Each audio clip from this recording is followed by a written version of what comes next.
great football and that don't think that they don't have to play better if they're going to win another Super Bowl. So guess what? They're not satisfied. I'm not satisfied as a fan. The coaches sure as hell aren't satisfied, offensively and defensively, and the players can't be satisfied as well. And they're 4-0, and by the way, they're the best team in the NFL, and I don't think it's particularly close.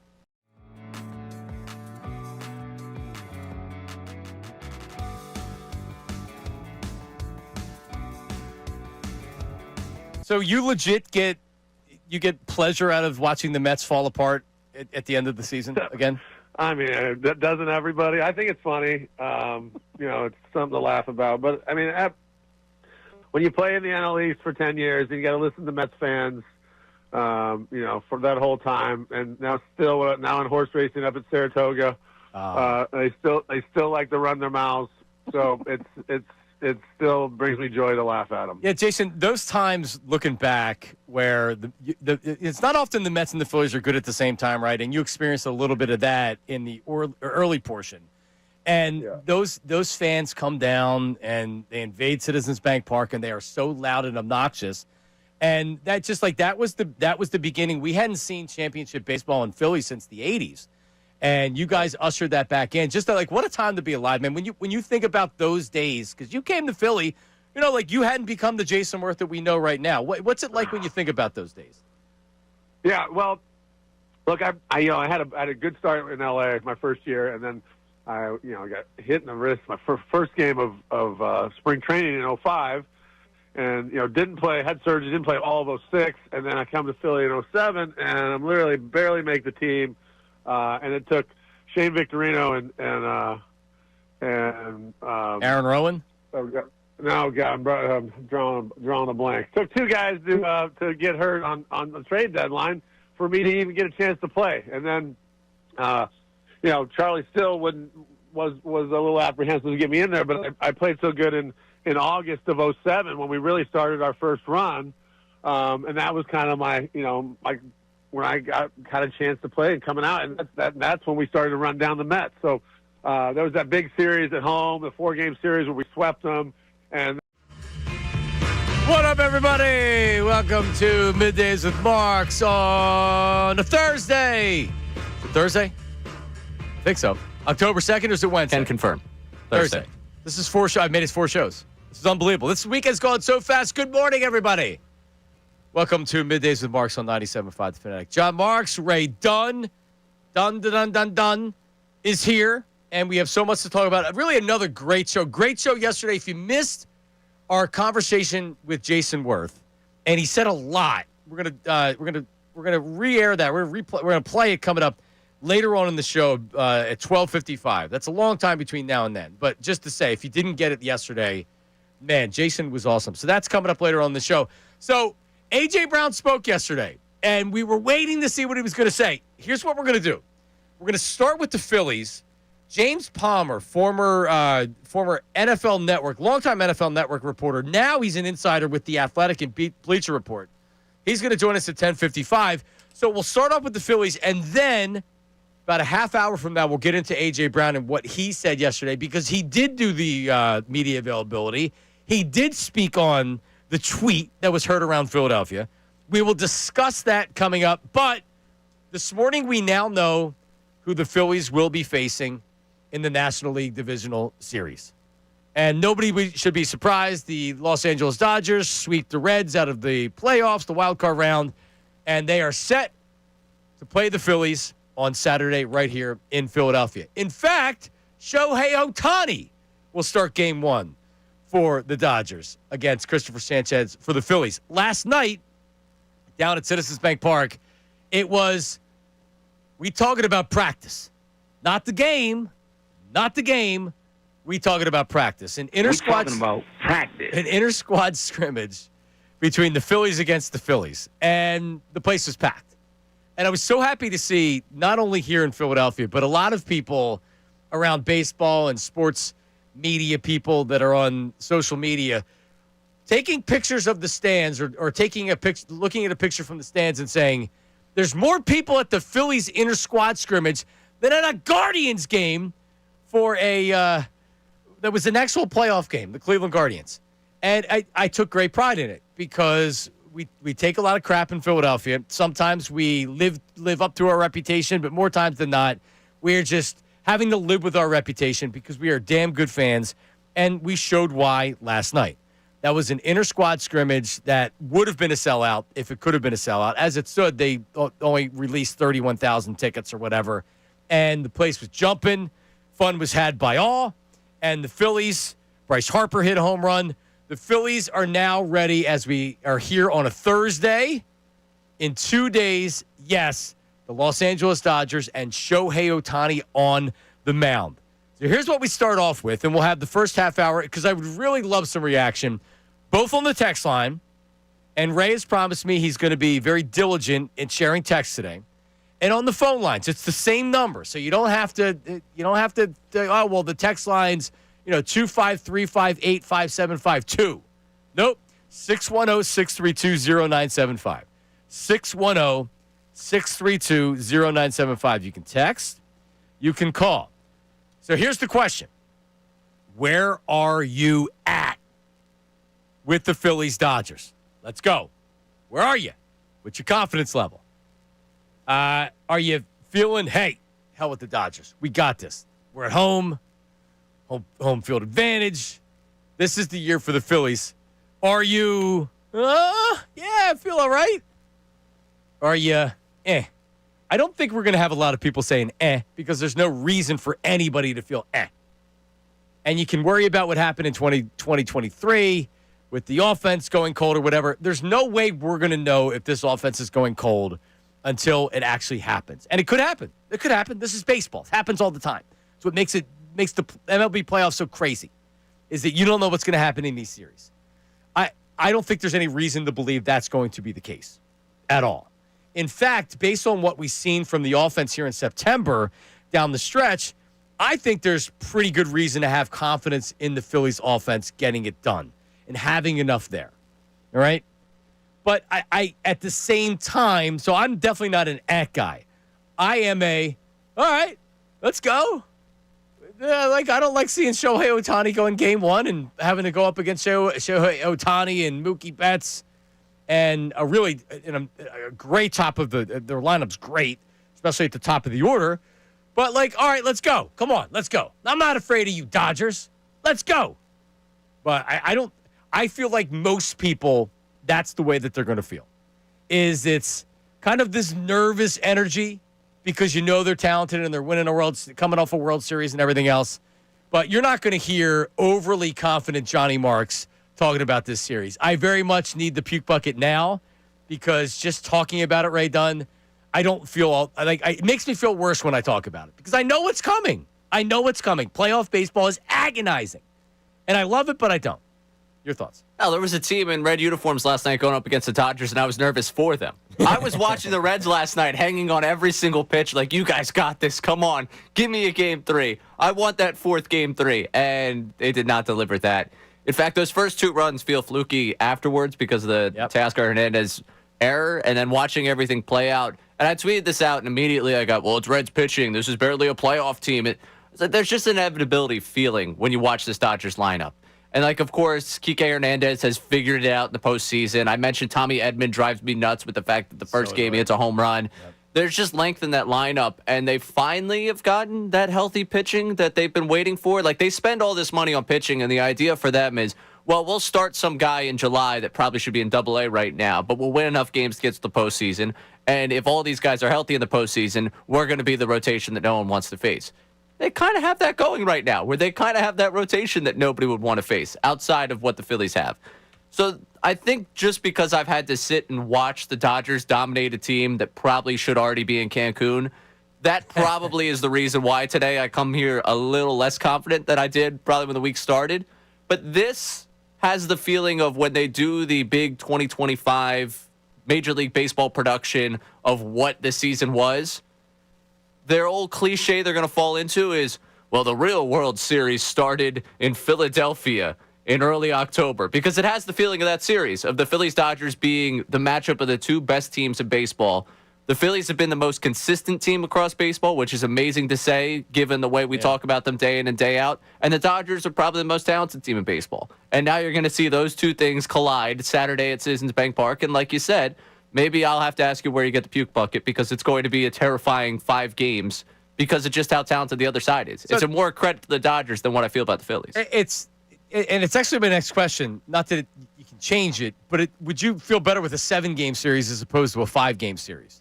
Nah. But it really doesn't.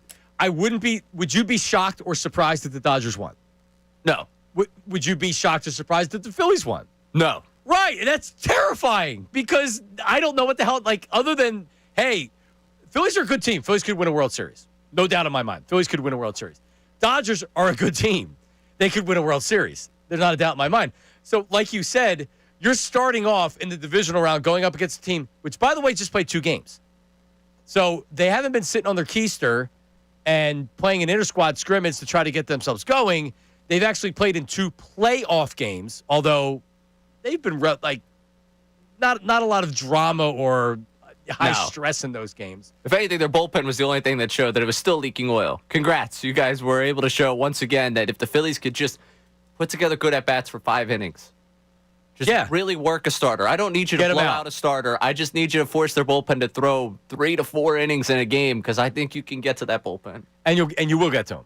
But it's more the point that we've been saying is that, so that means the Phillies bullpen needs to hold up, which is also a stress point with there.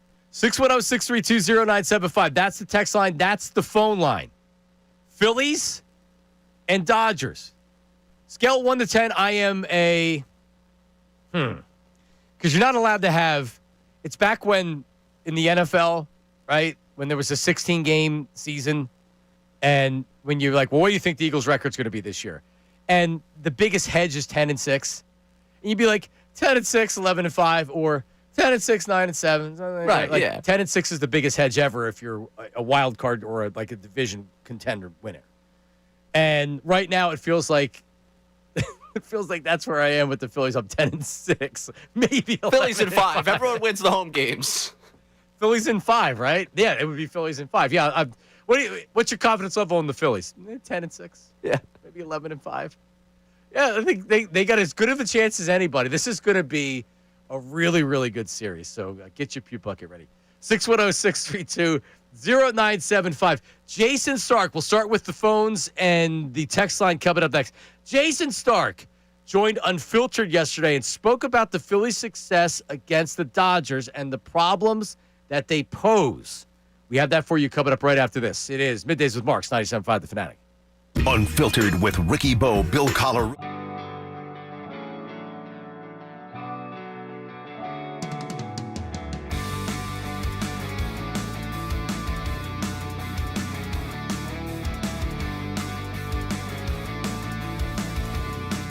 Now, it's a great problem that they're 4-0. Like, you're 4-0. You should be happy as fans. We talked about this yesterday. But, yes, they are still trying to find themselves. They are still trying to figure out what this offense should look like. And the reason I get frustrated by this A.J. Brown conversation is because I do think it distracts from what the bigger issue is, which is this offensive line hasn't been good enough. This rushing attack hasn't been good enough. As much as I like Jalen Hurts, I don't think he has been good enough if your goal is to win another Super Bowl. The goal is not to start the season 4-0. The goal is to win a Super Bowl, and I think this team does need to improve offensively for that to happen. And quite frankly, I think that they will. They're too talented not to. But like you've been saying all offseason, AD, now's the time to start. Week 5 is when you should really start to identify what this offense is going forward.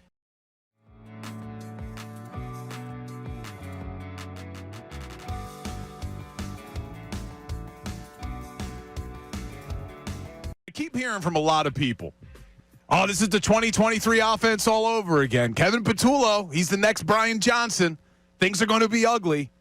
Now, the crazy thing is I went back and just looked at that 2023 season through the first 4 games, and my mind was blown. Now, I know things started to go south at the end of that season. A lot of it was defensively related. A lot of it was because they just couldn't figure out how to stop the blitz. But at least through the first 4 games, I can't believe I'm saying this, I'd kill for that offense right now. Listen to these numbers through the first 4 games of 2023 that everybody wants to compare this team to. They were averaging close to 400 yards of offense per game in those first 4. 392. They had close to 30 points a game at 29.5. Their passing offense was averaging over 225 yards. They were averaging 7 yards per pass attempt.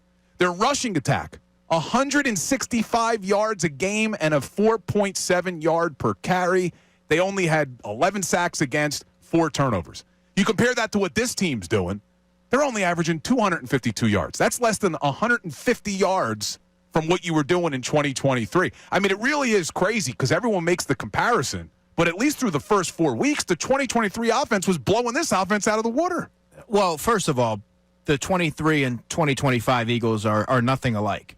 You just rattled off the offensive numbers, but look at the defensive side of the ball. They did not have Vic Fangio. They had Sean Desai, they had Matt Patricia, and they had a very old and slow defense that was arguably the worst in football. It may have been the worst in football.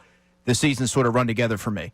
But they also have a younger, athletic defense that continues to get better. Their assignment sound, they're fundamentally sound, and I believe what you're seeing now is going to be completely evolved to, you get to December or January. That defense is going to be firing on all cylinders. The offense is talented enough that they're going to figure it out. In my opinion, they're going to figure it out. And they're a better football team. So stop with the 2023, 2025 comparisons. This team is nothing alike. I don't think they even compare, to be completely honest with you, because the one thing that I could remember very well was coming on the show and saying, wow, if such and such would have gone wrong, they would have lost that game. And most of it was defensively that season. That things could have been worse early on in that season, but everything kind of came to fruition anyways after they were 10-1 and things. All right, we're back. Middays with Marks. I didn't say good morning to everybody watching on YouTube. Hello, YouTube, hello. Appreciate you watching. Appreciate you listening. Appreciate you calling 610-632-0975. Texting 610-632-0975. Jason Stark on with the dudes yesterday afternoon, and he's talking about the Phillies in the matchup and everything else like that. Here is Jason Stark. I think the Phillies can beat the Dodgers because that's really what they've been doing for 2.5 years now. But if you watched any of Dodgers-Reds last night, you can see why that's a scary matchup. The Dodgers are healthier than they've been all year. I mean, they slow played the whole season to get ready for October. In September, I don't know if you knew this, the Dodgers allowed the lowest opponent batting average of any pitching staff in any month since we've been keeping track. The teams they played hit 173 over a month against them. And I think it's a reminder they'll be tough to score on. You saw last night why their offense is scary. Scored 10 runs, hit 5 bombs.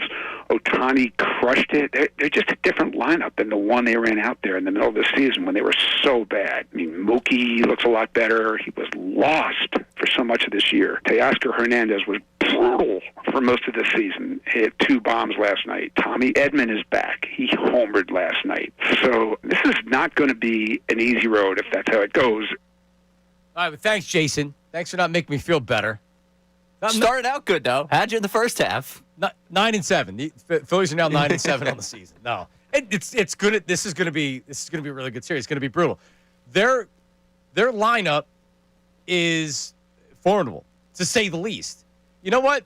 And after listening to Jason talk, and he's absolutely right. If they have a start where Luzardo leaks oil, they're in trouble.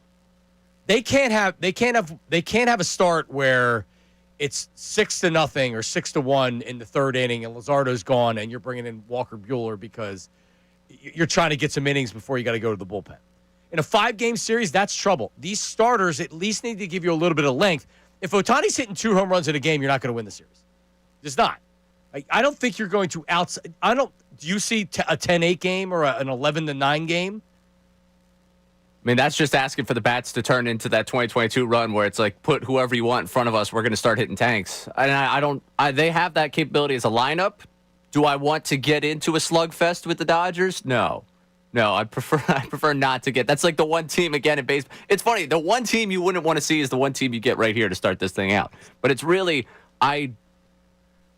you're going to have to manufacture. I hate to use that word, but manufacture against this starting rotation. I think you get a slugfest and score 10 runs when you get to that bullpen. But it's about the first 5 innings. Can you work a starting pitcher up to the point where Dave Roberts is like, all right, he's he's been through this lineup twice. This lineup is seeing him good right now. Can we move off of him and can we go out the bullpen and get someone? And then give yourself 4 innings against the bullpen that just isn't good. Because Jason Stark lines up why that starting rotation's been tremendous for you. They still lost games in September. They lost games in September because that bullpen gave up those games in September. So last night, the Phillies gave you a peek at what the rotation's likely to look like here. Ray Dunn. So Luzardo gets the start. So if Luzardo pitched last night, his regular rest would be when? Monday. Game 2. Game 2. So I think we went through it yesterday about, why is Matt Gill talking about Ranger Suarez potentially coming into the bullpen in Game 1? Why is he talking about that Game 3 starter? Informed opinion on that, or informed, I guess, commentary on that one. Because, informed opinion. Yeah. Because that was the way it was going to go. Luzardo last night throws. They now have Luzardo, regular rest, come back on Monday. Sanchez. Rangers ready to throw out of the bullpen on Saturday if need be. I can't. I understand why they're going to do it. Like we talked about yesterday, I don't hate the idea of it. It's like just another soft throwing lefty in that bullpen for Game 1. Yeah, well, you wonder if this is Rob Thompson or this is like the analytics department or how much of this is being decided above his head, right? Because in baseball today, it's never been less about the manager and more about analytics and front office and everything else. When people used to complain about Gabe Kapler and the decisions he was making, I don't know how many decisions he was actually making. And there were a lot of things being dictated to him, right? But this is one of these things. If they don't start Ranger Suarez in Game 2 because they want him to be available in Game 1 out of the bullpen and give them some more flexibility, you know what? Then Luzardo better look good Game 2. Also, what happens in Game 1 if you lose and Chris Sanchez loses and whatever, he doesn't look great, or they lose Game 1, what does that mean for Game 2? Oh, yeah. I mean, are you putting Luzardo out there regardless Game 2, or are you waiting to see what happens in Game 1? No, I think he's out there regardless in Game 2. I don't disagree. I don't know if I like the idea if you lose the first game. Now you're at least with Ranger Suarez. I know he's got stones and he's been in big moments in this city, in this ballpark, and he pitches better in those moments than he does in other moments. Well, that's also the other side of this with him starting Game 3, because if you end up getting to a decisive 5th game coming home at Citizens Bank Park and you have Ranger Suarez on the mound, I'm not worried about his emotions fluctuating. I swear he doesn't have a pulse. So when he gets in Game 5, I don't worry about that. Luzardo would be interesting, like to watch him in that type of situation. It's not that I don't think he can do it. It's that I haven't seen him do it. And I've seen him, when he gets runners on, get flustered in games before. Well, we've seen him tip pitches for whatever reason during games and give up 10 runs. Yeah, we've also seen that. And we've seen him give up runs in the first inning and then throw a perfect game for the rest of the way. So, what's the text line saying today there, Ray? There's some confidence on the text line. I'm enjoying seeing this. Dave L. from California here. The Dodgers might be the favorites, but we've got their number in the regular season. Let's just say they're going to be seeing a lot of red in October. Go Phils. All right. Dodgers are I saw somebody put out, like, it was in analytics, that Dodgers have a slight advantage to win the World Series and to win this as far as analytics. I'm trying to look and see because when I looked earlier, it still hadn't been updated as far as what the series odds were here. I'll take a look in a second. But like for the most part, this is so World Series odds right now, the Dodgers are the favorite to win the World Series, and the Dodgers are the favorites to win the National League. And this is on the BetParks app. Yeah, I mean, a lot of people, I think, watched the last 2 nights and were like, okay, if Ohtani's going to be hitting 2 home runs, Hernandez is going to be hitting 2 home runs. Betts looks like the guy he's been throughout his career. The bottom of the lineup's starting to look like it's going. I can't blame people. I can't blame the markets for shifting towards the Dodgers after watching this week and reminding yourselves, oh, yeah, that team I watched at the end of last season was pretty damn good. Now they're Hall of Famers. They're starting to play like Hall of Famers again. That's a shame. And they're role guys just decide to wake up in October. 610-632-0975. Text us, call us. Coming up, Rob Thompson. How important is this series for the future of Rob Thompson in Philadelphia? Is this one of these series where if they lose and Rob looks bad? Is his job on the line? I mean, I don't want to I don't want to will negativity into it, but it is something that we were thinking about. Like, all right, like, is Rob going to be managing a little tight? We'll talk about that coming up right after this. It is Middays with Marks, 97.5 The Fanatic. Now on 97.5 The Fanatic Sports Update. AJ Brown speaks. I'm Ray Dunn with this Fanatic Sports Update. Days after the cryptic tweet that had people talking, AJ Brown got a chance to meet with the media to clarify how he's feeling. Sunday after the game, I let my frustrations boil over. I didn't speak to the media. I had a chance to correct my frustrations, and I continued to let it boil over. That's on me. I take full accountability on that. Posting that. My message on Twitter wasn't directed at anyone in the building. Not my coaches, not my quarterback.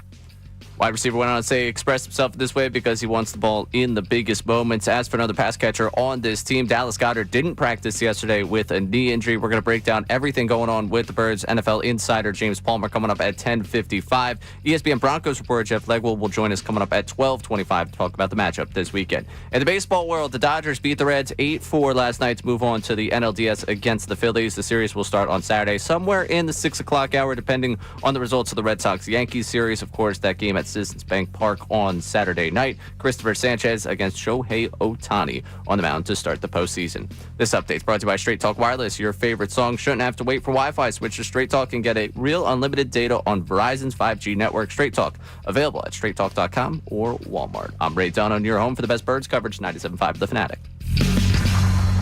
Every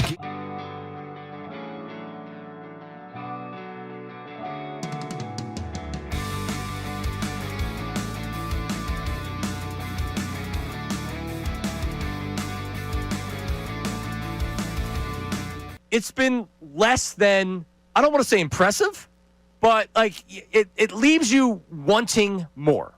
It leaves you wanting more of the offense. It leaves you with the defense saying, yeah, they're not really getting to the quarterback. I would have to look at it and say, this is the best case scenario for where the Eagles are. The Eagles could possibly start the season.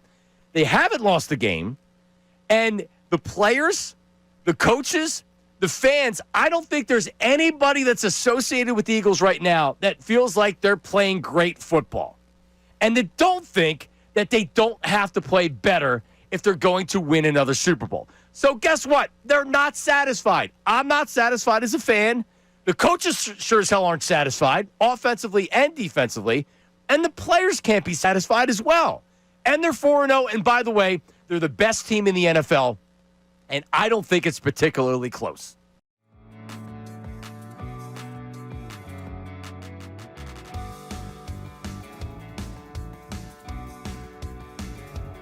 So you legit get pleasure out of watching the Mets fall apart at the end of the season again? I mean, doesn't everybody? I think it's funny. It's something to laugh about. But, I mean, when you play in the NL East for 10 years and you got to listen to Mets fans, for that whole time, and now in horse racing up at Saratoga, they still like to run their mouths. So it still brings me joy to laugh at them. Yeah, Jason, those times looking back where it's not often the Mets and the Phillies are good at the same time, right? And you experienced a little bit of that in the early portion. And those fans come down and they invade Citizens Bank Park, and they are so loud and obnoxious. And that was the beginning. We hadn't seen championship baseball in Philly since the 80s. And you guys ushered that back in. Just what a time to be alive, man. When you think about those days, because you came to Philly, you hadn't become the Jason Worth that we know right now. What's it like when you think about those days? Yeah, well, look, I had a good start in L.A. my first year, and then I got hit in the wrist my first game of spring training in 2005. And, didn't play, had surgery, didn't play all of 2006. And then I come to Philly in 2007, and I'm literally barely make the team. And it took Shane Victorino and Aaron Rowan? No, God, I'm drawing a blank. Took two guys to get hurt on the trade deadline for me to even get a chance to play. And then, Charlie Still was a little apprehensive to get me in there, but I played so good in August of 2007 when we really started our first run. And that was kind of when I got a chance to play and coming out, and that's when we started to run down the Mets. So there was that big series at home, the 4 games where we swept them, and that's when, for me, that's when Philly really came back alive on with baseball, and it was that team that ultimately the next year won the World Series and ran down the Mets 2 years in a row. So that's where the whole kind of rivalry started. But you're right, they would come down, they'd invade Citizens Park, they're obnoxious. You go up there and you play 12 games a year up there, and you got to listen to them run their mouths. So it was sweet to be a Philly back in those days, and I'm proud of what we accomplished. And man, we had good teams, and here we are again with my guys Trey and Bryce are playing in Philly now, and they're kind of towards the end of their careers, and I guess they're still in their primes a little bit. But this is what it's all about, man. This is. I truly believe that there's a little bit more motivation in there in every year, because they know that we've missed some opportunities. It's tough to get in the playoffs. It's tough to go all the way, but every year I think they get a little hungrier to get it done. Rob Thompson yesterday during his media availability.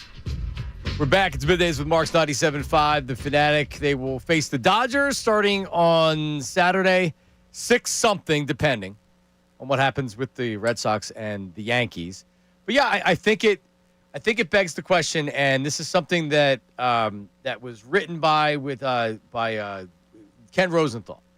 Ken Rosenthal is more or less wondering, does a quick postseason exit cause uncertainty about his future? Is this more or less his job on the line? And I think there's a way that Rob Thompson gets fired. And that would have to be, and I would put it at maybe 10%, that not only do they lose, but the bats go silent. There is obviously, the players are like, oh my God, like I can't believe this. This is the worst.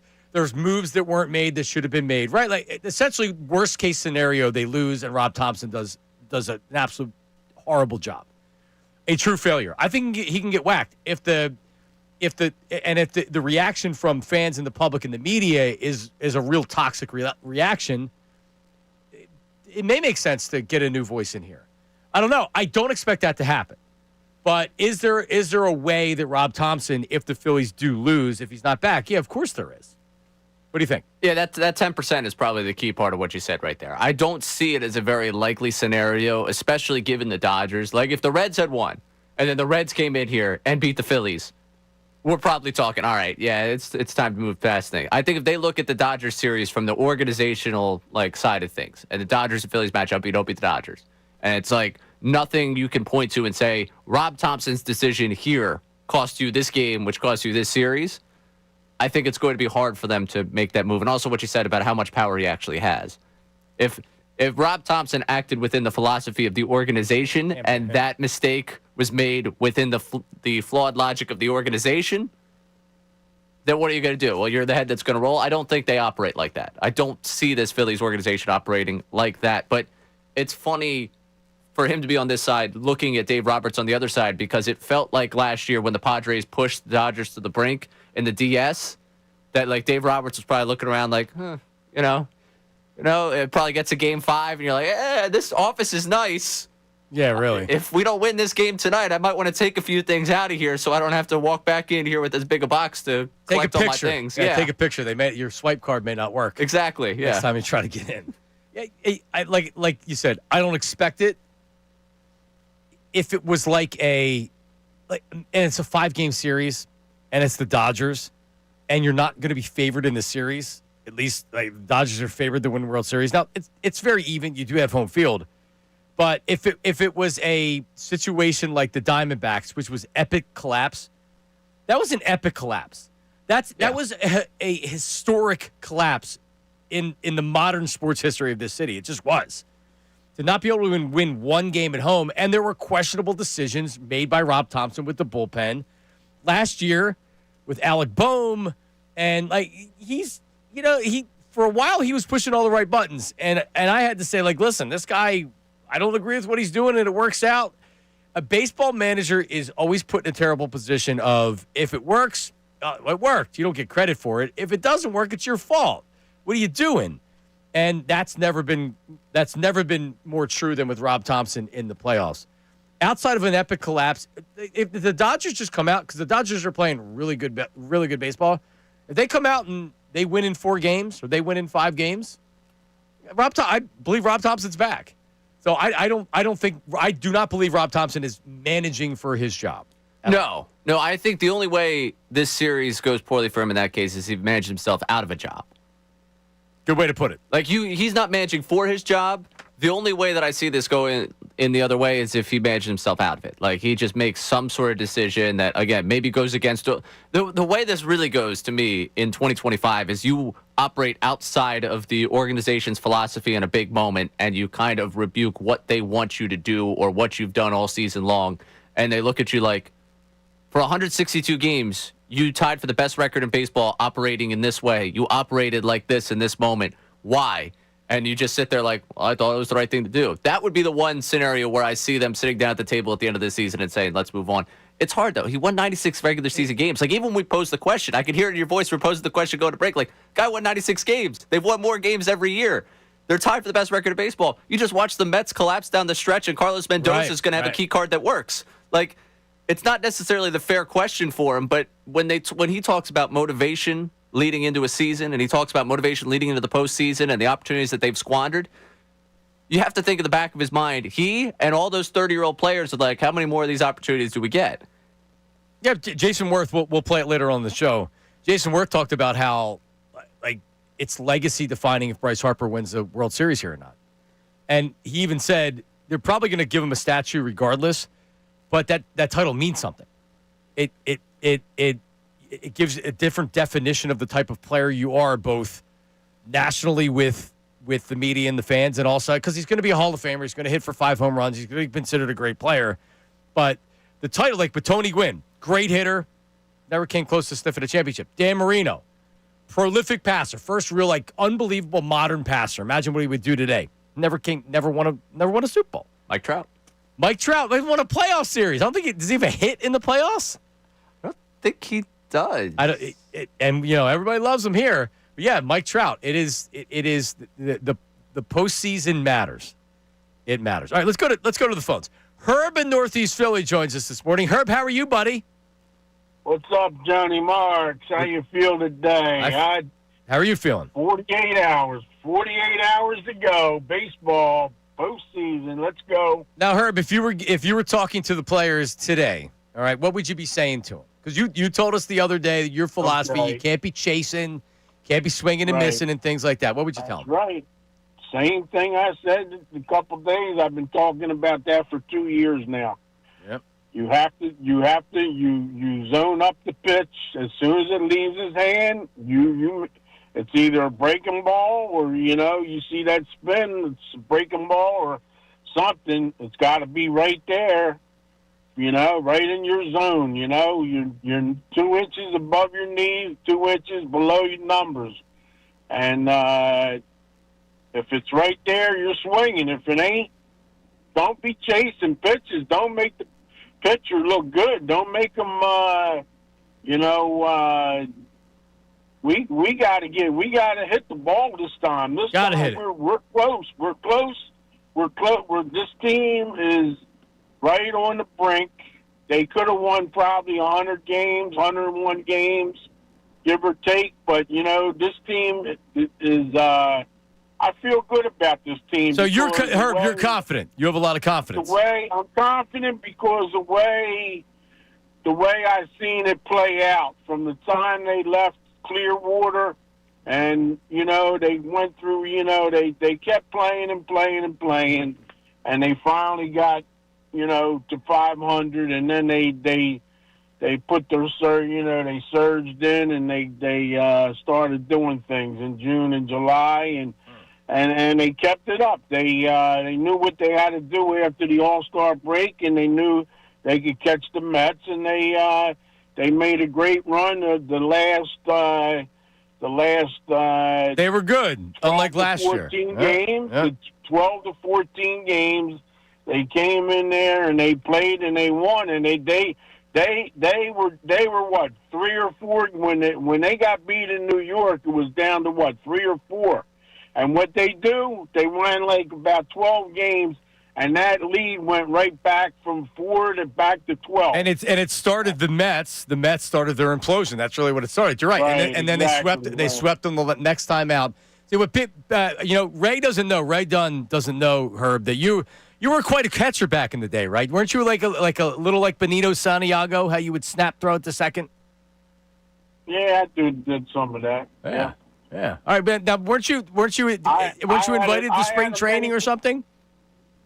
What's that? Weren't you invited to spring training by a team at some point? Yeah, I was connected with Cincinnati. You know Cincinnati, what I mean? that's right. They when I was down in Chattanooga, they told me I was pretty good. They liked what I seen, and they. But they didn't want you to. I got to run. They didn't want you to try to take Johnny Bench's job, which is why they didn't ultimately bring him in. They were worried they were gonna. Well, when you have two catchers, you have none. Yeah. It's a shame. If he could have came up with a good playlist, he could have been the Stubbs of that era. You know what? Backup catchers don't need to hit a lick, right? No. Bat 200, have 2 home runs, but if you're a good guy and they lay, that's Herb. Help out the prep, get ready for a game, scouting report wise. That's all you need to do. So then he tried to be an umpire. You have no idea that Herb, the amount of jobs Herb has had. Then he tried to be an umpire. He went to umpiring school, the Harry Wendelstedt umpiring school. People in his class made the majors. Herb unfortunately didn't. But he is known in Northeast Philadelphia. If you play baseball in Northeast Philadelphia, you probably know Herb. Because he's a ha! Oh, he is? Yeah. Oh, all right. He's got the signature call. I need to meet Herb. He makes it about him, I think, Herb, when he's the umpire. He thinks he's a part of the show. Yes. Oh. Ha! Coming up, A.J. Brown finally spoke. What did he say? How did he handle it? We'll play that for you coming up, and we'll break it down. It's Middays with Marks, 97.5 The Fanatic. Hey, everybody, it's Bill Colarulo, and coming up at 2 o'clock on Unfiltered.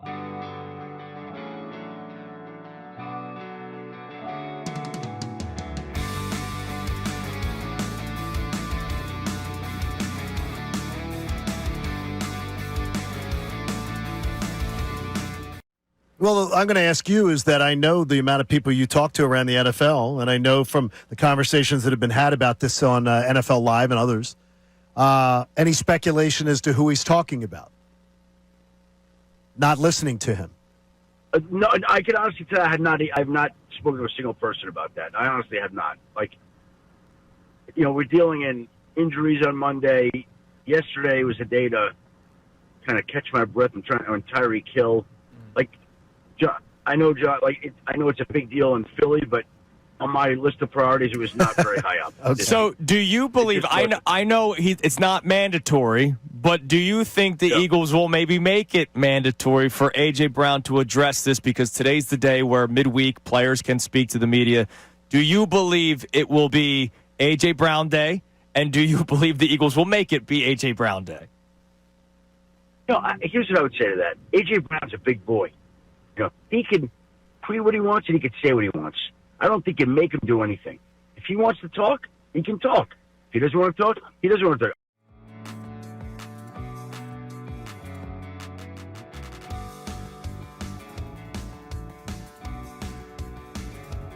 talk. How sports continues to be the greatest reality TV show that there is because it's real life. It's actual real life. It's not scripted.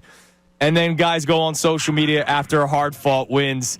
First off, what did you make of the tweet? Before we even get to your reporting, what did you make of the tweet by A.J. Brown following a hard-fought win in a place that they have struggled a lot over the years?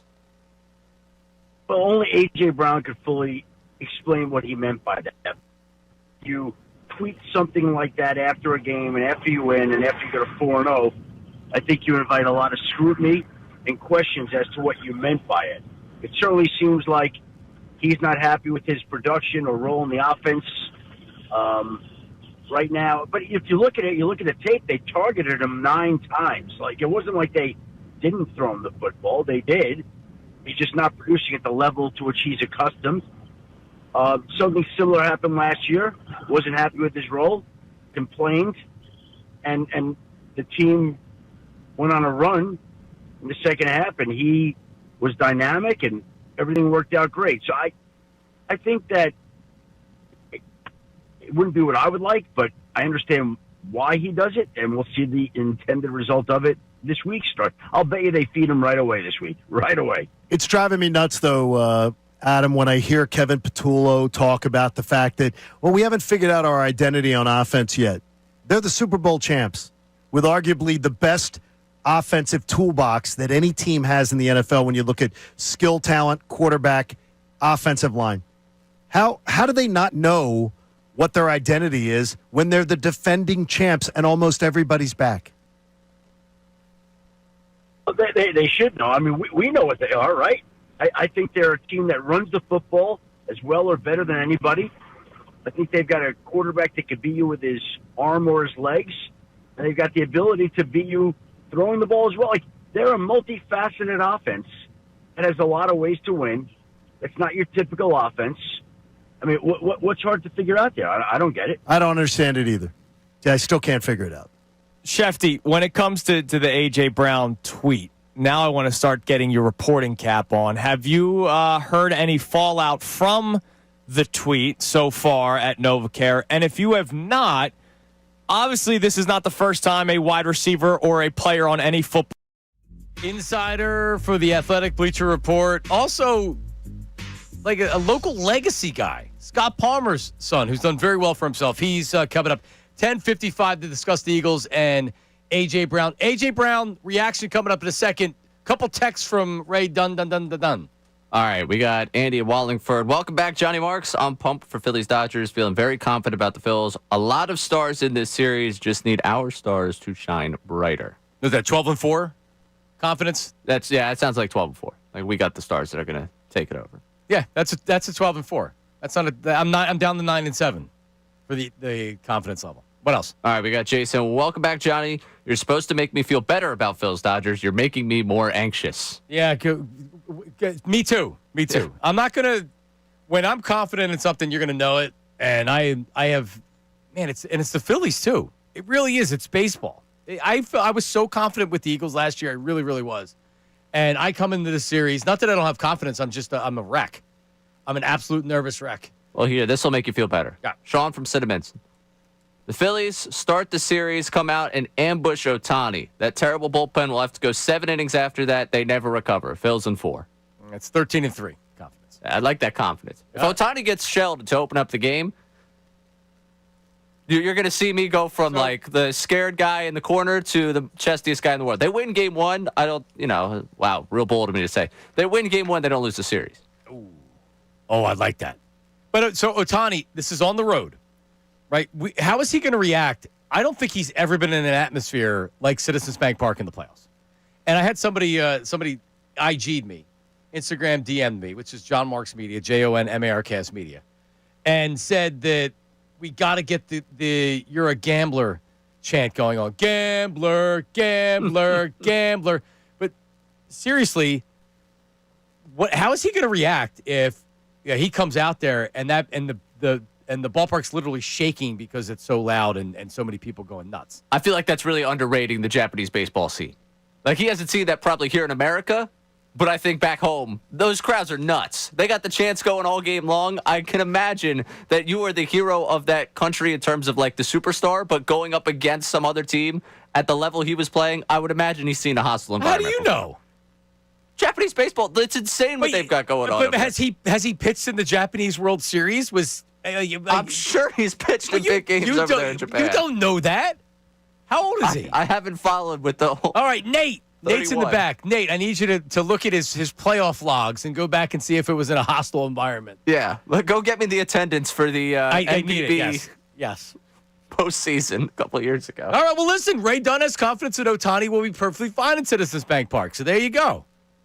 The Dodger fan over there, Ray Dunn. Wow, that's how I got painted. Yo, screw Ohtani, all right? How about that? Screw Ohtani. Get in there and rattle him and be loud, which I know Phillies fans are going to do. Okay, A.J. Brown. Yesterday on this very show, we didn't know for sure if he was going to speak to the media. He did. And he addressed the situation. I was very impressed with A.J. Brown. Here's what he said yesterday. Obviously, Sunday after the game, I let my frustrations boil over. I didn't speak to the media. I had a chance to correct my frustrations, and I continued to let it boil over. That's on me. I take full accountability on that, posting that. My message on Twitter wasn't directed at anyone in the building. Not my coaches, not my quarterback. my GM, nobody. Like I said, I take full accountability. I have an open communication with all my coaches and with my quarterback as well. Me and my coaches, KP, Nick, we discuss weekly about trying to get this thing on the same page. So yeah, here we go. 10 out of 10. Took full accountability. Said it wasn't about anything in particular, that he was just frustrated. Even if that's BS, that's the only thing you have to say. You had said that you had thought that, Ray, you had said that you thought it was calculated what he did, and I dismissed it. I don't know. Because you come out and you do that, and then afterwards you say, I wasn't directed at anybody. I was just frustrated. Like, he made his point, his message. Like, the team got the message for sure. Everything that I hear, and I was talking to a couple people yesterday as well, A.J. Brown is loved in that locker room, and he's loved in that building. They love him. This isn't some jerk wide receiver that's really talented, and that's why they deal with him. People genuinely like A.J. Brown, and I think it's for the reason that you just heard. I mean, could he have been trying to send the message and he knew what he was doing, or was he just overly emotional? I still think it's that, but he handled it perfectly yesterday. You're not going to hear me go on the air today and still be like, screw AJ, he can't do that. Or what? I thought he did great yesterday. Yeah, I thought he did a good job trying to put a bow on the whole thing. I still think there's a little bit of like the squeaky wheel gets the grease type of thing. Like you want to be the one that I'm not going to say anything, but by not saying anything, I'm saying something. It's like you want to be involved, and I don't blame him for wanting to be involved. I just think that sometimes when what he thinks is a calculated move is a move that just draws the ire of not necessarily people in that building, but the rest of us. And we are drawn into what does it mean?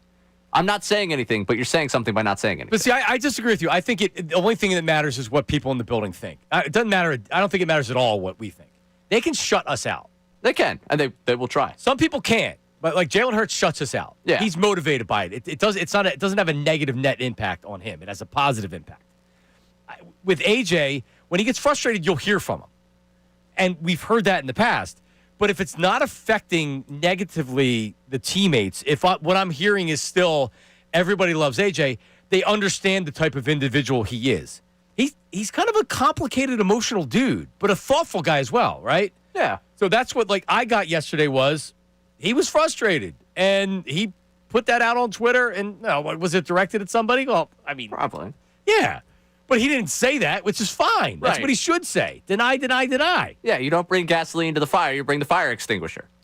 I take accountability, blah, blah, blah, blah, blah. It wasn't directed at anybody. And who knows? Maybe that does get him closer to Jalen. Maybe that does have the offensive coaching staff saying, all right, guys, what are we going to do? We can't force the ball to him. We can't keep doing that kind of stuff. But what are we going to do? What are we going to do? We'll discuss.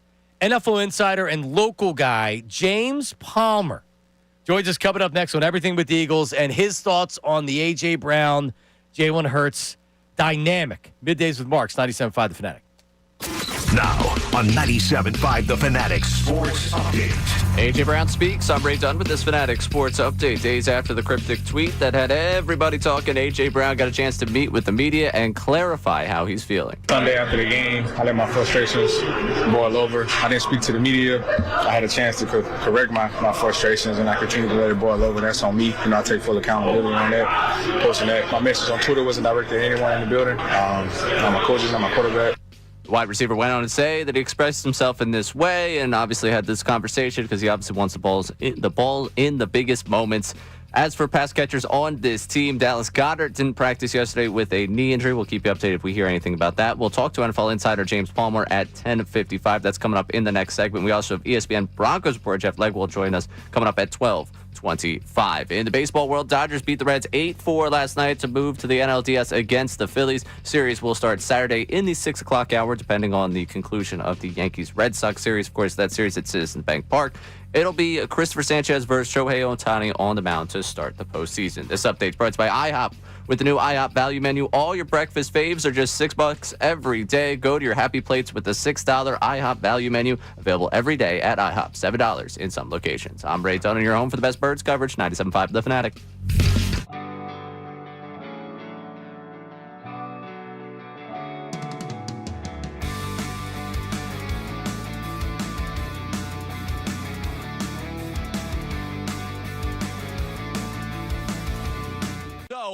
if I say that, I think we would all have a same opinion of pitching had the advantage in the early parts of the playoffs, which means advantage Phillies, because the Phillies still have the best rotation despite not having Zach Wheeler. The Phillies have the best rotation, right? Like, Tarek Skubal is obviously the best pitcher, I think, going into the postseason, but then who else follows him?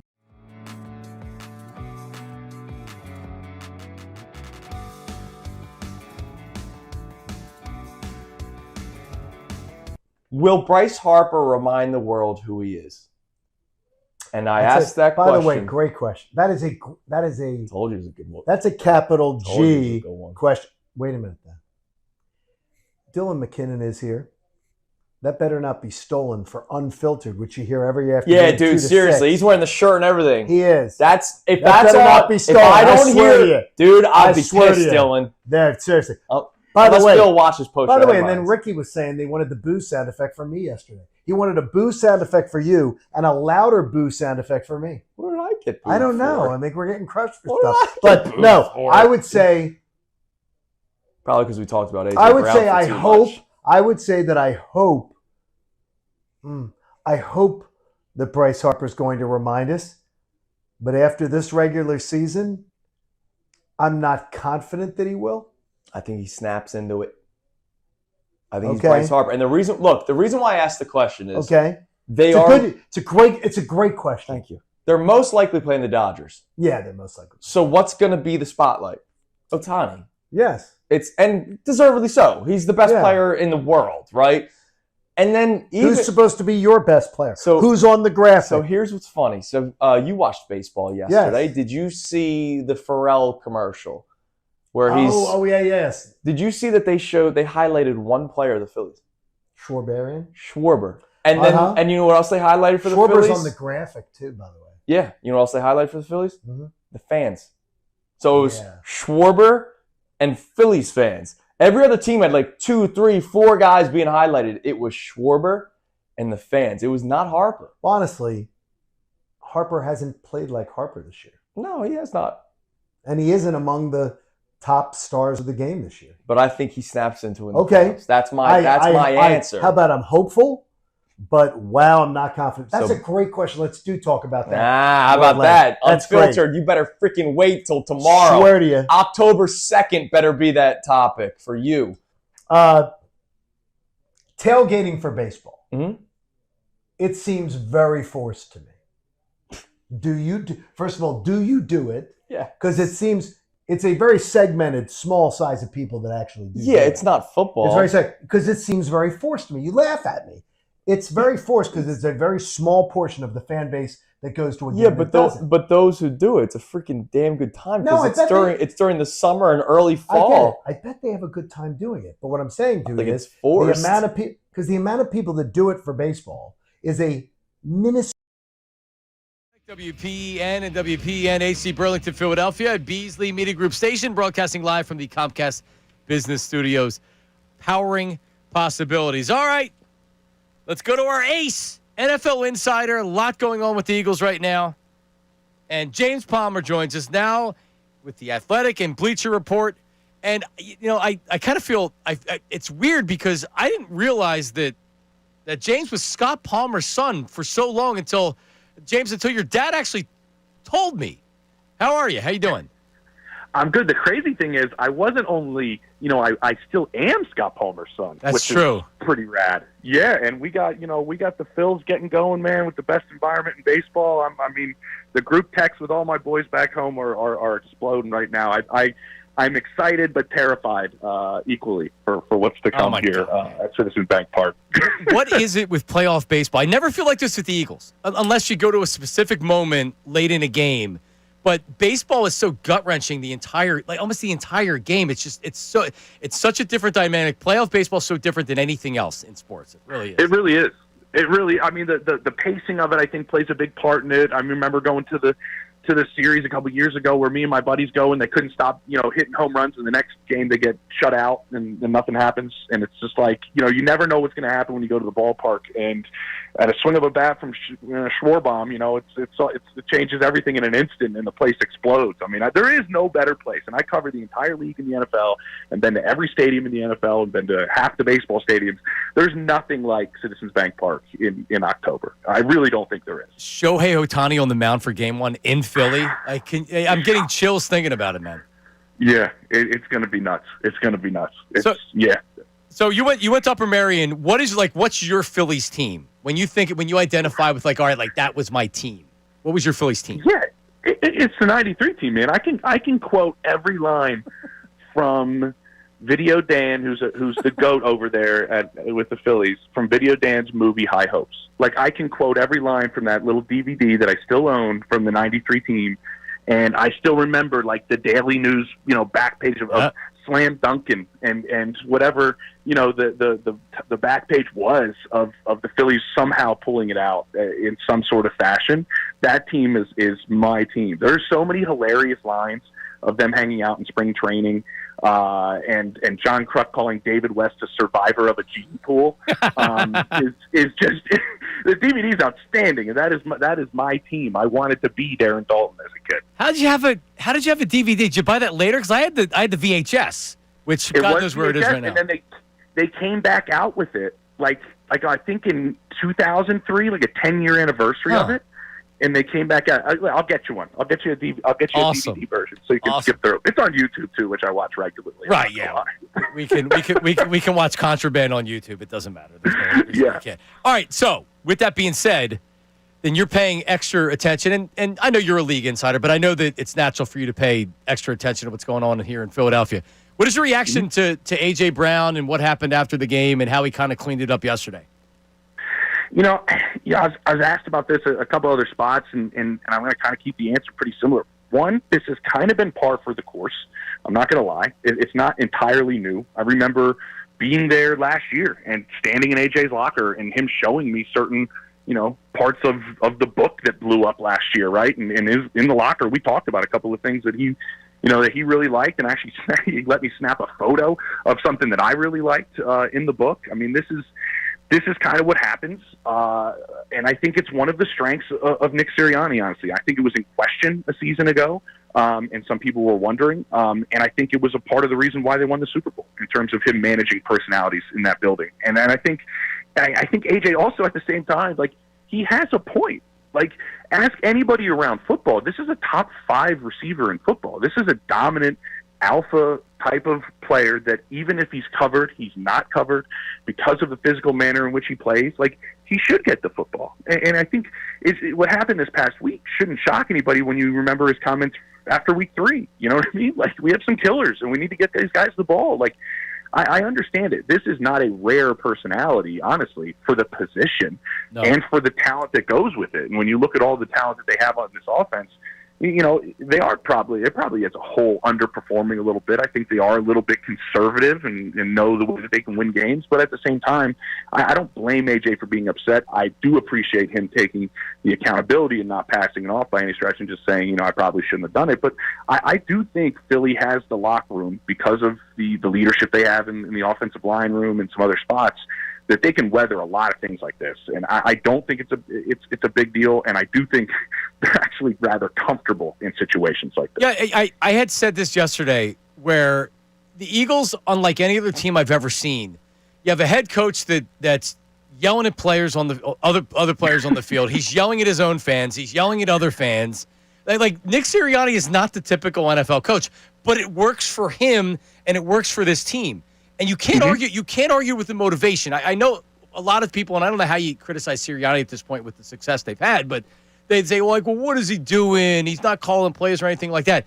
What he's doing is getting these guys ready to play week in and week out. And this team plays with edge. And I think that's a direct reflection of the head coach. They've taken on his personality. Yeah, I think that's perfect. And what I've been told is, and I think this is probably not stated enough in a head coach of the position he's in, or you can look at John Harbaugh, and you can look at some guys that have had a lot of success, and they're not calling plays. There actually are a number of them. he understands what his role as the head coach is. He goes into Vic Fangio's room and says, listen, what do I need to do? He doesn't try to, coach that side of the ball. You have Vic, one of the best in the game. He lets Vic run the defense. That's smart as a head coach. But what's also smart as a head coach is to go into his room and go, who do I need to press this week, right? Which guys do you need to lean on this week for your game plan to work? And then he will, throughout practice, I'm told, make sure he goes to those guys. Hey, you're counted on this week. You need to do blank, blank, and blank. And then that's coming from the head coach.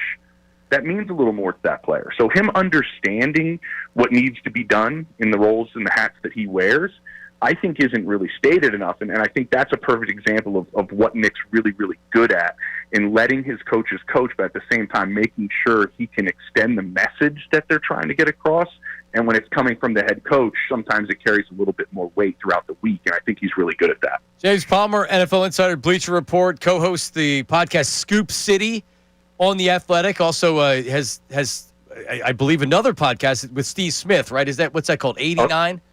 89, yeah. Oh, yeah. We're working like 9 jobs right now. The 89 show is hilarious. I mean, and listen, we broke down AJ before the season, and Steve is just in love with him as a player. And I think that's kind of where some of my bias comes from. Is just like, hey, man, this is a guy that needs the football. And listen, I host a show with a guy who demanded the football and was never quiet about demanding the football. So I think I understand it a little bit. He was some kind of player. I interviewed him at the Super Bowl in Minnesota, and he is something else. Steve Smith is a funny, smart, really, really interesting guy. I came away from that interview loving him even more than I did before. So he's really cool. So let me ask you this: 2023, the season falls apart, and Nick Sirianni seems like almost got whacked, and then they come back 2024 and they go on the run. They win a Super Bowl. A lot of fans locally, you'll hear a lot of, well, yeah, they're 4-0, but I'm having PTSD from 2023. It feels like that this isn't sustainable. They've been outgained in every game. You know, and like they've been fortunate to win some of these games. I don't look at it like that. I look at them having very impressive wins in 4 games. But how do you look at this? Would you be concerned if you were an Eagle fan that this is something that's not sustainable and it looks like 2023? I get the PTSD for sure. And I get the thought process of that. I would push back and say the Eagles are entering a territory where you can figure yourself out in September. I covered Brady in New England a ton in the early parts of my career at NFL Network, and they use September to figure their identity out oftentimes. Now, there's a lot of continuity in Philly, so you could almost argue, so what do they need to figure out? Almost every 10 of 11 starters are returning on offense. But what they always did in New England was in September, who are we? And it's fine to figure it out. There were plenty of years that they were 2-2. Hell, they won the Super Bowl in a year where they started 1-3. And so, I think the Eagles are in that realm of comfortability, confidence, have the talent. It's okay. And you played 3 really good teams out of those 4, honestly, by the way. And Dak's playing like an MVP who played for the other one. And so I think you were able to come away 4-0 while you're still trying to figure out some of this stuff. And I get it. But I do think there's also another aspect to where, are they in that group now that has learned how to win? I think that there's something to that. And obviously you have a winner at quarterback, and Jalen's the most polarizing player in the NFL, it seems like now, because people just will not stop debating him as a player. But I covered a lot of games from the Kansas City Chiefs, and I covered a lot of them last year. And there were coaches on that staff going we shouldn't be winning these games. If you remember last year, it was like a blocked field goal at the end of the game against Denver, and then the Chargers hit the upright on a game-winning field. And then the Raiders just dropped the ball when they're getting ready to go for a field goal. And but there is an aspect of just knowing how to finish and close out games. And I think Philly's becoming that. You can't make mistakes against them. So I do think you can have a little PTSD, but I think this is a different team, and it's mainly because you won the Super Bowl last year, right? There's a different vibe to you. And I think you're also getting everybody's best shot. I think that is really the case. You're the Super Bowl on a lot of teams' schedule. Honestly, you are. For Tampa, you're a monster game on the schedule. And so you have to play against those teams with that mindset too. Yeah, and the fact that the schedule is very difficult to start. They've won all 4 games, and there's nobody that's actually satisfied. No fan, no coach, no player has any satisfaction with how they are right now, but they still won games. And they weren't fluky wins, by the way. Like you mentioned the Cowboys game. The Cowboys came out and really they were ready to go. And that offense, they went blow to blow, blow for blow with the Cowboys, and then the weather delay in the second half kind of made the game weird. But every single game you can point to, you got to give the Eagles credit for figuring out. They're figuring out ways to win games. They did the same thing last year. Yeah, and what they do is, and I think the Chargers are a team that's trying to figure out if they're like this, because we saw it through the first 3 weeks. And then, if you are one of those teams, you shouldn't lose to a Giants team that's starting Jackson Dart. I know there was issues on their offensive line, but my point is, like, Harbaugh has spent a lot of time, to my understanding, with that group of extra periods, extra aspects of practice of how do we close out games, how do we make sure that we can be, one of these teams that finds a way to win. When you have as much talent as Philly, your big-time players, make big-time plays in big moments. It's why teams pay a lot for edge rushers. And it's why you saw Micah Parsons in that game, on Sunday night. Even though it ends in a tie, he saves a touchdown. You didn't see him for portions, but when you need a play, your big-time players make them. And I think Philly has enough of those big-time players, obviously. And I think they're in a really good spot to where those guys show up in big moments, and that's usually when you have a winning franchise and a culture that you just believe you're going to win. And honestly, that's always been the last several years the Chiefs' kryptonite over everybody in the AFC. Yep. It's what they have over Josh Allen. It's just that you go in there and you think when it gets close, the Chiefs are probably going to win, as opponents think that. And I think Philly's starting to get a little bit of that with the way that they've played. The teams come into the link and go, if it's close, Philly usually pulls these games out. That's the reputation you want. James Palmer TV. That's his Twitter handle, at James Palmer TV, if you want to follow him. So you went to Upper Marion. We're about the same age.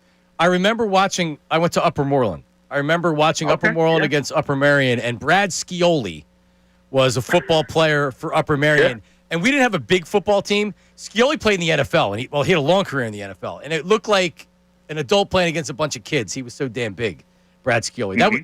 That was right around your time, right?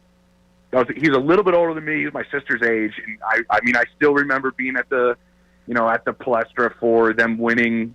Brad was a really good basketball player. He had a lot of D1 offers basketball-wise. And his junior year, we won the district title over Norristown. And I still remember being at that game. I have that game on my computer. Man, I certainly live in the past, don't I? Of my 90s Philly love. But that team was awesome. I was a little bit after that. But, man, we played you in a lot of sports. I played soccer, basketball, and baseball. And so, yeah, we played you guys in quite a bit, actually. All right. We weren't very good, but I'm sure we gave it our all. Soccer team was decent. Dude, thank you so much. I'd love to have you on again. It was a real pleasure to talk to you. No problem. I'm excited, by the way, for this one, man, in the trenches. This Denver D-line is no joke, and their actually offensive line gets no love at all, and they're outstanding. So I'd watch the trenches in this game between Denver and Philly. It's going to be a blast. Denver's defense gets to the quarterback better than anybody, and if you look at the point spread, if you're looking at that stuff, it's a really it's a short line considering the Eagles are 4-0 and playing at home. So I agree with you. I think this is going to be a really tough one. It'll be fun. Thanks, man. Talk to you. Yep, no problem. All right, there he is. Good stuff. James Palmer, a local guy. He didn't go to Spring Ford like Ray Dunn. No, he didn't. But he's now a Pack guy. Upper Marion's down the Pack, so it works out. Yeah. All in the conference. It's all Paction. Is that what it is, Paction? It's Paction. You play football? Look at me. What do you think? I don't know. Come on. No. God, no. Soccer? No. Anything? In terms high school-wise, no. I was a runner. Yeah, that was about it. I played tennis, but then I was academically ineligible, and then I just never played again. Wow. Yeah. Yep. Yeah, no. I was really good at just running long distance. Not even really good. That was the only thing that I was really good at. You would run, yes. Yeah. Run, Forrest, run. Exactly. All right, coming up, Jalen Hurts was asked about his reaction to A.J. Brown's post. We'll play that for you, and we're going to do our first game of the show's history. Coming up later this hour, we'll explain that because we have some stuff to give away. You may not want the stuff, but we have it to give away. That's coming up right after this. Middays with Marks, 97.5 The Fanatic. John Kincade.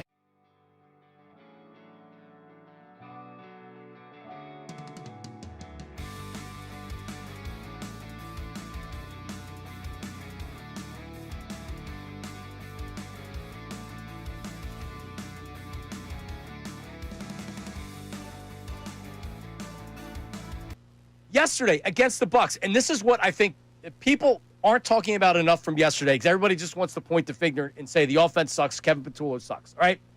That is a very difficult place to win. The Eagles know that. The Tampa Bay Buccaneers are among the best 6 to 8 teams in the NFL, and they are a physical, and they are a good team. That is a playoff team, and that is a team that wants to go blow to blow, blow for blow with you, and they're not afraid to do that. And they very easily could have packed it in. They didn't. And they came out swinging in the second half. The Eagles' game plan and their offense in the first half yesterday, they came out, they were awesome. They had the umbrellas, the shades, or whatever they had. They were prepared because they saw what happened in previous years. And they said, we're not going to go down there and we're not going to let that happen again. Very smart by the Eagles to go down there and what they did. And you know what happened? In the second half, the Bucs made adjustments. And the Eagles, I think, were slow to adjust offensively. And it just seemed like that they were exhausted. And as the game went on, they had some injuries. They had guys that were cramping up. And give the Buccaneers credit. They made adjustments. You're playing against another team. It's not supposed to be easy for the entire game. And the Bucs made adjustments. And they came out, and they really gave it to the Eagles in the second half. A couple fluky long plays, but still. So that was a really, really good win by the Eagles yesterday.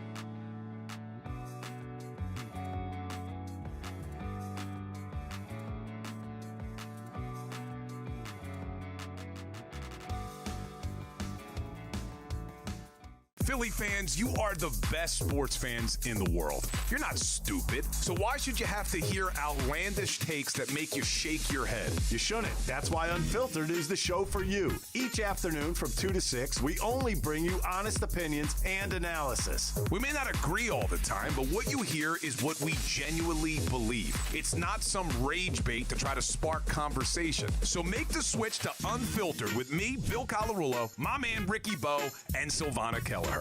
Every weekday at 2 p.m. right here on 97.5 The Fanatic and 97.5thefanatic.com.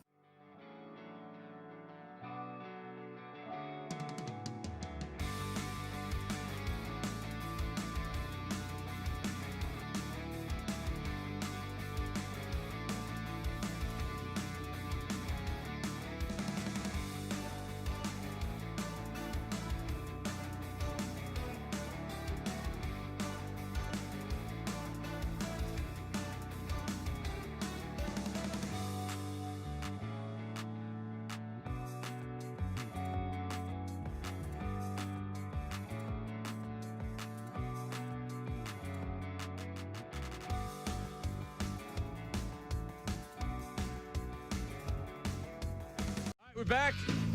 Middays with Marks, the first show. First game show that we're doing on the program's coming up. We'll explain that coming up in a second. AJ Brown spoke yesterday. Did a good job. No complaints at all. James Palmer was just talking about how he sees everything as a non-issue. And I think I was one of the few people that after he said it that I didn't think it was. I mean, I thought it had the potential to be a big deal, but knowing the way AJ and the position and how some athletes are, the fact that he came out and he put out some tweet, it's all about how he finished, and he cleaned it up. He cleaned it up great yesterday. Jalen Hurts was asked about AJ and the tweet and everything else. Here he is. I'm not going to analyze or speculate it. You know, I think he's always wanted to contribute. You know, that remains. You know, everybody's focused on trying to get better. Everybody's present here trying to improve. There you go. Keep the main thing the main thing. Did anybody expect him to say anything other than what he said? No. But it's one of those things, and I think it was McClain on Covering the Birds when he said, like, the best friend thing is a little overplayed with the way we talk about the two of them. AJ referring to him as my quarterback and Jalen being like, he wants to contribute. It's like, yeah, I don't think it's going to blow up this team, but these guys are teammates. I don't think they've been best friends for years. Right. Which is when he got here, sure. Right, before you spend every day with each other and maybe personalities clashed or things like that. Yeah, no, I almost thought that was over. That the best friend thing, whether they were best friends or not, they were still friends. They're not best friends anymore. And they won the Super Bowl last year, so it hasn't mattered. Right. It's like your friendship with Bill. You'll see him every day here, and eventually that'll erode because you have to deal with Bill every day. Well, or it's when, also like when I work with people, like at my last job, I was close and friends with everybody there, right? And then when you don't see them every day, you don't really talk to them. It doesn't mean that you don't still love them or you still don't love them. You know what I mean? Right. But is it more like a work friend and an acquaintance than a true friend? Yeah, it is. So when you see each other a couple times a year, like they probably did before, like, yeah, they were much closer than when they're seeing each other every day. And then maybe, the personalities didn't mix as much. But yeah, well, one's I'm going to win at any cost, and the other one is I want to win, but I want to win on my terms. Dude, when everything I hear is that AJ is loved in the building by everybody, then there's no issue. Yeah, exactly. As long as he can handle it and clean it up when he did. He really didn't say anything. He tweeted it out. And then he said, it wasn't about anybody in particular. He deleted it, by the way. He did? Yes. Ooh. Unless I can't see it now on his profile. He's got a weird, I don't know what he has filter-wise on his or whatever was wrong with that app. But every time I look him up, I actually have to, look up the account, find someone replying to him, and then get to his account. So it doesn't come up when you start typing it in. It doesn't come up right away like a lot of people. I can't imagine he blocked me. I'm not relevant enough for him to block me. But I'm sure he probably has something set up. Do you know, remember when Brandon Graham blocked everybody? Yes. Thank you, 97.5. Do you know who discovered that? One of my claim to fames? That would be me. You.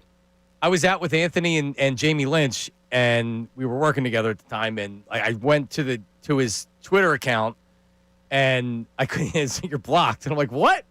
And then Jamie went, and he was blocked. So it's like, is everybody? So then I put it out on Twitter. Who else is blocked by Brandon Graham? And 1,000 people replied and said, holy crap, I am. And you know what happened? Brandon handled it perfectly. He actually came in studio. He was sitting right there, Ray. He came in studio and he owned it. And he said he hated seeing people that were commenting. It was he wasn't Brandon Graham yet. It was Earl Thomas. We should have drafted Earl Thomas and everything else. And he hated seeing the negativity. That's how he explained it. And he said anytime that anybody put anything about Brandon Graham, because I never tweeted at Brandon Graham, you suck, but I might have been involved in a chain of somebody tweeting me about Brandon Graham and Earl Thomas. And he just started blocking everybody. And he explained it perfectly. And I said, well, it makes sense. I can understand why he would want to do that. So he came in and he said this. Now, breaking sports. Where did it go? Oh, here it is. Thank you, 97.5. He was thanking us for exposing it so then he could finally talk about it and get it off his chest. Makes sense. Which is the biggest Brandon Graham thing ever to do. Yeah. Because he's awesome. But, yeah. So I'm blocked everyone now. And now nobody is talking about Earl Thomas. How many people have you blocked in your life? None. None? No, I just mute them. Yeah, that's the ultimate power. I would also have to look at my mentions, which I don't. I haven't looked at my mentions in years. Now, sometimes you'll get within a tweet and you'll look, and then people make you mad, and you realize why you don't check your mentions. Right. But Instagram, you look at comments, but even then, people are jerks. I can't let it bother me. And one time I was in my driveway, and I have cameras on my house, and I'm arguing with somebody on Twitter, going back and forth with some idiot on Twitter, and my wife's texting me being like, what are you doing? You've been sitting in your car for 5 minutes. So instead of going inside to be with my family, I was arguing with some loser on Twitter. And I can't do this anymore. That's a good cutoff point, realizing you can't do that anymore. Right? I'm smart. Well, a lot of people can't help it. No, I don't live on social media. I can't live like that. I don't want to live like that. I can't help it. I'm part of the generation. We're screwed. Yeah, but you don't know any better. You can't live. We're screwed, yeah. Yeah, you are. You're definitely screwed. Yeah, you're messed up in the head for a while. So here's what we're going to do coming up, all right? I had the top 25 TV shows from the last 25 years. So in 2025, last 25 years. So every TV show from the year 2000 till forward. What are the top 25 TV shows according to this website, which I'm not going to reveal because then people could cheat. But we want to open up the phone lines at 610-632-0975. We have pairs of tickets to see Bryan Adams, the Roll with Punches tour. That's right. Oh, man, we'll tell you more about that coming up in a second. If you get one correct, and we're not going to go through all 25 because we don't have time and we're not going to do that. If you want to try to win the tickets and you have a guess, it's the top 25 TV shows of the last 25 years. Call in right now, 610-632-0975, and give a guess. Ray Dunn is also going to be playing along with you. So we'll rotate it. Phone call, boom. Ray, boom. Another phone call, until I decide the segment's over. All right? That's coming up after this. Your chance to win the tickets after this. Get on right now, 610-632-0975 if you want to play. And I'm relying on people calling in that want Bryan Adams tickets. But even if you don't like Bryan Adams, it's a fun game to play. 610-632-0975. Middays with Marks. Back after this. Now on 97.5 The Fanatic Sports Update. AJ Brown speaks. I'm Ray Dunn with this Fanatic Sports Update. Days after the cryptic tweet that had everybody talking, AJ Brown got a chance to meet with the media to clarify how he's feeling. Sunday after the game, I let my frustrations boil over. I didn't speak to the media. I had a chance to correct my frustrations, and I continued to let it boil over. That's on me. I take full accountability on that. Posting that. My message on Twitter wasn't directed at anyone in the building. Not my coaches, not my quarterback. Wide receiver went on to say express himself in this way because he wants the ball in the biggest moments. As for pass catchers on this team, Dallas Goedert didn't practice yesterday with a knee injury. We'll keep you updated with that situation. We spoke earlier in the show to NFL insider James Palmer. You catch that conversation one more time at 975thefanatic.com and the Fanatic app. And coming up at 12:25, we've got ESPN Broncos reporter Jeff Legwold join us to talk about the matchup this weekend. In the baseball world, Dodgers beat the Reds 8-4 last night to move to the NLDS against the Phillies. The series will start Saturday in the 6 o'clock hour at Citizens Bank Park. It'll be Christopher Sanchez versus Shohei Ohtani on the mound to start the postseason. This update is brought to you by ExpressPros.com. Getting a new job can be easier with Express Employment Professionals. With Express, you'll have local connection to the job market. Get started at ExpressPros.com to find a location near you. I'm Ray Dunn, your home for the best birds coverage, 97.5 The Fanatic and 97.5thefanatic.com.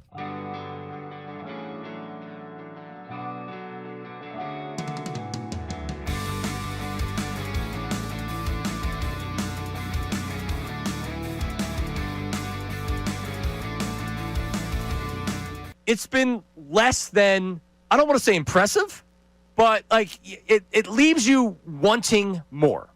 It leaves you wanting more of the offense. It leaves you with the defense saying, yeah, they're not really getting to the quarterback. I would have to look at it and say, this is actually the best case scenario for where the Eagles are. The Eagles could possibly start the season. They haven't lost the game, and the players, the coaches, the fans, I don't think there's anybody that's associated with the Eagles right now that feels like they're playing great football. And they don't think that they don't have to play better if they're going to win another Super Bowl. So guess what? They're not satisfied. I'm not satisfied as a fan. The coaches sure as hell aren't satisfied, offensively and defensively. And the players can't be satisfied as well. And they're 4-0. And by the way, they're the best team in the NFL. And I don't think it's particularly close.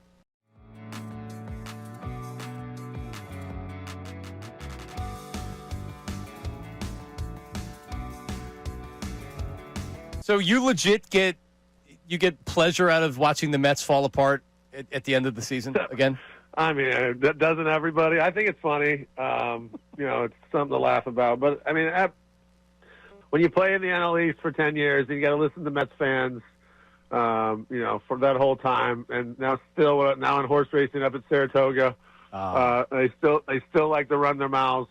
So it still brings me joy to laugh at them. Yeah, Jason, those times looking back where it's not often the Mets and the Phillies are good at the same time, right? And you experienced a little bit of that in the early portion. And those fans come down and they invade Citizens Bank Park, and they are so loud and obnoxious. And that was the beginning. We hadn't seen championship baseball in Philly since the 80s. And you guys ushered that back in. Just what a time to be alive, man. When you think about those days, because you came to Philly, you hadn't become the Jason Worth that we know right now. What's it like when you think about those days? Yeah, well, look, I had a good start in LA my first year, and then I got hit in the wrist my first game of spring training in 2005. And, didn't play, had surgery, didn't play all of 2006. And then I come to Philly in 2007, and I'm literally barely make the team. And it took Shane Victorino and Aaron Rowan? No, God, I'm drawing a blank. Took 2 guys to get hurt on the trade deadline for me to even get a chance to play. And then, Charlie still was a little apprehensive to get me in there, but I played so good in August of 2007 when we really started our first run. And that was kind of my when I had a chance to play and coming out, and that's when we started to run down the Mets. So there was that big series at home, the 4-game series where we swept them, and that's when, for me, that's when Philly really came back alive with baseball, and it was that team that ultimately the next year won the World Series and ran down the Mets 2 years in a row. So that's where the whole kind of rivalry started. But you're right, they would come down, they'd invade Citizens Park, they're obnoxious. You go up there and you play 12 games a year up there, and you got to listen to them run their mouths. So it was sweet to be a Philly back in those days, and I'm proud of what we accomplished. And man, we had. This is the instrumental, but this is Bryan Adams, Summer '69. Playing for a pair of tickets to see Bryan Adams roll with the Punches Tour. Special guests Pat Benatar and Neil Giraldo. Wednesday, October 29th, Xfinity Mobile Arena. Tickets on sale right now via Ticketmaster. These are digital tickets. We have 5 pair. I don't know if we're going to get through 5 pairs, but if you want to play along, 610-632-0975. We are looking for the top 25 TV shows from the last 25 years. And this is via Rotten Tomatoes. All right? The critics from Rotten Tomatoes have ranked them. So, we'll get going on the phones in a second. We're going to start with Ray Dunn. Oh, crap. Who is known to be a big fan of TV. Of course, yes. I have 25 in front of me, Ray Dunn. Number 25? No. Yeah. So, all right, so I should explain a little bit more. You give a guess at what you think's on the list. Oh. And if it's right, you qualify and you win. If you don't, you're out. Oh, so I can take a really obvious one You here. continue to play. Yeah, give me your answer. All right, Sopranos. The Sopranos is number 2 on the list, Ray Dunn. Is it number 2 on our list as well here? It sure is.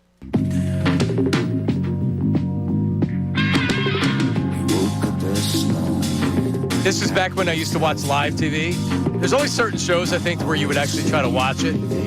And I remember I'd go to my buddy Scooch's house, Scooch and his brother Tony, and we'd sit there, we'd order food, and we'd wait for The Sopranos to come on. I get chills listening to it right now, and I love the beginning because Tony would be smoking a cigar, and he grabbed the New Jersey Turnpike ticket, and then they'd show the skyline of New York, and then he's driving through Newark and all these other. What a great freaking show. Number 2 on the list, Ray Dunn.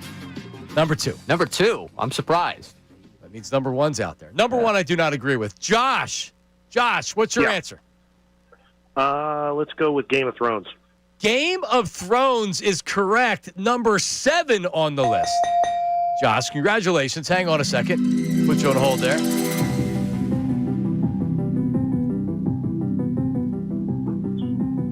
How do I put him on hold here, by the way? You do it? All right, there you go. It's on hold. Were you a Game of Thrones fan? Nah, I don't do Dungeons & Dragons. Sorry. I can tell you that I have never watched an episode of Game of Thrones. It became one of those things where it was, you have to watch it, and that usually makes me want to watch something less. Correct. When everybody told me I had to watch it, I said, well, now I'm never going to watch it. And I've never watched 1 second of one episode. I believe I walked out of hanging out with people because they were like, all right, it's time. And I was like, yeah, I'm not in on this. I'm out. Now I was a little bit more stubborn and a bit more of a jerk, I guess, in that moment when I was a little bit younger, but... Yeah, I mean, it's not something I'm proud of. I just had no interest. Like, my dad loved it every week. He was, oh, hell, you not watch the Game of Thrones? And I'm like, I mean, my life's pretty good. I've managed to live without watching Game of Thrones, but people still tell me, like, no, it's such a great show. So at some point, I'm not even going to lie, I won't watch it, but I could put that out there. Oh, at some point, I'll watch it. There you go. Give me another one, Ray.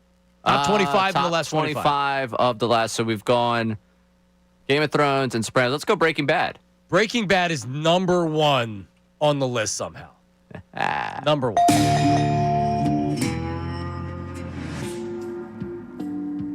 Were you a Breaking Bad fan? I've never seen it all the way through.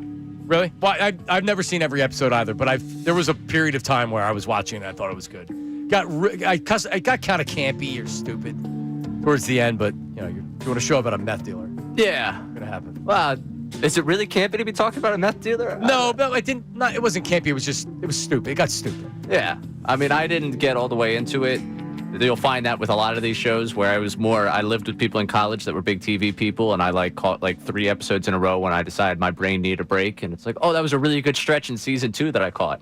And then I should sit down 2 weeks later at season 5, and it's like, oh, wow, that character's dead. That character is no longer here. They got a job in a movie. They had to get rid of that character somehow. So, all right, well, I'm never going to understand the whole storyline here. It's The Sopranos. There were so many great characters, but they came and they went because they had to be killed. Otherwise, The Sopranos wouldn't work. So, but yeah, the Sopranos the best TV show ever. It's not even really close. All right, let's go to if you want to give it a crack at it, 610-632-0975. John in Northeast Philly. John, what's your guess? Johnny Marks, welcome back, brother. Thanks, dude. I appreciate it. What up? Ray stole both of mine, so I'm gonna. How about The Office? Is it on the list? The Office, which I believe is one of Ray's favorite TV shows, is correct at number 19. The Office, number 19. Yes. There you go. All right. Is it not there? All right. Well, you can put him on hold there. How do I put him on hold on that thing? Thank you, John. I appreciate it. So you push that green button again. There you okay. go. Yeah, now he's on hold. So you were an Office guy? Yeah, I enjoyed The Office. I mean, it was the perfect time for me when when Netflix rewatching was the thing where we all started binge watching stuff. It was a really, I don't want to give my age because it'll make people upset, but The Office was the show that everyone was, and it was What do you mean you don't want to give your age? Well, because I piss people off that way. What do you think? We're not going to say how old you are? Of course we're saying how old you are. We will. This isn't a fake show. No, it's not a fake show, but I just don't like to throw it in people's faces that when they were in the midst of their 40s, 50s, and moving on through, I was not. Yeah, you're a. I'm not. I've actually experienced either of those things yet. So you didn't watch The Office originally because that was on earlier than you would have watched it. You watched it when Netflix got it. Right, when Netflix got it, and it was the Netflix show to binge watch and catch up with. I've seen it. When I've seen it, I don't particularly enjoy it. I understand why people like it. It's very well done. I just never. It's very uncomfortable to start if you are you're not invested in the characters for the start of a show. And if you don't like uncomfortable humor, the first 2-3 episodes, you'll be out because you're not invested in the characters at all. I understand people who say, I watched the first 3 episodes, I didn't end up watching it all the way through. I was forced to keep watching it because it was that was when I wanted to fit in with and I also like comedy more than I like the Game of Thrones. The drama. Yeah. Well, every show now on TV has to have either, if they're not on TV, they're on one of the streaming services. You have to have, for whatever reason, people have to get naked and have sex. You know what I mean? It's just, it's unnecessary most times. But I think shows feel that they have to have that now. One of the characters at least has to get naked. A lot of times they all have to get naked. Yeah. All you see is violence in movies and sex on TV. That's what happened to those good old family values? Right. I mean, the A-Team, no one would ever get killed when they would have machine guns and stuff. They would just get out of the car and be okay. There you go. Give me another answer. Ray Dunn. Oh, another one for the top 25 of the... I'm going to go further down. You said Office was 19? Correct. Let me see if Parks and Rec is here. Parks and Rec makes it at 22. Oh. Another Ray Dunn show, Parks and Rec. Yeah. You look like you are a Parks and Rec guy. Yeah. And you look like an Arrested Development guy, number 23. I am not, actually. No? Not that I'm not a fan of it. I just never watched it. So I can't really give you a good judgment on it. I would watch it. Chernobyl, 25. I didn't see it. Not a comedy or a fun one. 24, Watchmen, Arrested Development, 23. Parks and Rec, 2. The Americans, 21. Don't know that. West Wing, 20. 20. Wow. For all the hype it gets from people, I think it'd be higher than 20. Derek and is it Exton? Where is he at? Derek, go ahead, man. What's up? Did you guys say The Wire yet? The Wire is number 1 on this list. Correct. As Arthur once said. Are you a Wire or a Sopranos guy? Or excuse me, no, sorry, it's 3. It's not number 1, it's 3. You're a Wire over Sopranos? Yeah, I think Wire and Breaking Bad are my 1A, 1B. Sopranos would be my, 3. All right, good stuff, man. I thought I was going to like The Wire more, but the way it ended the last season, Sopranos takes over The Wire. Love The Wire. So the Sopranos ending greater than The Wire ending? Or the last season greater than the last Soprano as a whole was a better show than The Wire. The Wire really lost it in the last year. It was just stupid. And The Sopranos, I believe all the seasons were great, and people complain about the ending of The Sopranos. The ending of The Sopranos was fine. Was it as good as the show was? No, it's hard. It is difficult to end shows. Seinfeld, people don't like the ending of Seinfeld. Really, the only good ending to a show was Newhart. And I'm sure you watched that many times there, right? Oh, a million times. Yeah, you know me. Big fan of, what was it again?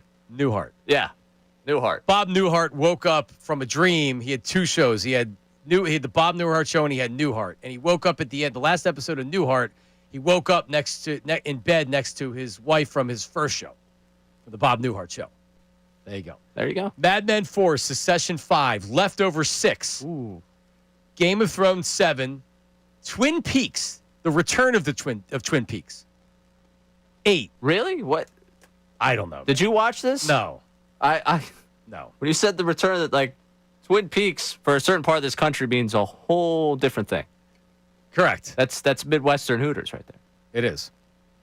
Is it around? I mean, Hooters isn't around anymore, is it? I don't know, but I know Twin Peaks, when I went to Kansas City, there were a lot of them. Lost 9. Lost, a lot of people liked. I never got into it. My dad loved it. 6 Feet Under 10, Fleabag, Ted Lasso. Oh, Love Ted Lasso. Love Ted Lasso. Better Call Saul 13, BoJack Horseman 14, Curb Your Enthusiasm 15. Missed by me. Stranger Things in there 17. So there you go. All right, we'll come back because we got a lot to get to, including the news at noon right after this. Also, back to the Phillies. Decisions to make with the roster and the lineups in the postseason. We're going to break them down coming up after this. It's Middays with Marks, 97.5 The Fanatic. Start your morning off right with some coffee.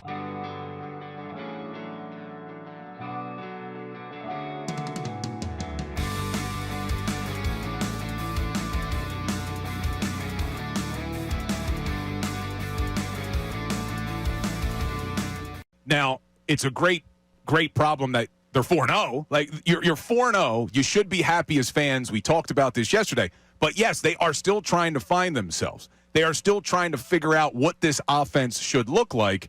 And the reason I get frustrated by this A.J. Brown conversation is because I do think it distracts from what the bigger issue is, which is this offensive line hasn't been good enough. This rushing attack hasn't been good enough. As much as I like Jalen Hurts, I don't think he has been good enough if your goal is to win another Super Bowl. The goal is not to start the season 4-0. The goal is to win a Super Bowl, and I think this team does need to improve offensively for that to happen. And quite frankly, I think that they will. They're too talented not to. But like you've been saying all offseason, AD, now's the time to start. Week 5 is when you should really start to identify what this offense is going forward.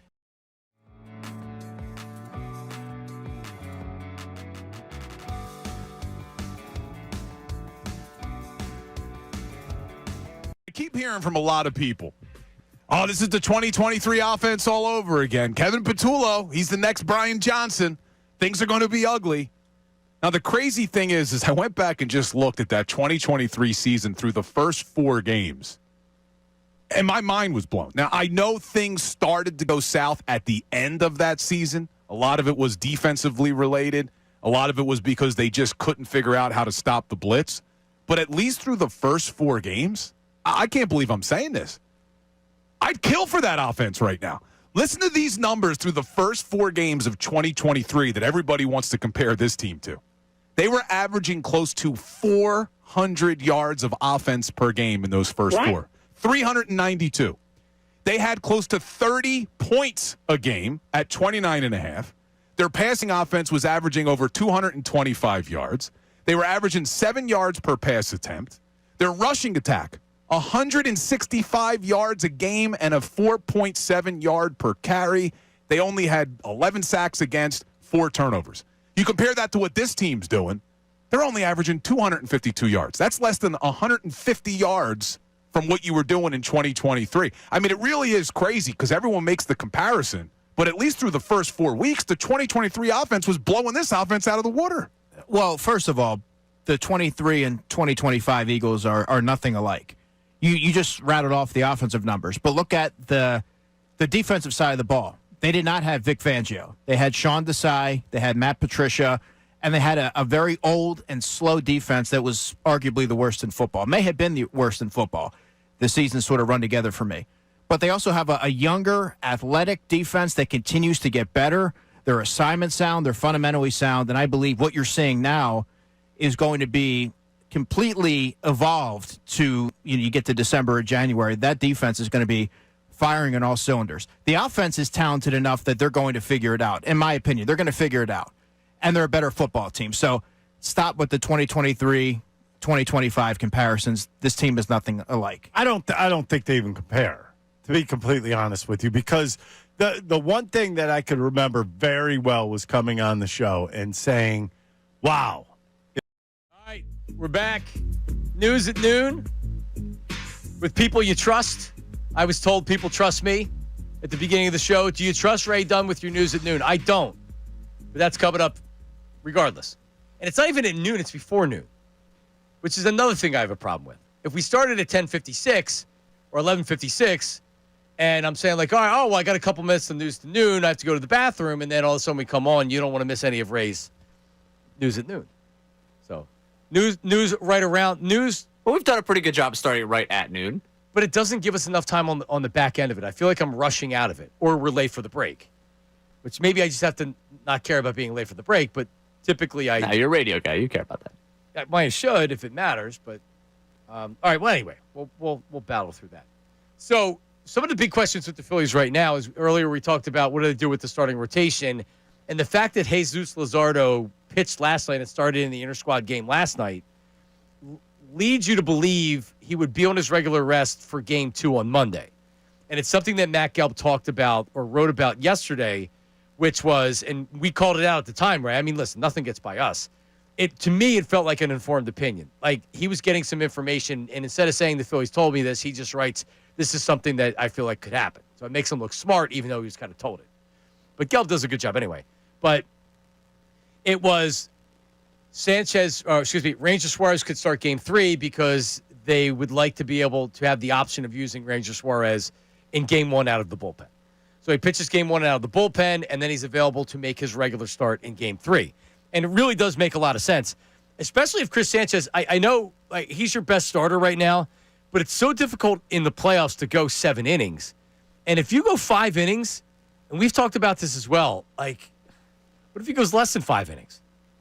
To have the ability to bring Ranger Suarez in, even if it's an inning, you're getting a guy that's been there, done that. He's got stones. Is there anybody on the Phillies you'd rather see out there for a big moment in an inning other than Ranger and maybe Duran? No, probably not. No one comes to mind here. Without Wheeler on this team, certainly no one outside of Ranger. So, like moment-wise. Yeah, moment-wise. 2 runners on first and second, 1 out. I want Ranger coming in, which is amazing considering he doesn't, he's not throwing flames up there. But the dude knows how to pitch. He knows how to wiggle out of jams and situations. He's really versatile. I mean, he really is. He's another good series or another good playoff one around a Ranger Suarez can really make some money. Not going to make $200 million or anything like that, but he can make some money in free agency if he ends up leaving, which he probably will. But anyway, so what's going to happen with the lineup, but what's going to happen in the outfield?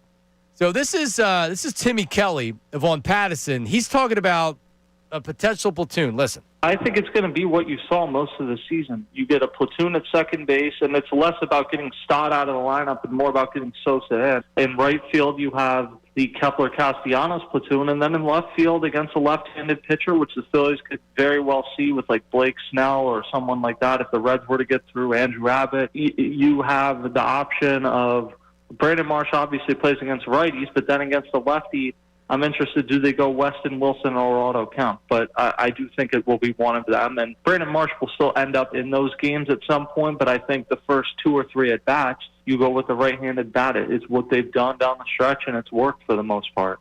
I'd be curious because Marsh is really another one of the players that was a big part of the resurgence of the Phillies offense in September and coming down the stretch. But they do like doing that platoon. All right, so let's break it down like this. Against a right-handed starter, which will be Game 1. Yeah, Ohtani. So you're going to have Ohtani. What does the outfield look like, Ray Dunn? Marsh, Bader, Kepler, from left to right. No, absolutely no argument. No argument. The only thing is, and he mentioned Blake Snell, and he would probably go game. Yeah, he's going to go Game 2. What's the outfield look like? Do they go with Weston Wilson in left field? Do they? Probably. Well, I'm almost to the point where Kemp hit so well when he came back up for you in September that do I ride the hot hand there? I go Kemp. Kemp in left field. Kemp's got sneaky power for. He can were drive waiting the ball to for. all fields too. They were waiting for it when he originally came up, and it seemed like whatever he worked on, whatever he fixed when he went down and came back up, it definitely showed in September. I am a little leery with, my season being on the line of him playing 5 innings in left field. Like, that's not a native position for him. It's another good point. Weston Wilson's better defensively, but he's not.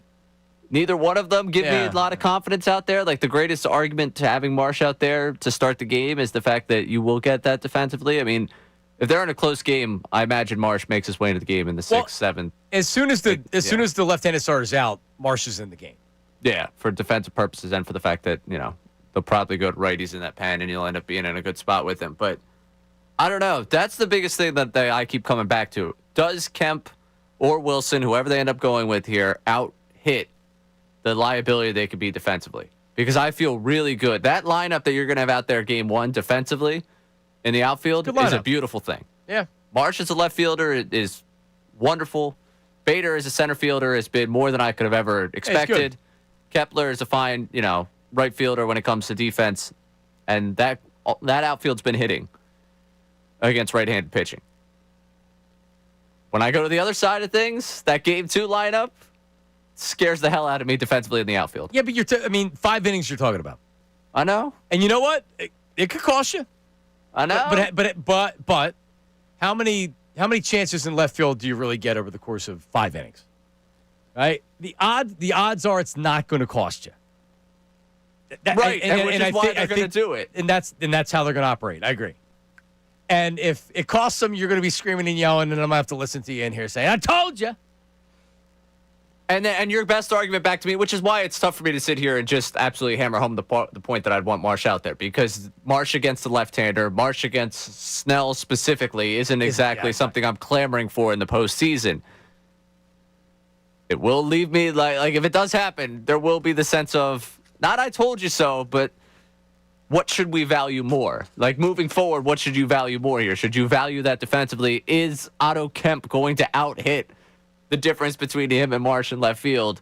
I hope he does. I hope, honestly, we show up here Tuesday after game 2. It's like, could you believe Ray was even concerned about it? Kemp hit a 2-run homer. Those 2 runs were the difference. Ray's a moron. Shut the hell up. That's what I'm hoping. Well, you know what, though? You're not a moron, which is kind of disappointing. Because you are it's only 4 days, John. You got a lot of time. No, but I can tell you had a high SAT score, and you're very book smart, and you have very much not even above average intelligence. You're probably in the gifted area to it.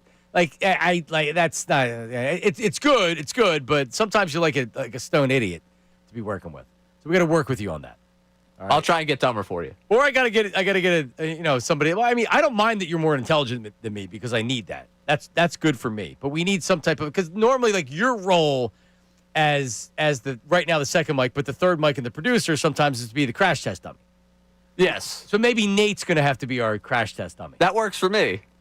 You think they'd allow it if I put Nate in a trash can and we rolled him down the art museum steps? Is that still allowed in the radio? I think for a good bit, assuming our digital department gets what they want out of the bit, I think that they'd be fine with it. Okay. It matters the views, so we just got to make sure it gets the views. It's only a problem if it doesn't work out for us in virality. Okay. All right. Well, let's do it. Let's plan on that. By the way, for views, man, we hit a home run yesterday with Jason Worth. Check out the station's Instagram page and check out my Instagram page at John Jon Marks MARKS Media. Jason Worth takes great pleasure in the Mets falling apart. And we're gonna play the best of version of that coming up at shortly before 1:00 for the people that didn't get to catch it live yesterday. Jason Worth was amazing. But make sure you're following us on social media.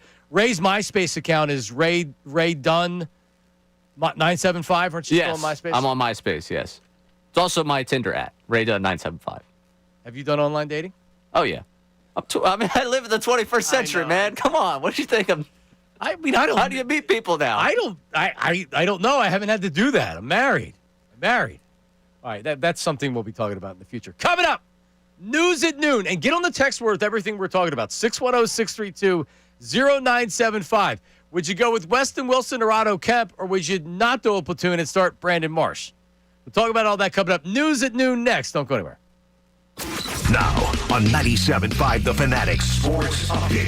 AJ Brown speaks. I'm Ray Dunn with this Fanatic Sports Update. Days after the cryptic tweet that had people talking, AJ Brown got a chance to meet with the media to clarify how he's feeling. Sunday after the game, I let my frustrations boil over. I didn't speak to the media. I had a chance to correct my frustrations, and I continued to let it boil over. That's on me. I take full accountability on that. Posting that. My message on Twitter wasn't directed at anyone in the building. Not my coaches, not my quarterback. Wide receiver went on to say he expressed himself in that way because he wants the ball in the biggest moments. As for other pass catchers on the Birds roster, Dallas Goedert didn't practice yesterday with a knee injury. We'll keep you updated with that. We spoke earlier to NFL insider James Palmer. You can catch that conversation one more time on our website, 975thefanatic.com and the Fanatic app. And ESPN Broncos reporter Jeff Legwold is coming up at 12:25. In the baseball world, Dodgers beat the Reds 8-4 last night to move on to the NLDS against the Phillies. The series will start on Saturday on the 6 o'clock hour at Citizens Bank Park. Christopher Sanchez, Shohei Ohtani, the matchup on the mound for Game 1. This update's brought to you by King's Hawaiian Sliders. Eli Manning reminds you there's nothing like football and King's Hawaiian Sliders. King's Hawaiian Sliders makes you a winner on game day. Pick them up this weekend in the bakery or deli section of your grocery store. I'm Ray Dunn on the home for the best Birds coverage, 97.5 The Fanatic, 97.5thefanatic.com.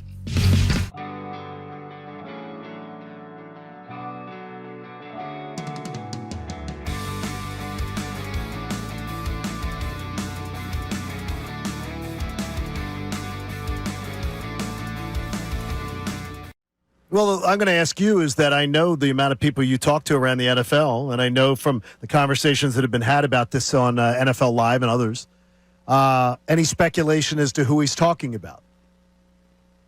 Not listening to him. No, I can honestly tell I have not spoken to a single person about that. I honestly have not. We're dealing in injuries on Monday. Yesterday was a day to kind of catch my breath and try on Tyreek Hill. I know it's a big deal in Philly, but on my list of priorities, it was not very high up. Okay. So, do you believe? I know it's not mandatory, but do you think the Eagles will maybe make it mandatory for AJ Brown to address this? Because today's the day where midweek players can speak to the media. Do you believe it will be AJ Brown Day, and do you believe the Eagles will make it be AJ Brown Day? Here's what I would say to that: AJ Brown's a big boy. He can tweet what he wants and he can say what he wants. I don't think you make him do anything. If he wants to talk, he can talk. If he doesn't want to talk, he doesn't want to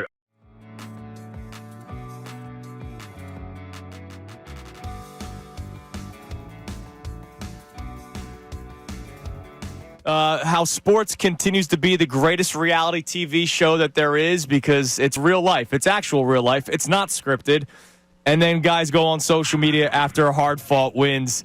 First off, what did you make of the tweet? Before we even get to your reporting, what did you make of the tweet by A.J. Brown following a hard-fought win in a place that they have struggled a lot over the years? Well, only A.J. Brown could fully explain what he meant by that.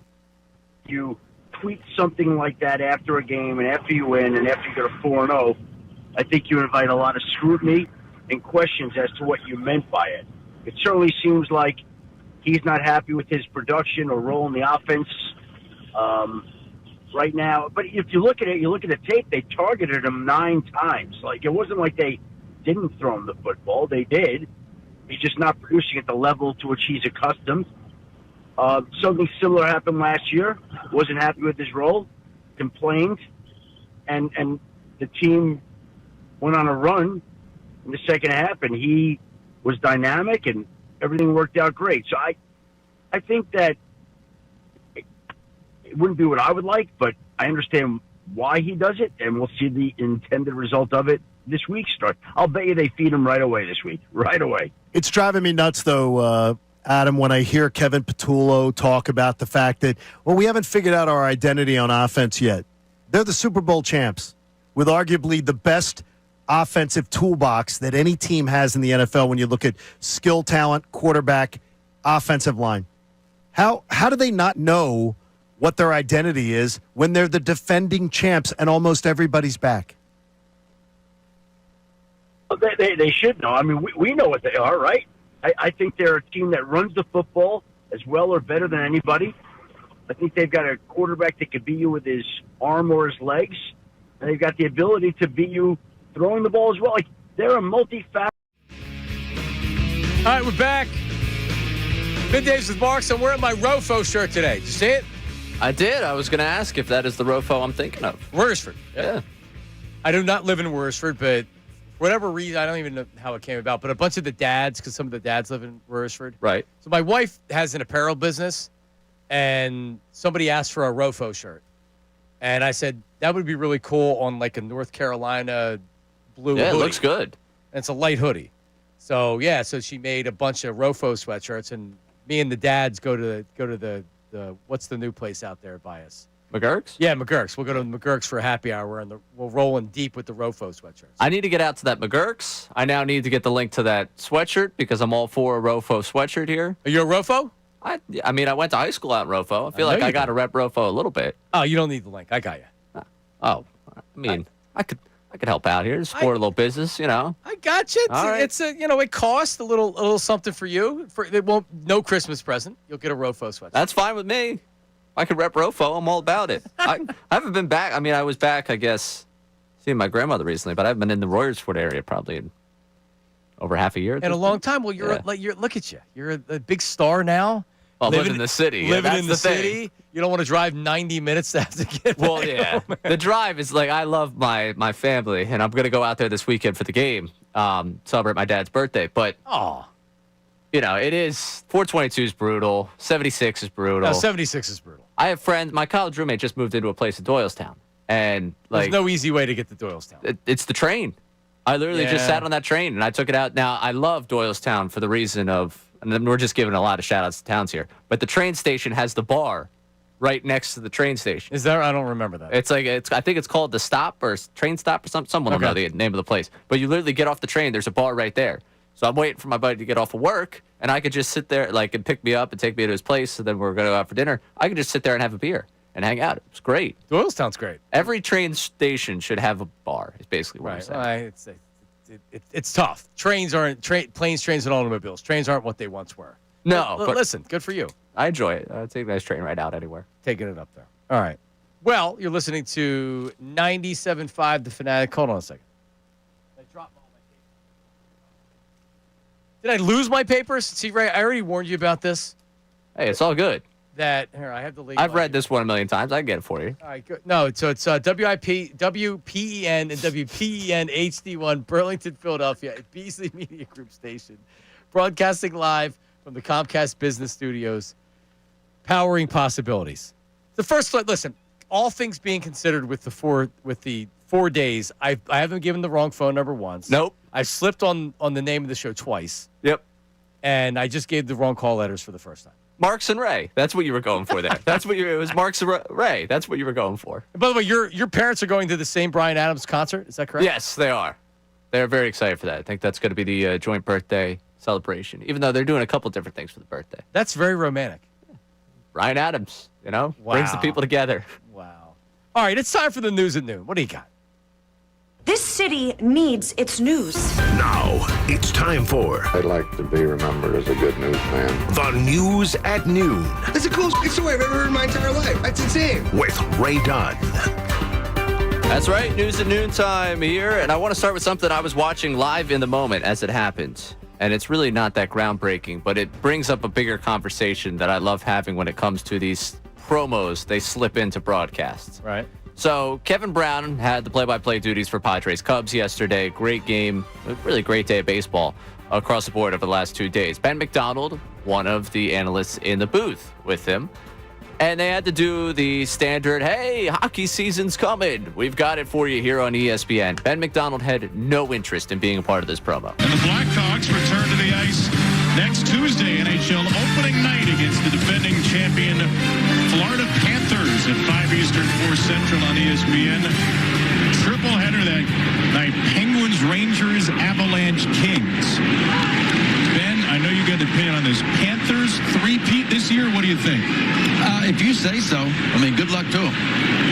Are you asking me if I'm going to be watching? No, you'll be watching, of course, because you work for ESPN. You'll be watching Friday night. There is zero chance I'll be watching. I'm just going to be honest with you. Where will you be?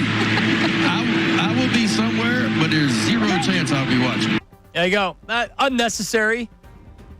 play-by-play guy just trying to have a little fun with Ben. Right. Show some of his personality, and then he comes off as being a jerk. I would love for once, now maybe not with the sports content, but one of these Fox, CBS, NBC football broadcasts where they're like, and this week in television on Fox, the shows that suck that they're trying to promote, just saying, that show blows. Anyway, back to the action here. Yeah, I know NBC was Sunday Night Football, so like the Voice debut, blah, blah, blah, Yeah. right? And like, it'd be like Chris Collinsworth saying like, yeah, I'm not watching that. Yeah. That show sucks. This year of talent is just bad on The Voice. Catch them next year. This group is bad. Like, I would love just once someone to give their true thoughts. So I appreciate Ben McDonald in that moment, at least giving his true thoughts. Like, I've done the promo, like we do the ESPN Plus ones. I'll give you like slide you a promo for like games that are happening this weekend. And it's like, oh, like these names, they actually have the pronunciation guide for you. Because like we know that you're busy calling another game. You're not going to watch this game. You haven't watched a single ACC game between these two teams. Like, oh, Clemson and fill in the blank in college basketball. And I do it with Mark Jackson or Jason Ivey. It's like, oh, yeah, real excited for this one this weekend. Are we watching it? It's like, no, Mark's going to be on Sixers duty. Jason's got a real job, a life to follow. Yeah, and, like, I'll be at a game this weekend. You get in and get out. They're trying to have a little fun. Probably not wise with Ben McDonald. No, I think you learned your lesson on that one. And by the way, my kids watch The Voice. They like The Voice. So we kind of family watch it. And, I mean, it's the same show that it was however many years ago. Is that a good thing or a bad thing for you? It's karaoke. Yeah, they're not singing their own songs. Yeah, they're good singers, but, it's like it's like a football player that was great in high school.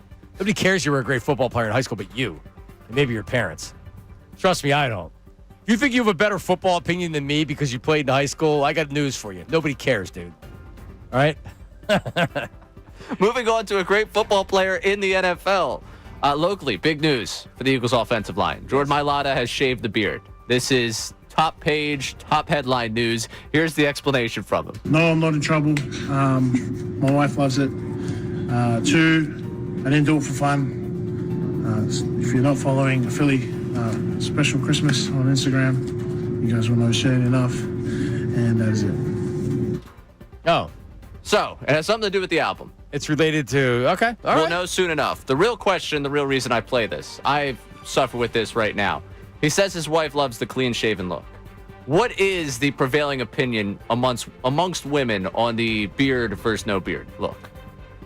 I mean, my wife does not want me to shave my beard. Okay. When I trim it down a little bit too close. I've had a beard legitimately. I haven't had a clean-shaven face since my 20s. I have not shaved my face straight with a razor down to the skin in probably 20 years. Wow. Now, because I've lost some weight, I'm still a little bit worried about the turkey neck. I need a facelift if I was to maybe shave the beard, but you're worried about what the face is going to look like. Got it. But I don't know. I think every woman's different. Some like the smooth, some don't. Yeah, for me, I think it gives the more pronounced chin, which is why I like to go with the beard.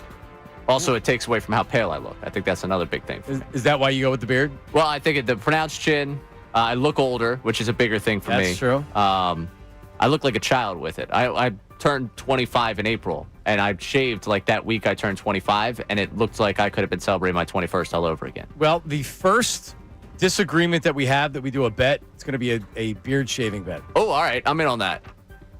Honestly, there's a chance that you'll come in one day and I'll just be clean shaven and it'll be like, what happened? I'll be like, I don't know. I'm going through a thing. Trying to figure it out. You just had to do it. Yeah. I used to do that with my hair. I would just shave my head. Oh, yeah. No, I'd never do that. And I look like I look scary. Yeah. It looks weird, but anyway. All right, last thing for you here. We have a follow-up, but not the conclusion of the Todd McShay, Paul Feinbaum beef. Ooh. Todd McShay went on the Stugatz and Company podcast and gave a teaser for his podcast that should come out today or tomorrow. And the whole Feinbaum issue, where it goes back to, here is McShay's explanation. There were several things that rubbed me the wrong way. There were people who just didn't like Paul in the building. We'd go out to whether it was the Rose Bowl or a bowl game or have national championship, and he would be there. And the comments from other people that I would overhear or be, in a circle of people talking, he didn't look like the rest of us. He didn't know ball, all those things. He's a different cat. And I've never got involved in that. I've had a lot of accusations against me, and some of them are probably true. Some of them are not. I would defend. But I don't think anyone would accuse me of being a bad teammate. I think there's a loyalty and several times over the years, he crossed the line on that. It's like, I thought we're teammates. And then, and I'll explain on my show and give more detail, but the Jalen Carter situation, if you want to do some research on it, was what pushed me off the edge. Right. And it was absolutely unacceptable, and I'll explain the rest later. But yeah, I don't trust the man. I think he's a coward of a man. And that's it. Yeah, I could see him being, when everybody goes out to a bowl game and people are hanging out at the bar getting drunk, Feinbaum isn't necessarily in the scrum with everybody else. You don't think he seems like a grand old time to hang out with? No, he doesn't. No, he doesn't. He's a different dude, former radio or former journalist, big-time college football journalist who has turned into a big star on ESPN with his radio show. McShay and maybe he didn't like a ball guy, can't talk ball like us. All right, well, I don't think he's trying to talk ball with you. Yeah, I mean, Feinbaum gets the old, well, he's not one of us. Like, right. The draft analysts also go down that path where they, like, start to hang out with the players, and it's like, we know we could break down the all 22. We got what's going on. Yep. Like, McShay's got a little bit of that energy going on in that clip. Yep. If we ever went to where the station went to an event, I would be in the scrum. I'm a scrum guy. Oh, yeah. I think you can ask anyone about my previous fan fests. Yeah, I'm going to be in the midst of the people. Are you in the mix? Are you a maniac? Yeah, I've been the one that's FanFest is over at 5, and it's like 7, 8 o'clock, and it's all right, Ray, let's.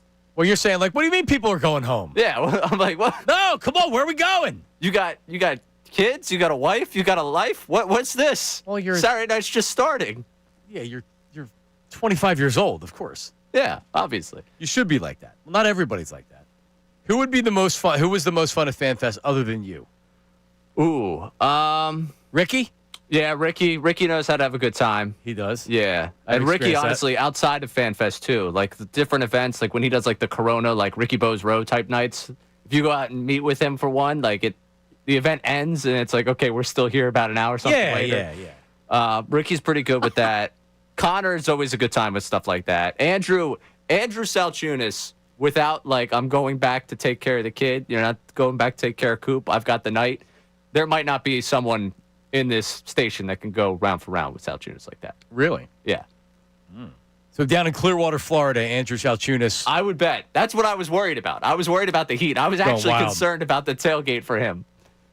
But he made it. Yeah, he's alive. He made it back up here. All right, so we have the ESPN reporter for the Broncos, Jeff Legwold, will join us coming up here at 12:25 or so. So 2 segments from now. And I'm really curious, and we'll take your phone calls coming up next. Joe, we'll grab you. 610-632-0975. The record's 2-2, right, with the Broncos, or are they 3-1? I for some, like they were talked about. I know that I had them possibly even winning the division, and I'm like, nah, it's probably not going to happen. Yeah, 2-2. 2-2. So they beat the crap out of the Bengals, who have a backup quarterback. They lost a close game to the Chargers. They lost a very that was a tough game against the Colts, and they beat the Titans uninspiringly in Week 1. So, like, what are the Eagles up against? They have a great defense, but also, what does Jeff think about the Eagles? Because we know we're so knee-deep in what we think about the Eagles and everything else. But what is Jeff? What's his perspective on the Eagles as the Broncos head into Philly coming up this weekend? He's coming up right after this. But also, Nick Sirianni talking about this Broncos defense and should give us reason to believe that their offense will be better. Nick Sirianni on the Broncos. Jeff Legwold coming up after that. It's Middays with Marks, 97.5 The Fanatic.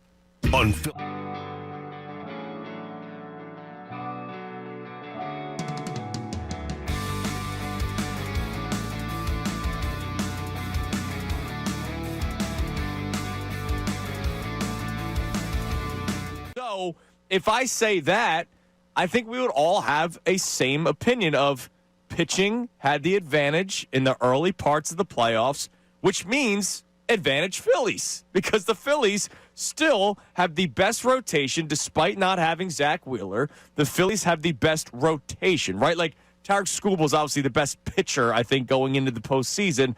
But then who else follows him?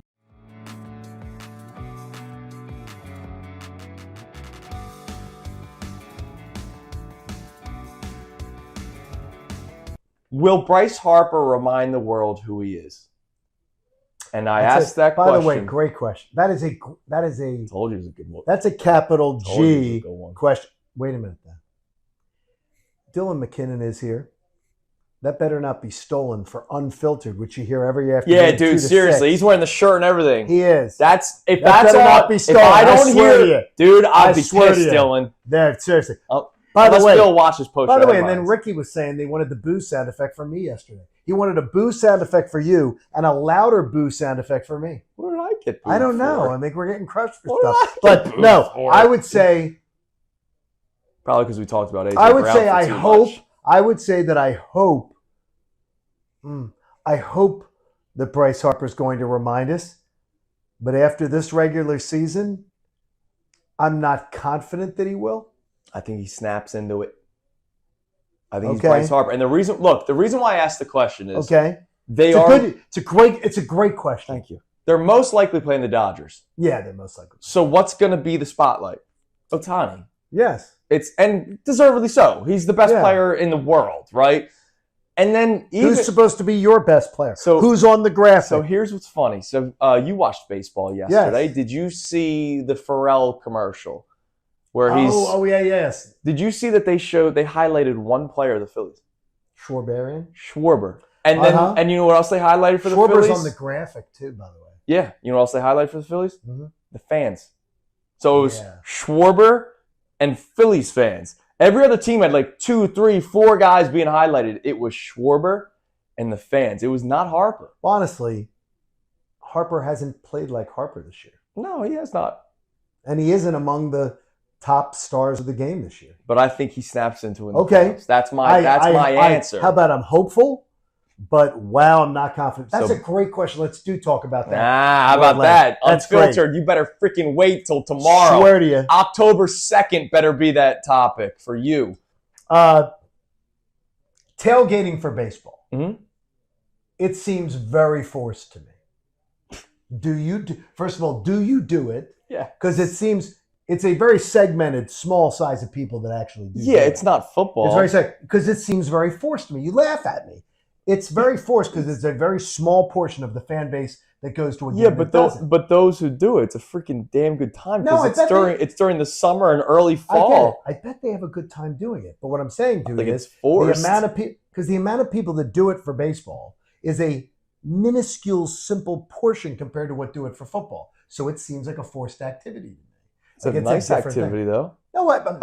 Middays with Marks. YouTube, hello. Listening on the app. A lot of people ask me, how do I, where are you? That was fascinating more than anything, and I guess we should know this. We put out the Jason Worth talking about how he loved the Mets collapse. And it goes out on Instagram, and it gets a ton of, it gets aggregated, now it's all over the place. And a lot of the comments were, hold on, is that John Marks? Or like, hold on, what station are you? Yes. So a lot of people may not even know that I'm back on the radio and I'm back here at 97.5 The Fanatic. Every Monday through Friday, 10 a.m. to 2 p.m. with Ray Dunn and assorted co-hosts, probably starting next week. And, so tell a friend. I see people at the grocery store all the time. If they don't know I'm on the air, I'm trying to tell everybody. So tell a friend, did you hear Johnny Marks is back? Watch on YouTube. Listen on the app. Listen on 97.5 The Fanatic, all right? You can't miss me, all right? I'm going to make sure that regardless of what you want, you'll be forced to listen or watch us, right? They should have us out at that Providence Town Center just to raise awareness. So my buddy Ed Tell, who owns the Razor Bar in the Providence Town Center, I've done some stuff in the center before, but doing a live show up there maybe. But Wegmans, if we did Wegmans right in the produce aisle. I'm all in on that. All right. A lot of days at that Wegmans. Oh, I was there yesterday. The Wegmans. Yeah. I mean, that was also like when there was nothing to do in the town you grew up in. Like, oh, the Wegmans is still open. Let's go sit there, grab something to eat, hang out, and then we'll figure out what we're doing. Is that what you did? Yeah. We used to go to the 7-Eleven. Yeah. Well, the 7-Eleven's no longer applicable anywhere. Well, there but was back then it was. There was the Sev right next to Springford, and this probably predates you living inside of the district. It was there. Okay, yeah, because it's turned over to something else now. It's a vape shop / Yeah, so it's kind of turned into what the clientele were outside of the Sev, and that was like I was like, I'm not going to really hang outside the Sev. We'll go sit inside a Wegmans. Probably 4 or 5 years since that. So I've lived in Collegeville for 12 years now. Oh, really? Yeah, I didn't know that. Yeah, I've been up there for a while. Hey, so you were living there when I was still in high school. I may have seen you hanging out in Wegmans. Depending on what neighborhood you're in, there's a good chance I could have been wandering around where you are, not too far from where you are. Again, I just got a text message from somebody saying that they discovered just listening on the dial that I was back at the Fanatic. They had no idea. They didn't see the news stories. So it was just like Thursday it got announced, and then it was boom, I'm back on Monday. So there you go. Joe in, where are you, Joe? Harleysville, Pennsylvania. Joe, how are you, buddy? Good morning, or good afternoon, John. John, I'm so glad you're back. I remember you when you were here before, and I followed you a little bit on the other side, but I had difficulty with it because I enjoy this station. So, and I'm 70 years old. I'll be 70 in February. So, I've been following the Eagles since Norm Snead, and Joe Harrick. So, I don't understand all the hype and all the drama with the Eagles team. To me, they played an amazing game because number one, they had to overcome that heat. Yeah. That heat was the talk of the week last week, and they came out. They put the lead on, but I think the heat got to them at the end of the game. And I've watched Tampa Bay quite a bit too because I like Baker Mayfield, and I noticed they pull these games out in the end. The teams that they're playing, they're utterly gassed. So I enjoy the football. I don't get into all the drama with who said what, who said this. Somebody's always going to talk. Just sit back, enjoy the victory, whether it's by 1 point or by 50 points. I'm not a gambler, so I don't get into any of that business. Right. I just enjoy the game for the purity of the game, and so that's my viewpoint. I don't believe the Eagles will go undefeated. I believe they will lose some games somewhere along the line, but I don't think this weekend is one of them. Ooh, all right. Well, that was going to be my question, and I appreciate it because we were going to get Jeff Legwold coming up. He covers the Broncos for ESPN. Is it this week? We'll talk to Jeff coming up. What is his view on the Eagles? Yeah, they are 4-0. Sometimes you don't realize that it's an undefeated Eagles team that has lost one game in their last 21 games. So we'll talk to Jeff Legwold of ESPN covering the Broncos, his thoughts, and he'll fill us in on what's going on with Denver. That's coming up next right here, Middays with Marks, 97.5 The Fanatic. Now on 97.5 The Fanatic Sports Update. AJ Brown speaks. I'm Ray Dunn with this Fanatic Sports Update. Days after the cryptic tweet that had people talking, AJ Brown got a chance to talk himself, talking with the media about that tweet and how he feels. Sunday after the game, I let my frustrations boil over. I didn't speak to the media. I had a chance to correct my frustrations, and I continued to let it boil over. That's on me. I take full accountability on that. Posting that. My message on Twitter wasn't directed at anyone in the building. Not my coaches, not my quarterback. Wide receiver went on to say he expressed himself in that way because he wants the ball in the biggest moments. Elsewhere in the world of the Eagles, Dallas Goedert didn't practice yesterday with a knee injury. We spoke earlier to NFL insider James Palmer. You catch that conversation one more time on our website or on the Fanatic app, and we will get a chance to speak to ESPN Broncos reporter Jeff Legwold coming up in the next segment about the matchup this weekend. In the baseball world, Dodgers beat the Reds 8-4 last night to move on to the NLDS against the Phillies. The series will start Saturday in the 6 o'clock hour at Citizens Bank Park. It'll be Christopher Sanchez versus Shohei Ohtani on the mound to start the postseason for the Phils. This update's brought to you by Mercedes-Benz. Looking for an exceptional driving experience? Experience the power, precision, and intelligence of an iconic Mercedes-Benz SUV at your local Mercedes-Benz dealer today. I'm Ray Dunn, and your home for the best Birds coverage, 97.5 The Fanatic and 97.5thefanatic.com.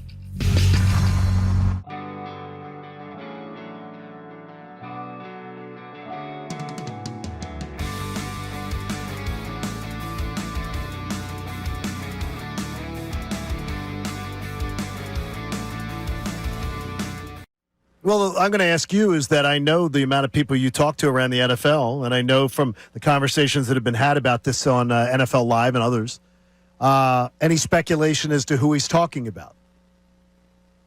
Not listening to him. No, I can honestly tell I have not spoken to a single person about that. I honestly have not. Like, we're dealing in injuries on Monday. Yesterday was a day to kind of catch my breath and try on Tyreek Hill. Like, I know it's a big deal in Philly, but on my list of priorities, it was not very high up. Okay. So, do you believe? I know it's not mandatory, but do you think the Eagles will maybe make it mandatory for A.J. Brown to address this? Because today's the day where midweek players can speak to the media. Do you believe it will be A.J. Brown Day, and do you believe the Eagles will make it be A.J. Brown Day? Here's what I would say to that. A.J. Brown's a big boy. He can tweet what he wants and he can say what he wants. I don't think you make him do anything. If he wants to talk, he can talk. If he doesn't want to talk, he doesn't want to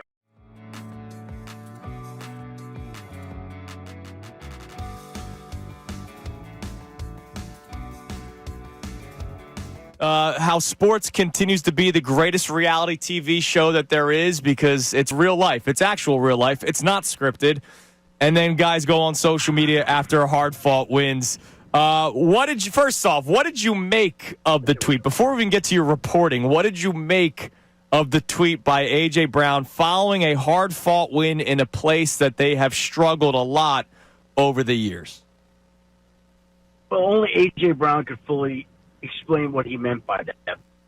You tweet something like that after a game and after you win and after you get a 4-0, I think you invite a lot of scrutiny and questions as to what you meant by it. It certainly seems like he's not happy with his production or role in the offense right now. But if you look at it, you look at the tape, they targeted him 9 times. Like, it wasn't like they didn't throw him the football. They did. He's just not producing at the level to which he's accustomed. Something similar happened last year. Wasn't happy with his role, complained, and the team went on a run in the second half, and he was dynamic, and everything worked out great. So I think that it wouldn't be what I would like, but I understand why he does it, and we'll see the intended result of it this week start. I'll bet you they feed him right away this week, right away. It's driving me nuts, though, Adam, when I hear Kevin Patullo talk about the fact that, well, we haven't figured out our identity on offense yet.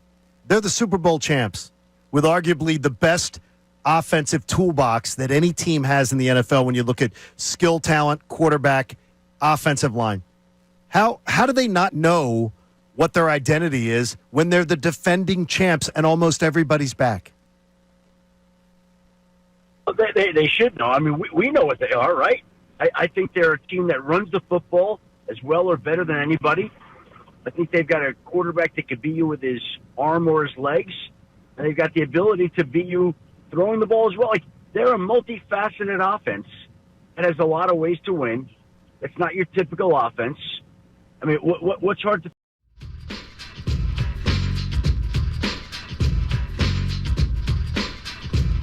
All right, we are back. It is Middays with Marks. Jason Worth, his conversation with us coming up here, 12:55. A ton of great stuff. Talking about the old days, talking about a 19-year-old Bryce Harper relishing in the Mets collapse at the end of the season. Really, really good stuff. The best of Jason Worth with us yesterday is it's coming up here at 12:55. The Eagles and the Broncos coming up on Sunday, and I've even been guilty of saying, "Oh, well, the Eagles are going to be 8-0. Look at their schedule; they're going to be 8-0." You look at the point spread for this game coming up, and it's a line that is indicative of the odds makers saying, "Yeah, this isn't going to be an easy one." And this was the game against the Rams. I wasn't on the air yet, so I didn't have an audience necessarily to say it, but I thought that was actually going to be a loss. I thought the Eagles were going to lose that game going in. And then I'm like, oh, well, at least I'm right on the point spread at least. And then one of the worst beats of all time in sports, which is a blocked field goal that turned into a return for a touchdown, because Jordan Davis really in that moment just needs to fall on it and the game's over. but he returned it for a touchdown, which backdoored a ton of people. So it's one of the worst beats ever. So, like, I still feel like that I was right about that game, which was it's going to be a really close one. After thinking about it, is this going to be a close game on Sunday? The Broncos lead the NFL in sacks, QB hits, and pressure rate through the first 4 weeks of the season. And if you're looking for right now, because over the course of the season, teams get healthy, teams figure things out, and right now it feels like it's probably not a great time for the Eagles to be facing the Broncos. Week 8, Week 9, it all did, like, when you look at a schedule, a lot of times it's like, well, you'd rather face a team now than later on when they figure it out. And the Broncos right now, for kind of where the Eagles are, and, you know, they're 4-0, so you don't want to act like that they're limping in to you're not limping into this game. They're 4-0, and they're the best team in the NFL, and I firmly believe that. This is a game for the Broncos where maybe the matchups favor them right now as far as the defense. And as far as the offensive line, this is something that's been talked about actually quite a bit in the last couple of days. Chris Long talked about it. And the running game obviously isn't going, but, like, you know, Jalen Hurts, I don't think he's been sacked a lot, but like the pressure has been there more than you would like, and it's certainly not the offensive line that we saw last year. Now you're going up against a team that they specialize and they thrive in getting to the quarterback. So Jeff Stoutland, Nick Sirianni, Kevin Patullo, hopefully that's something. Well, it's definitely something that they're working on right now. And you know, this is going to be, for me, when you look at this game, this is such an important week for the Eagles to come out and to really answer the questions that A.J. Brown has kind of put out there by his tweet. And now, how do you react? A.J. Brown handled the situation after the fact perfectly. Jalen Hurts didn't say anything. But now you have to actually play the game. And is this a game on Sunday where you come out and it's, well, all those questions were answered. Like the Pittsburgh game last year where they came out, what's the problem? It's the passing offense. They came out, they threw the ball in Pittsburgh, and everything was great. And it really, like, for the people that were concerned and worried about what's happening, okay, well, now that's been taken care of. So that is very much something that is in the forefront of a lot of Eagles' minds out right now. And the Broncos, I thought the Broncos were going to be right there, and it was going to be a very close division race between the Broncos, the Chargers, and the Chiefs. And 3 teams, count them, 3 teams are going to make the playoffs in the NFC from the AFC West. Now, with the Chiefs starting at 2-2 and the Chargers stumbling last week, is that going to be possible? As the reporter and the senior writer on ESPN for the Denver Broncos, Jeff Legwold, joins us right now. Can you punch him up for me there, Ray? I don't have him on my one screen right here. Jeff, thanks for joining me, man. How are you? I'm great. How are you? Doing well. So before I ask you about the Broncos, Eagles are 4-0 right here. A.J. Brown was upset after the win. There's a lot of talk in town right now about, like, wow, like, the Eagles might be 4-0, but I don't know if it's a great 4-0. What's your perspective from Denver when you're looking at the Eagles right now? Well, I'm not sure there's ever a bad 4-0, to be honest. But, you know, it's an odd look. I mean, the numbers say it shouldn't be 4-0 when you look at a lot of things and, you know, the advanced metrics and all of that. But, you know, what Bill Parcells said 30 years ago is still true. You are what your record says you are. And, but I think the passing numbers would honestly shock anyone here. And I think here they're doing the requisite, hey, they won the Super Bowl last year and they're 4-0. So they can obviously close the deal on people. And, you know, they've seen that here. This is kind of what the Chiefs looked like last year in the AFC West, as everybody wondered, you know, they're not this, they're not that. And then at the end of the year, they got 15 wins. So I think there is something to the, you know, a champion being able to close the deal because, you know, a lot of teams wonder what you're going to be like in the big moments. If you've won the Super Bowl, you have the answer everybody else wants, and you know how you're going to be in the big moments. Big picture, evaluate Sean Payton so far, his tenure in Denver. Well, you know, I think he was certainly an upgrade over what's happening. He has not had the offensive success here that he had in New Orleans, and I think sometimes that rankles him a little bit.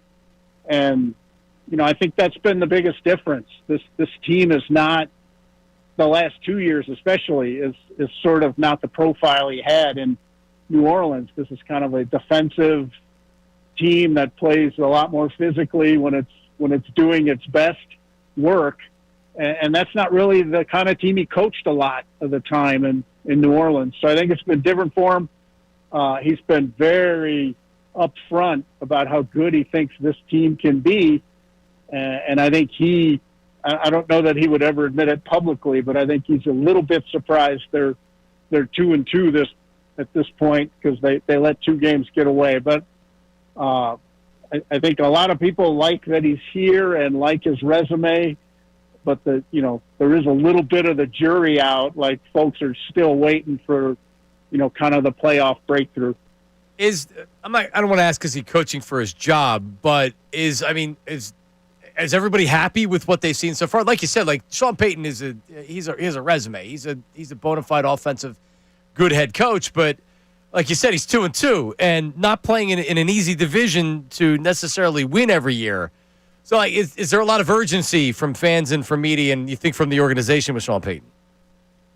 Well, I don't think it's Sean Payton exclusive. There's always a lot of urgency here. I think even Sean and Vic Fangio there. I think Vic was surprised at the intensity here. This is not like what people think it is on the outside. This is very much whatever NFL team you can think of where the seat is the hottest every day, this is one of those places. And I think it shocks people when they get here. And I think Sean is still dealing with that a little bit. Now, this is the richest ownership group in the NFL. I mean, they are so wealthy. They are more wealthy than the next 5 ownership groups combined. So this pressure is really that this ownership group can provide him with anything he wants. So as a coach, you can never lean back on, well, I didn't have this, or I didn't have that, or I didn't have enough scouts or an assistant coach, or you have everything here. And I think that's the pressure for Sean and anyone else who has this job with the Penner Walton Group as the owner. I mean, they're building a practice facility right now, $180 million, all out of their own pocket. They're going to build a stadium downtown, $6 billion, all out of their own pocket. So that's the pressure here. Is you don't get to say, oh, we would have won a few more games if I had 3 more scouts or better technology or the practice field was better. You don't have any of that here. Yeah, people with that much money don't care if Sean Payton won a Super Bowl 15 years ago, right? Like, they want to win something right now for them. Jeff, tell me this. Bo Nix, kind of a surprising pick that he was drafted in the first round, at least by some people, not necessarily by me. Good rookie season. What are your thoughts overall, and what are we looking at right now with Bo Nix? Well, I think folks there saw it with Jalen Hurts. Your second year, I think a lot of the time is tougher. People go to school on you. All the things you surprised people with last year, you're no longer a surprise. And I think that's been Bo's adjustment. As people have early on here been a little more successful, taking away some of the things he relied on last season, to get through the year. And I think last year especially, I think his mobility and speed, frankly, surprised a lot of people. And, they would get 3 or 4, cheap plays, rollouts on the move, play action bootlegs, or him on designed runs. Those were surprise big plays last year a lot of the time. And, they're not getting that surprise this year. So, he had his best game Monday night. Obviously, the Bengals are struggling pretty mightily, but he was his most composed in the pocket and his most patient in looking out at the coverage and where he should put the ball. And I think, patience is always important when you're facing Vic Fangio. I mean, I was covering the team when Vic was coaching here, so I've seen that defense up close. Jeff Legwold covers the Broncos for ESPN. The defense is, you look at the numbers, among the best or the best at getting the quarterback through the first 4 weeks. Is that the the calling card, the strength of the team? Yeah, they're very aggressive on defense, and they can, if they get the lead on you, that's when they are at their most difficult for opposing quarterbacks. And, they can be aggressive because they can pretty much line up Surtain on anyone and be comfortable with how that's going to go. So they have that good mix of being able to play some coverage behind some very aggressive pass rush looks. They rush 5 a lot of the time when they're really coming after somebody, but even when they rush 4, it's almost never the 4 you would expect. There's always a linebacker in there, a DB, somebody, but even a 4-man rush is sort of a pseudo blitz with them, just by the way they're constructed. Broncos. So just looking ahead to this game here, how are you feeling about the game coming in from a Denver perspective? Is this one of these you could steal it? 2-2, Eagles 4-0. It's a little bit of a short line here. Short week also with Monday Night Football. But how do you give the Denver chances in this game? Well, if they can have some success running the ball, so they can keep Nick settled down and don't be in a one-score game late with the Eagles. I think everybody's learned that at 4-0. But if somehow they can not make it a one-score game coming down the stretch, I think they have a shot. But it's going to be, you don't give up the explosive plays. The 2 games they lost on the last play in both of those games because the offense didn't make a 1-score game, a 2-score game, and the defense didn't get the 1 stop to close the deal. So both their losses have come on the last play, to the Colts and the Chargers, who aren't doing badly. But that's where they've gotten in trouble, is when they offensively don't close the deal, and I think they would need to do that there if they're going to win. Good stuff, Jeff. Thanks. Appreciate it, man. Thank you. See ya. All right, there's Jeff Legwold, ESPN, coming back. Just when you think you've seen it all in sports, one of the most absurd things happened yesterday in an NFL locker room. I can't wait to talk about this. Shedeur Sanders with I don't even know. That's coming up next. Don't go anywhere. Middays with Marks. Now, a Fanatic Phillies playoff update on 97.5 The Fanatic and 97.5thefanatic.com. 2 days till Red October. I'm Ray Dunn with this Phillies playoff update. And it's brought to you by Corona. Go ahead and turn any game into your own beach oasis with an ice cold Corona. This Red October, Corona, the official cerveza of Major League Baseball. Drink responsibly. We finally know who the Phillies will be playing on Saturday, and it really didn't take that long compared to the rest of the wild card series. The Dodgers, 2 games, 2 wins against the Reds, move on to play the Phillies. They went 8-4 last night. They will now meet the Phillies in the National League Divisional Series that kicks off Saturday at Citizens Bank Park. It'll start in the 6 o'clock hour. The exact start time will be determined by the result of the Yankees and Red Sox series. That'll be decided tonight, that best of 3 in the American League Wild Card Series. But as for the matchup that you will see Saturday down in South Philadelphia, it is Shohei Ohtani on the mound for the Dodgers. Christopher Sanchez getting the start for the Phillies. What that rotation looks like beyond Sanchez, Rob Thompson, not yet going to show his hand. Well, I have, but I'm going to hold it close to the vest. Just whoever we're playing, they can set up their roster accordingly. Well, I mean, it's not that close to the vest. You did have Jesus Luzardo throw 3 innings last night, an intra-squad scrimmage that would give him regular rest to start on Monday. And, of course, the report from Matt Gelb that maybe the Phillies would consider deploying their Game 3 starter in the bullpen lends it to believe that Ranger Suarez might be that Game 3 starter for you. So Sanchez, Luzardo, Suarez, but just get us to Red October. We are just days away from Phillies Dodgers in the NLDS. I'm Ray Dunn on your home for the Major League Baseball playoffs. 97.5 The Fanatic and 97.5thefanatic.com.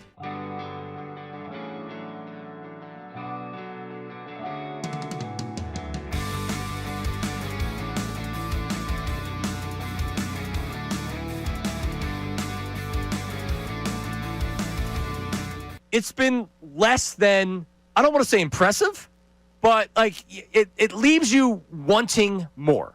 It leaves you wanting more of the offense. It leaves you with the defense saying, yeah, they're not really getting to the quarterback.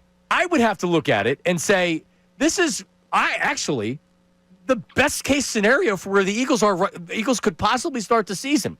They haven't lost the game, and the players, the coaches, the fans, I don't think there's anybody that's associated with the Eagles right now that feels like they're playing great football.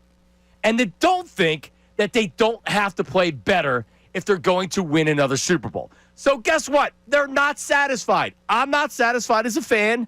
The coaches sure as hell aren't satisfied, offensively and defensively. And the players can't be satisfied as well. And they're 4-0. And by the way, they're the best team in the NFL. And I don't think it's particularly close.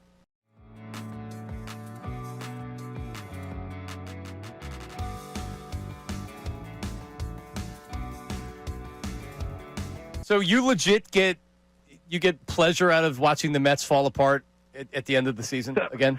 I mean, doesn't everybody? I think it's funny. It's something to laugh about. But, I mean, when you play in the NL East for 10 years, and you got to listen to Mets fans, for that whole time, and now in horse racing up at Saratoga, they still like to run their mouths.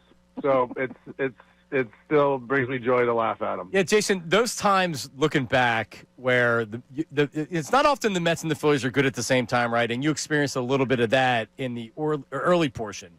And those fans come down and they invade Citizens Bank Park, and they are so loud and obnoxious. And that was the beginning. We hadn't seen championship baseball in Philly since the 80s. And you guys ushered that back in. Just like, what a time to be alive, man. When you think about those days, because you came to Philly, you hadn't become the Jason Worth that we know right now. What's it like when you think about those days? Yeah, well, look, I had a good start in LA my first year, and then I got hit in the wrist my first game of spring training in 2005, and didn't play, had surgery, didn't play all of 2006, and then I come to Philly in 2007, and I'm literally barely make the team. And it took Shane Victorino and Aaron Rowan. No, God, I'm drawing a blank. Took two guys to get hurt on the trade deadline for me to even get a chance to play. And then, Charlie Still was a little apprehensive to get me in there, but I played so good in August of 2007 when we really started our first run, and that was kind of my when I had a chance to play and coming out, and that's when we started to run down the Mets. So there was that big series at home, the 4-game series where we swept them, and that's when, for me, that's when Philly really came back alive with baseball, and it was that team that ultimately the next year won the World Series and ran down the Mets 2 years in a row. So that's where the whole kind of rivalry started. But you're right, they would come down, they'd invade Citizens Park, they're obnoxious. You go up there and you play 12 games a year up there, and you got to listen to them run their mouths. So it was sweet to be a Philly back in those days, and I'm proud of what we accomplished. And man, we had good teams, and here we are again with my guys Trey and Bryce are playing in Philly now, and they're kind of towards the end of their careers. And hello, huh? This is bad. This is very, very bad. Whether you like it or not. Dog mentality. I'm the smartest coach in the world. Hell yeah. Here's what we need to do is I need to be able to hear the feed of the station back there so I know when to come back. And my clock was off right there. I should have known it was 4 minutes. You were talking to Billy C and the crew back there? I was trying to help him with a number. Yeah, I'm hunting around for a number for a guest that they're looking for. So that's what we were talking about. But, yeah, it was probably too long. It's all right. The internal clock, it's all about developing that, I freak out now. This is bad. This is very, very bad. But my favorite of the drops, by the way. So here's what we have to do, is we need to create a new page, and you can put a couple on that you want that are mainstays. Yep. I can put on a couple that I want that are mainstays, and then we build it from there. Right. Because that's really what it is. Because at News at Noon, when you play stuff, that's prime real estate for grabbing a drop that is going to stay. Yes. And right? We are still finding the role for Sexy as hell. VJ Edgecombe, Sexy as Hell drop. See, to me, it sounds like Sexy is out. It's not clean enough. Sexy as hell. Sexy as hell. Okay. If we just keep playing it enough, it'll enter the lexicon of people's brains. This man was a bona fide scrub. He can't play. Yeah, Stephen A. stuff has to stay. Stephen A. used to come on with Mike, right? Used to bring him on with Mike. Yeah, Mike worked with him in New York for a while. One of the funniest off-air moments for me of working with Mike was when we had John Rothstein on the show, and I answered the phone, and John Rothstein's immediate touchstone point to me of like, this is how we're going to relate to one another. It's like, oh, yeah, I used to get coffee for him and Stephen A. all the time up there in New York. And for everybody that doesn't know who John Rothstein is, can you tell them? Yeah, the biggest college basketball insider in the game right now. Is he? I would say so. I know he's become. Who does he work for though? CBS Sports. Does he? Yeah. I mean, he's on March Madness pretty much every year. No, I know. I know that he's a large social media following and everything. This was something I was going to say for when I work with Harry. Do you know that John Rothstein tried out to be the morning show host of 950? No. Sports Talk 950. Harry and I it was on a Saturday afternoon. Harry and I were, Harry was running the board. I was like call screening and like helping. And he would come back from break and he'd say, One Bella Plaza. Because it was like he was saying that he was I think he's in New Yorker. Like we were at some prestigious building and like, he's like, oh, he actually worked with Mitch Williams. Was his partner Really? Yes, it was John Rothstein and Mitch Williams. You think those two have kept in touch? No. Mitch left his Mountain Dew 20-ounce bottle with dip. It was a dip cup for him. He left it in the studio, so I had to throw it out. But and John Rothstein was the biggest dick. It was when Reggie Bush and Lendell White were coming out of college, and I had called in as like a fake caller because they couldn't get callers. And like it was a station that it was an AM station that was just making its start, and so on a Saturday afternoon where they don't normally have local programming, so of course there's not going to be a lot of people that are calling in. So I called in, and my point was I thought Reggie Bush was being overrated, and Lendell White would have a comparable career to Reggie Bush, and he started yelling, and he hung up on me, not realizing it was a planted call from the guy that you were just talking to during the break. Wow. Yeah. One Bella Plaza. Well, the way he related to me, it was like, yeah, I used to get coffee for those two. I was like, hey, what do you mean? Like, you hear my voice, and the first thing you assume is that I'm just dragging around coffee over here? Like this you, is a coffee very boy. established job over here. I'm like you, coffee boy. Yeah, that's exactly what he thought of me. I'm just coffee boy. Like, if you're looking for, like, look at me. I'm a big NCAA insider now. Coffee boy. So what I'm hearing is that Rothstein, we're going to cross off the list as potential guests on this program. And I'm probably being harder on him than I should be, but no. One Balla Plaza. It is funny to think that he was sitting here thinking of this prestigious building. One Balla Plaza. Yeah, I have no need for John Rothstein, whether or not I liked him or any of that happened at all. When are we going to bring him on to talk Temple basketball? Okay. He's actually kind of caught in the crosshairs of the Temple basketball fandom. People that like Temple don't like John Rothstein. Is he extra negative on him? Or? Yeah. He always leans into the negativity there. So that maybe that he would be your type of guy. Well, how could you possibly lean into negativity on a program that has been so successful in recent years? I mean, it just doesn't make sense. We got a Jason Worth interview to play for you. Jason Worth, really, really good stuff. We're gonna play the best of that coming up next. Jason Worth talking about a ton of things. That's up right after this. It is Middays with Marks, 97.5 The Fanatic. Now on 97.5 The Fanatic Sports Update.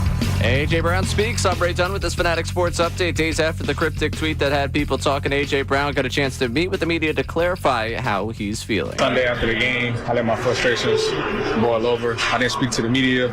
I had a chance to correct my frustrations, and I continued to let it boil over. That's on me. I take full accountability on that. Posting that. My message on Twitter wasn't directed at anyone in the building. Not my coaches, not my quarterback. Wide receiver went on to say he expressed himself this way because he wants the ball in the biggest moments.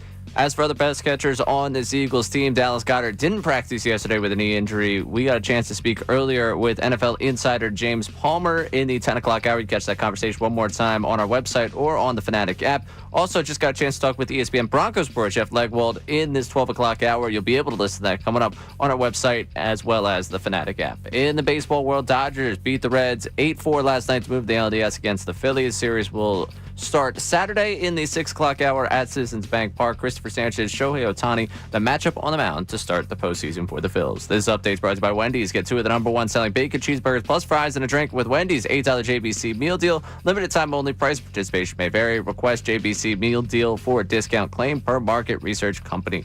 I'm Ray Dunn, your home for the best birds coverage, 97.5 The Fanatic. The Phillies.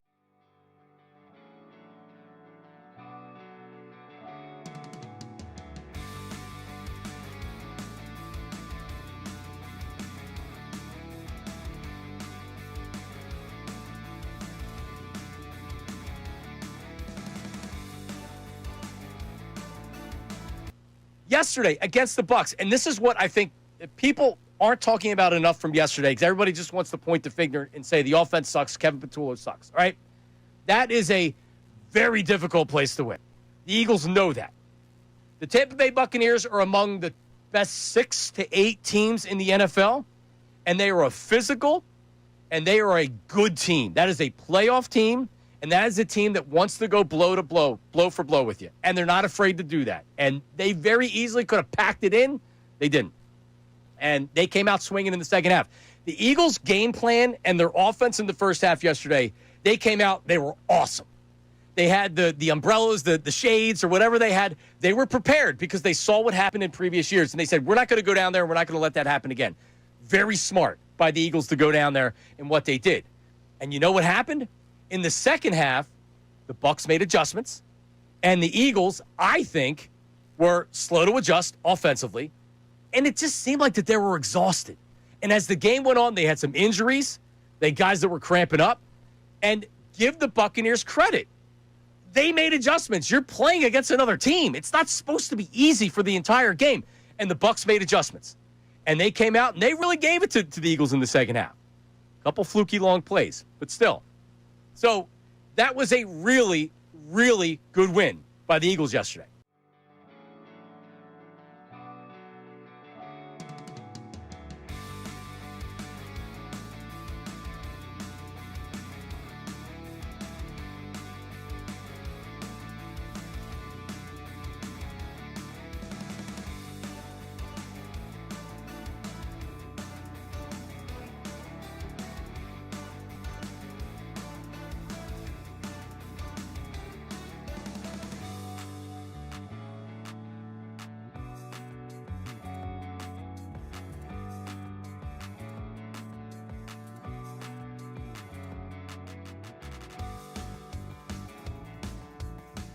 Philly fans, you are the best sports fans in the world. You're not stupid, so why should you have to hear outlandish takes that make you shake your head? You shouldn't. That's why Unfiltered is the show for you. Each afternoon from 2 to 6, we only bring you honest opinions and analysis. We may not agree all the time, but what you hear is what we genuinely believe. It's not some rage bait to try to spark conversation. So make the switch to Unfiltered with me, Bill Colarulo, my man Ricky Bo, and Silvana Kelleher. Every weekday at 2 p.m. right here on 97.5 The Fanatic and 97.5thefanatic.com.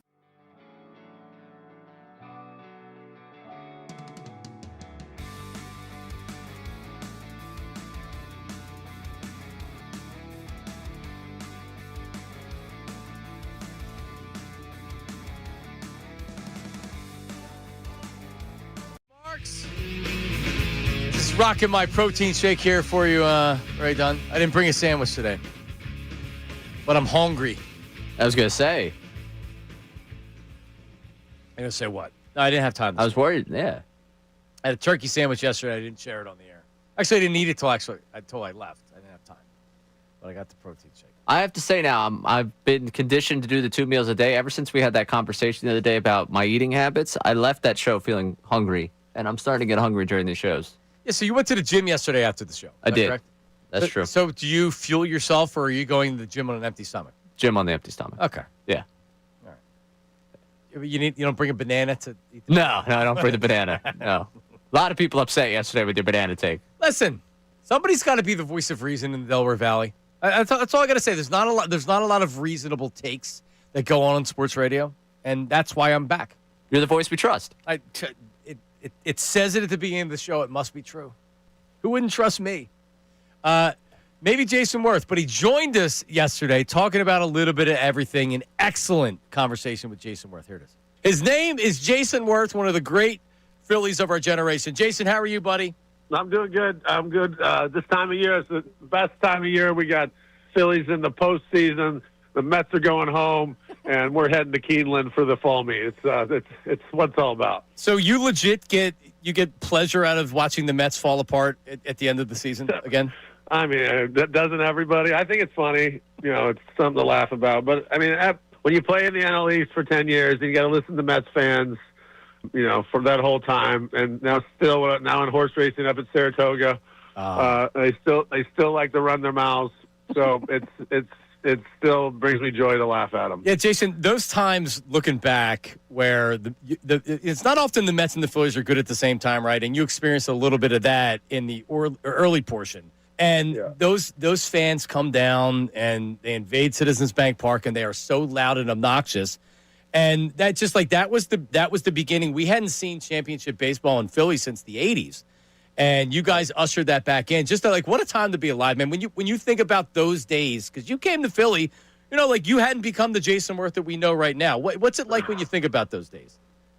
Yeah, well, look, I had a good start in LA my first year, and then I got hit in the wrist my first game of spring training in 2005, and didn't play, had surgery, didn't play all of 2006, and then I come to Philly in 2007, and I'm literally barely make the team. And it took Shane Victorino and Aaron Rowan.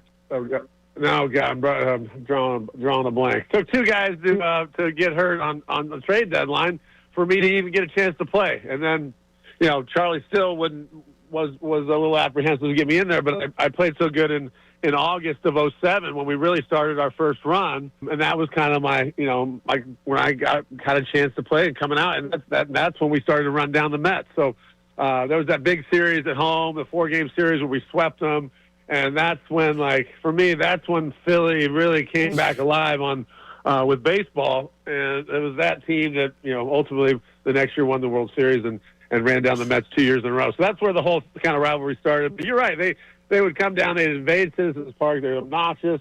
You go up there and you play 12 games a year up there, and you got to listen to them run their mouths. So it was sweet to be a Philly back in those days, and I'm proud of what we accomplished. And man, we had good teams, and here we are again with my guys Trey and Bryce are playing in Philly now, and they're kind of towards the end of their careers, and I guess they're still in their primes a little bit, but this is what it's all about, man. This is Philadelphia baseball in October, Red October. Let's go.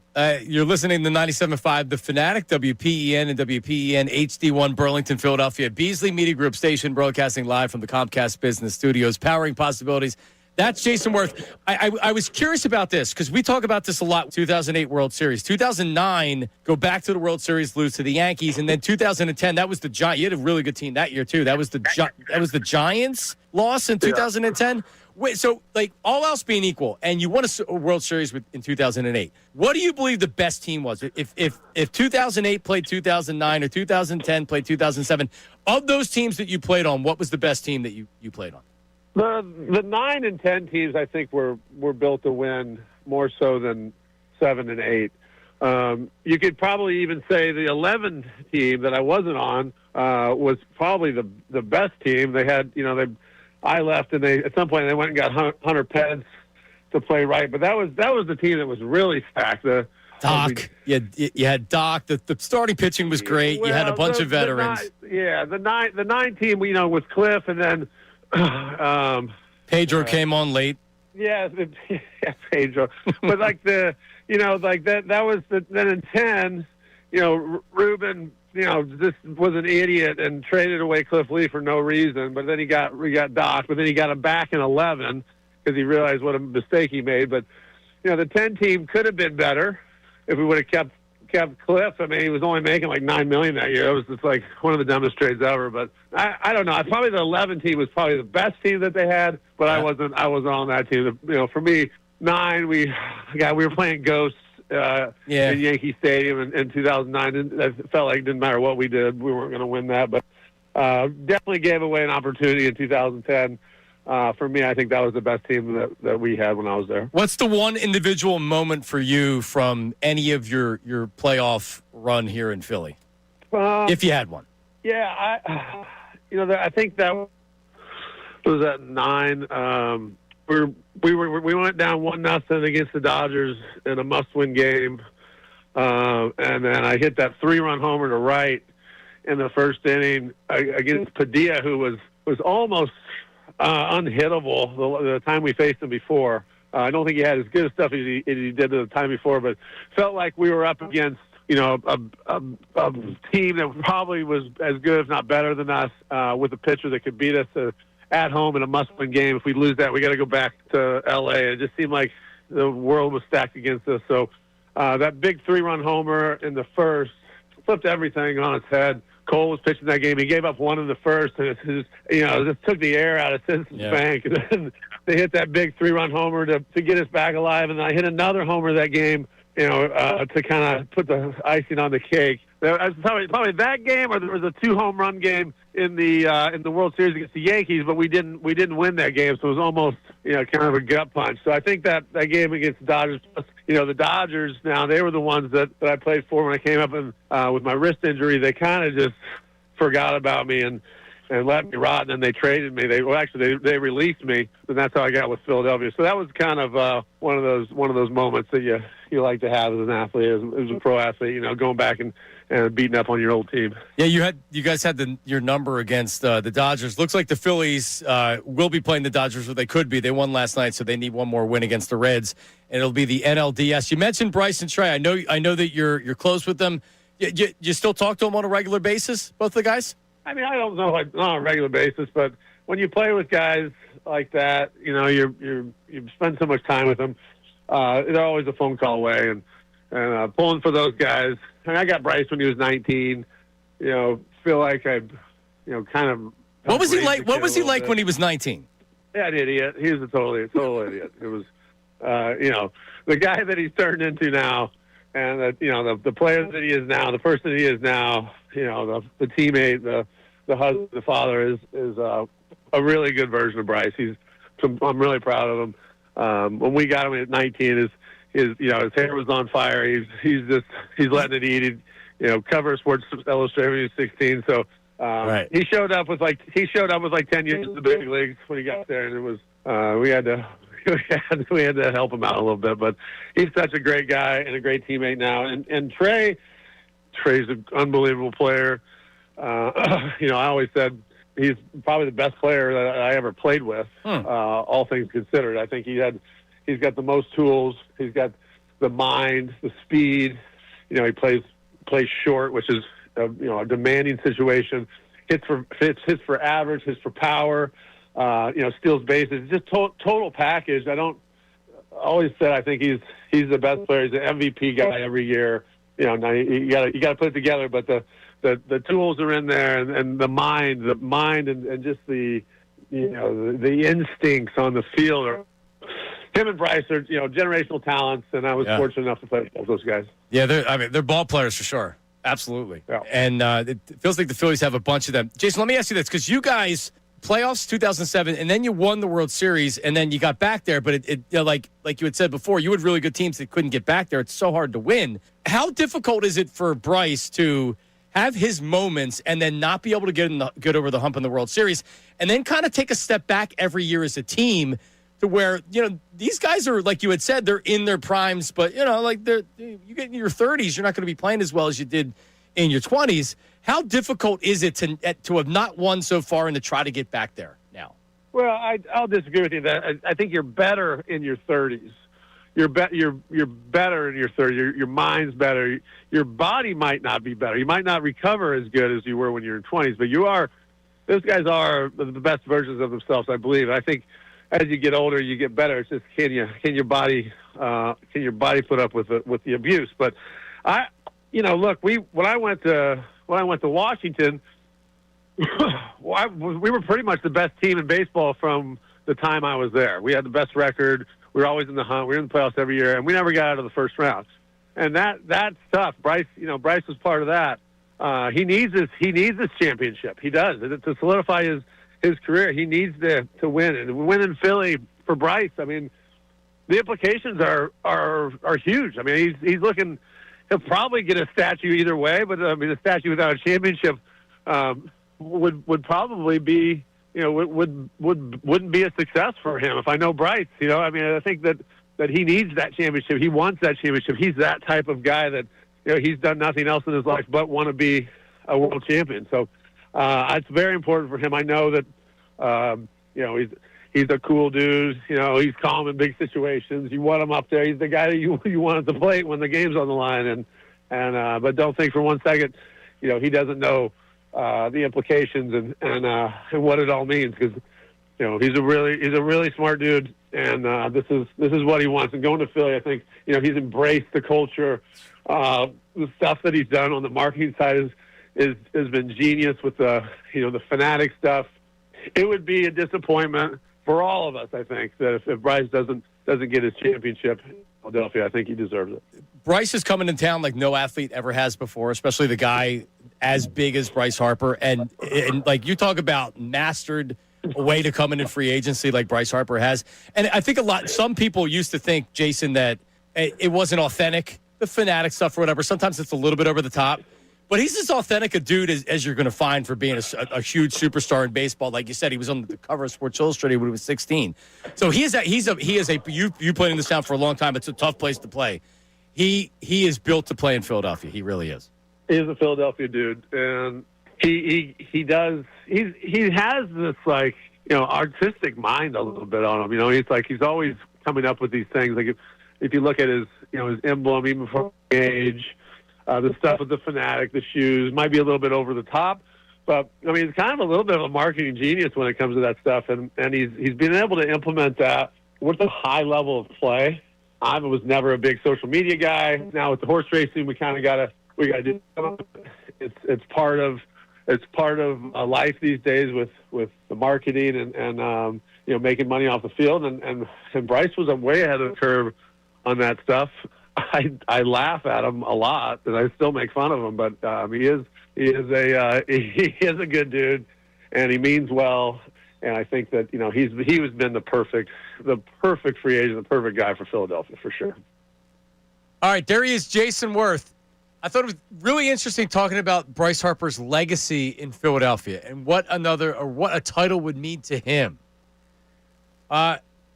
This is all in now. But what does it do for him in terms of being an all-time Philly? Is he going to be defined by needing a World Series title? We'll discuss it. 610-632-0975. Text line. 610-632-0975. That's coming up after this. Middays with Marks, 97.5 The Fanatic. The Fanatic's Andrew DiCecco.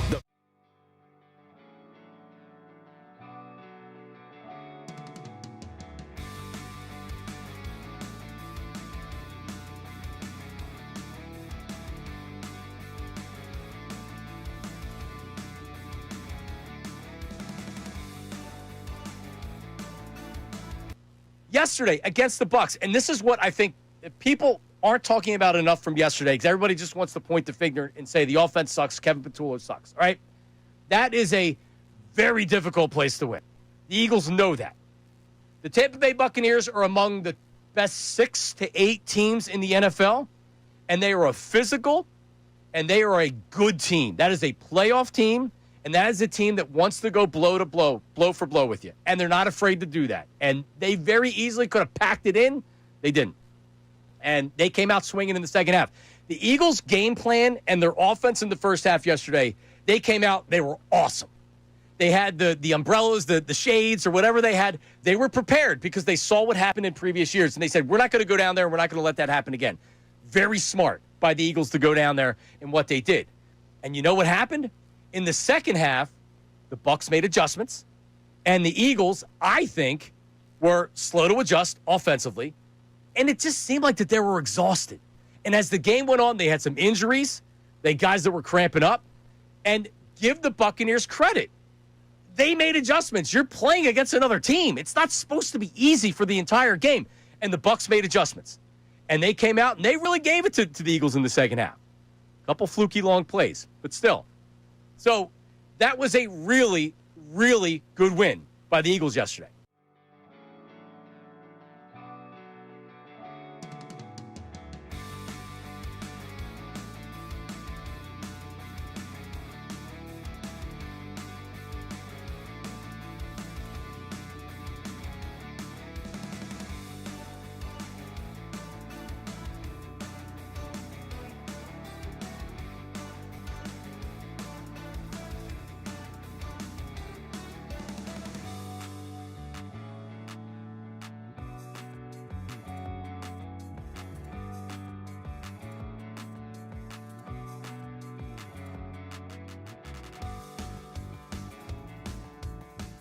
Philly fans, you are the best sports fans in the world. You're not stupid, so why should you have to hear outlandish takes that make you shake your head? You shouldn't. That's why Unfiltered is the show for you. Each afternoon from 2 to 6, we only bring you honest opinions and analysis. We may not agree all the time, but what you hear is what we genuinely believe. It's not some rage bait to try to spark conversation. So make the switch to Unfiltered with me, Bill Colarulo, my man Ricky Bo, and Silvana Kelleher. Every weekday at 2 p.m. right here on 97.5 The Fanatic and 97.5thefanatic.com.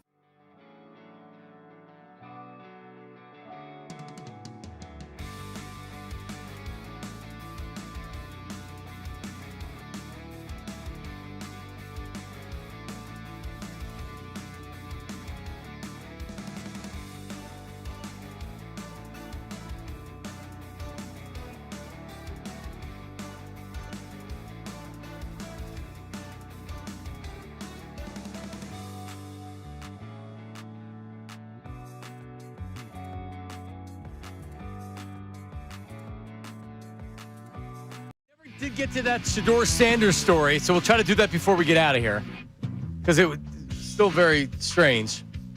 But Phillies no longer the favorite to win the World Series. The Dodgers favorite to win the series and favorite to win the National League and the World Series.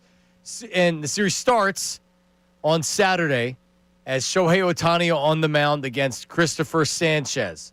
So it'll be a fun show tomorrow. Jason Worth talked about the legacy of Bryce Harper. And he knows. You know why?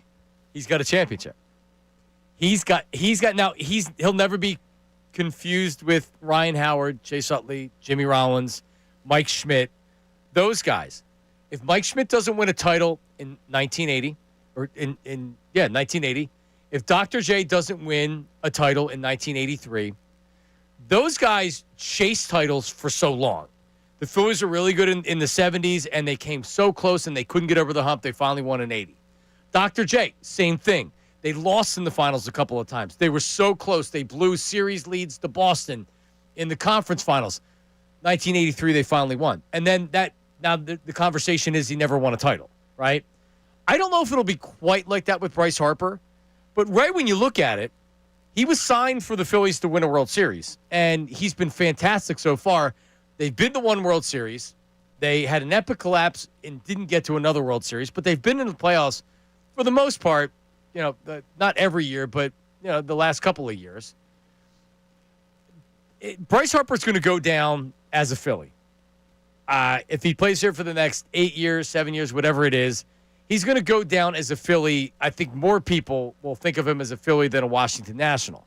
He'll probably go into the Hall of Fame as a Philly. He'll hit his 500th home run as a Philly. But without a title, it's not the same. Jimmy Rollins isn't looked at the same if they don't win that title in 08. Chase Utley's not looked at the same if they don't win that title in 08. Allen Iverson's almost an exception because he was so much bigger than anything else. He was bigger.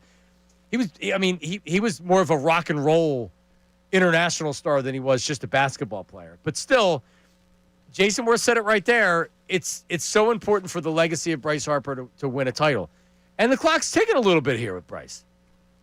Oh, it is with Bryce. I mean, when you look at this group right now that they've established, we've all looked at this and said, is this the year the window ends? Is next year when this window ends for this group? Like, you're always looking at that and having the question of where it goes to next for him, for his legacy in Philadelphia, because I heard Jason say this yesterday, and I wanted to try and figure out where I could make the best comparison. Howard and Rollins both already MVPs before you win that title.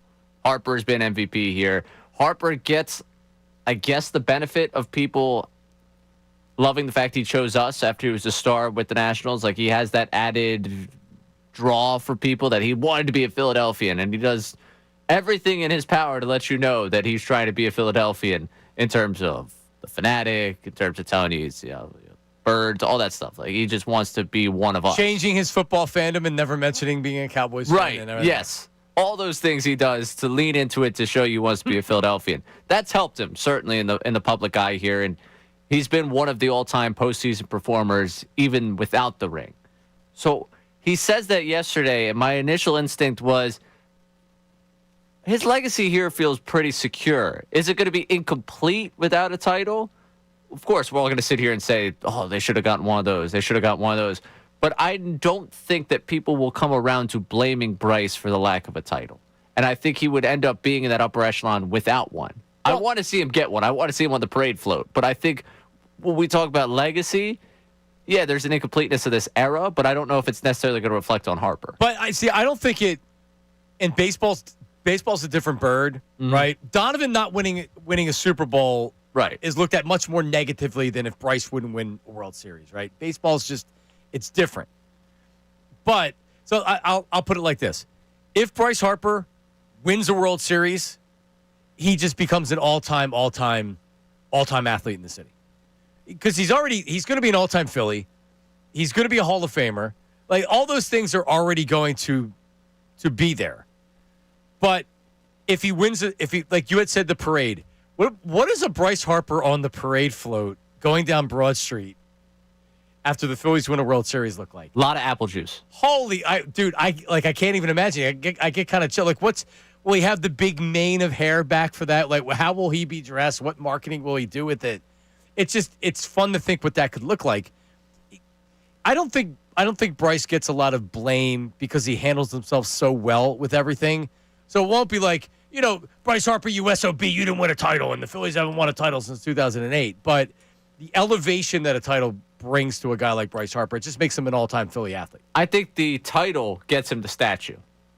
Yes. I think at this point he doesn't have a statue outside of Citizens Bank Park or wherever they play without the title. I agree. Yeah, but if he plays here, what does he have left on his contract? Because I know he was trying to get an extension, but the Phillies didn't do it.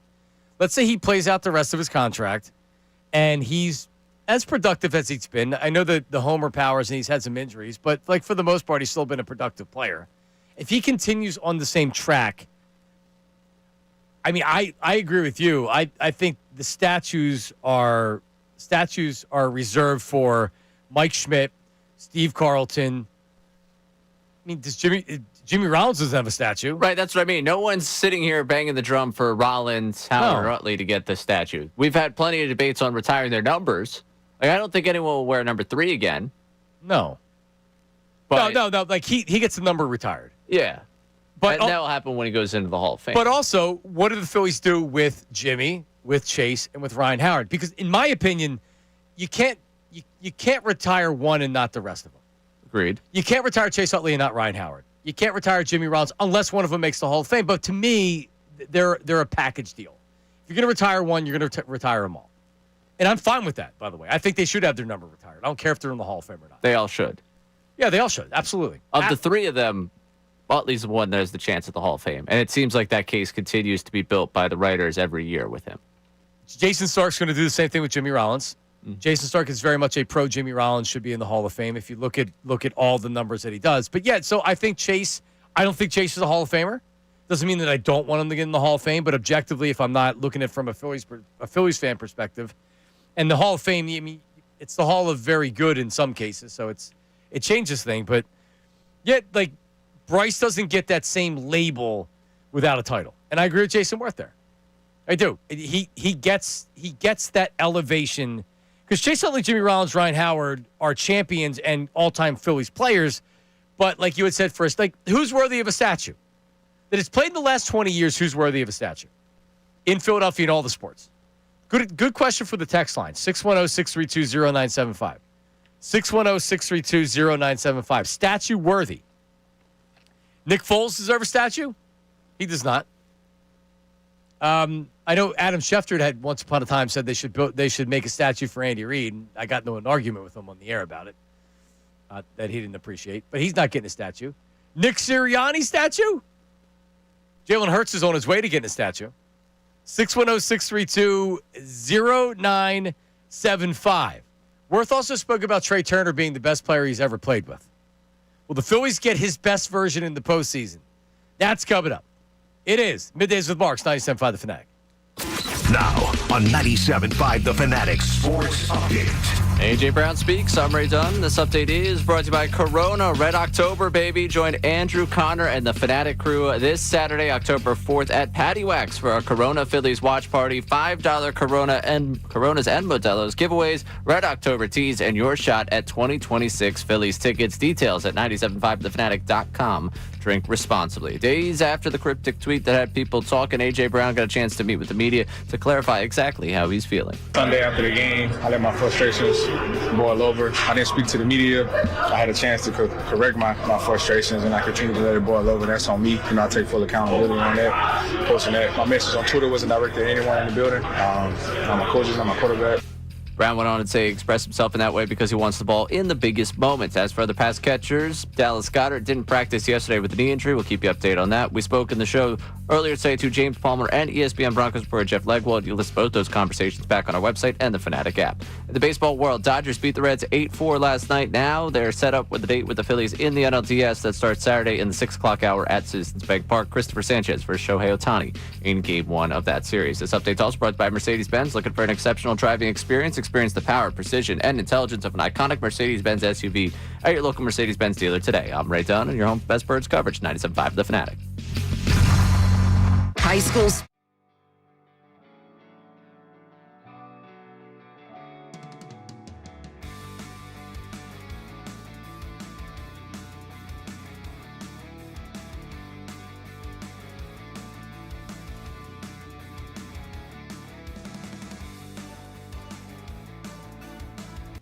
Yesterday against the Bucks, and this is what I think people aren't talking about enough from yesterday because everybody just wants to point the finger and say the offense sucks, Kevin Patullo sucks, all right? That is a very difficult place to win. The Eagles know that. The Tampa Bay Buccaneers are among the best 6 to 8 teams in the NFL, and they are a physical, and they are a good team. That is a playoff team, and that is a team that wants to go blow to blow, blow for blow with you, and they're not afraid to do that. And they very easily could have packed it in. They didn't. And they came out swinging in the second half. The Eagles' game plan and their offense in the first half yesterday, they came out, they were awesome. They had the umbrellas, the shades, or whatever they had. They were prepared because they saw what happened in previous years. And they said, we're not going to go down there, and we're not going to let that happen again. Very smart by the Eagles to go down there in what they did. And you know what happened? In the second half, the Bucs made adjustments. And the Eagles, I think, were slow to adjust offensively. And it just seemed like that they were exhausted. And as the game went on, they had some injuries. They had guys that were cramping up. And give the Buccaneers credit. They made adjustments. You're playing against another team. It's not supposed to be easy for the entire game. And the Bucs made adjustments. And they came out, and they really gave it to the Eagles in the second half. A couple fluky long plays, but still. So that was a really, really good win by the Eagles yesterday.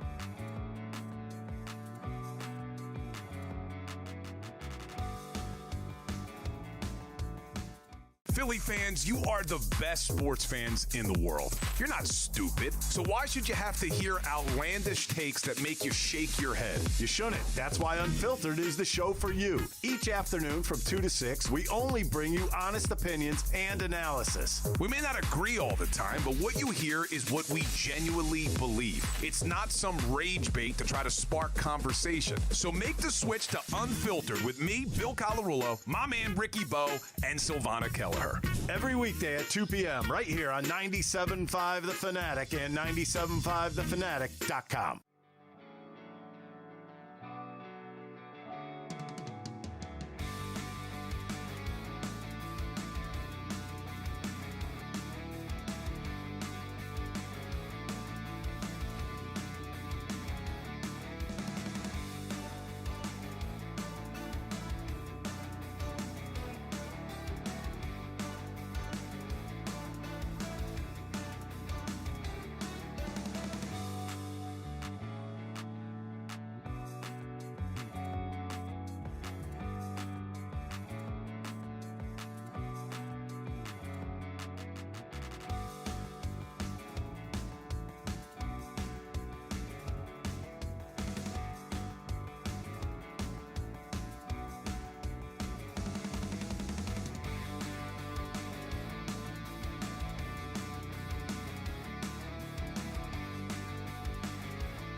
We're back Middays with Marks, Ricky Bo, Bill Colarulo, Silvana. They're coming up next 2 o'clock, Unfiltered.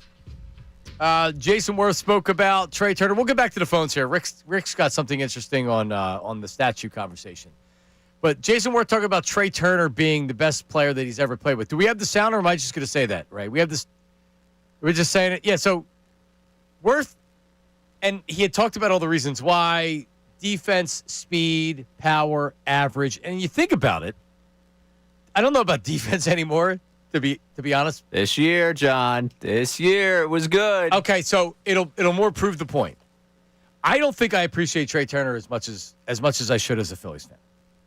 Not that I'm not a hater on him, but I definitely am quick to jump on him when he has a bad game or when he makes a defensive error, he boots the ball at shortstop, and I go crazy, right? But Jason Worth saying Trey Turner, all that stuff is the best player he's ever played with. Now, Jason Worth has played with Ryan Howard, Jimmy Rollins, and Chase Utley. And by the way, Jason in that interview talked about playing golf with Chase Utley in Scotland. So those guys are obviously still close, and they still see each other and hang out. And I'm sure he gets along with Ryan and Jimmy and everything else. So it's not like that he doesn't like those guys, but he still said Trey Turner's the best talent that he's ever played with. Do we underappreciate Trey Turner, Ray Dunn? Yeah, definitely. I think it comes from the way it started. Like, it all started ugly for him here. And, like, once you get yourself behind the 8 ball there. Yeah, but then we had the standing ovation, which, was a great story and everything else. And it felt like that it's amazing. When you show humility to these fans, it was a human moment. It's like, dude, the guy's struggling. Let's give him a standing ovation to show him that we care and we're supporting him. And he got out of it. So, like, he's streaky. But he also won a National League batting title this year for the Phillies, right? Right. So I definitely don't view him as being the all-star player that he probably still is, Trey Turner. I don't buy for a second that he's the best player or the most talented player that. He's saying he's more talented than Bryce. Right. That's exactly what he's doing right there. Because it was in an answer where he talked about Bryce first. Like, Bryce was on his mind. It wasn't like he forgot about Bryce Harper. You could argue he forgot about some of those 08 guys and was only thinking about the latter stages of his career, but it's because of the 5-tool talent. It's because of the power, average. Bryce was always he was an okay defender, but I don't think he won a Gold Glove, right? But he was never a liability in right field. But Trey Turner was Gold Glove level defense. We still see the speed. He can be devastating on the base paths, which is the concerning part. of With coming the off the hamstring. hamstring. I know. Because that's what changed last year. I mean, you think about the start he got off to in 2024. It was like, this is the Trey Turner that was promised. He's dynamic on the base paths. He's hit for average. Let's go. And then I was there that night in early May where he slides into home plate, just goes right into the dugout. We don't see him then for 6 weeks. Right. It's not the same level of hamstring strain because that's what I was concerned about when the injury happened. Of like, am I not going to see you again? Well, if you remember when he came back, he was not. No, he was stopped not. running. Yep, he was not. He even said, like, I remember he was rounding third shortly after he came back, and it's like, all right, well, I hope he doesn't re-aggravate it. Right. But have you ever pulled a hamstring or a quad or anything like that? Funny you ask. Did it a couple weeks ago in softball. Oh my God. It's sympathy pains. I pulled a quad playing flag football, believe it or not. And this is really going back probably close to 20 years. But what you don't realize when you're not an athlete that's never pulled a muscle like that before, there's nothing you can do. I could go 50% and it wasn't a problem. But that was it. That's all I could do. So he can come back and play, and he knows his limitations and how much he can do. But that doesn't mean that that's going to be good enough. If a speed is one of the 5 tools, one of the reasons that you have them, if he doesn't have that same kind of speed or doesn't have the ability to at least get the giddy up when he needs it, that's a problem. I'm going to imagine he's not going to be 100% healthy coming back, right? It'd be hard to imagine that he is, right? 80? Something like that. Right? Does that mean he's stealing bases? Probably not. Probably not. Does that mean he can score from second? Yeah. Yeah. Well, it's going to be that burst. That burst is the biggest thing for me because that's what gets him the stolen base. And I don't think that's going to be there for you. If he reads something well off the bat, he's going to be able to probably still use his legs to. So he's at first, and there's a double, and now he knows after he's rounding second, he's got to turn on the burners if he's going to make it around third and get home. I don't know if he's doing that. There's a difference of 1 run right there. Yep. Yeah, so I haven't examined him, however, so I don't know how healthy he is, but yeah, they're going to need now. This team feels a little bit more secure as far as if Trey Turner and Kyle Schwarber go cold, then the team's screwed. I think they're stronger through the balance of the entire lineup, but still Trey at the top, and we agree he's going to be at the top. I don't know if Rob Thompson discussed that yesterday. Yeah, I imagine he'll be at the top. Yeah, I would imagine that too. All right, let's go to Rick. Rick is calling from Easton, Pennsylvania. Rick, go ahead, buddy. What up? Gentlemen, welcome back to the airwaves and very knowledgeable talk show. It's very, very, very rewarding to hear you guys out there. Thank Good you. conversations. Before I get to my main topic of the statue, I think many people are giving Trey Turner a hard rap because they believe that he was signed for $300 million to hit home runs and knock in runs. And I think that is where you're getting a lot of fans that are not even appreciating the average and the on-base percentage and the potential steals that he brings to the table. And I'm going to tell you guys something.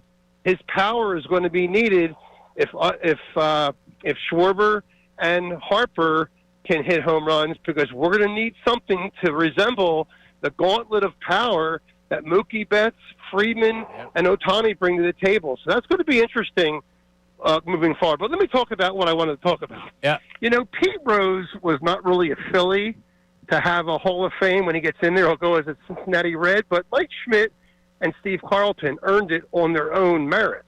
But when you talk about the 2008 championship, it's almost impossible. You guys alluded to it, that you almost can't talk about J-Roll without talking about Utley and Howard. So wouldn't it be cool to have a statue? You know how they have the Marines putting up the American flag statue? You all know that. Yep. Would it be so bad of an idea to have Utley, Howard, and J-Roll, a statue, the 3 of them, admiring and holding the World Series trophy outside Citizens Bank Park? I mean, Rick, I think it's a great idea. I mean, don't you need to do a statue right away, though? Tom Brady, they put up a statue right away after he retired from football up in Foxborough. They put a statue up right away.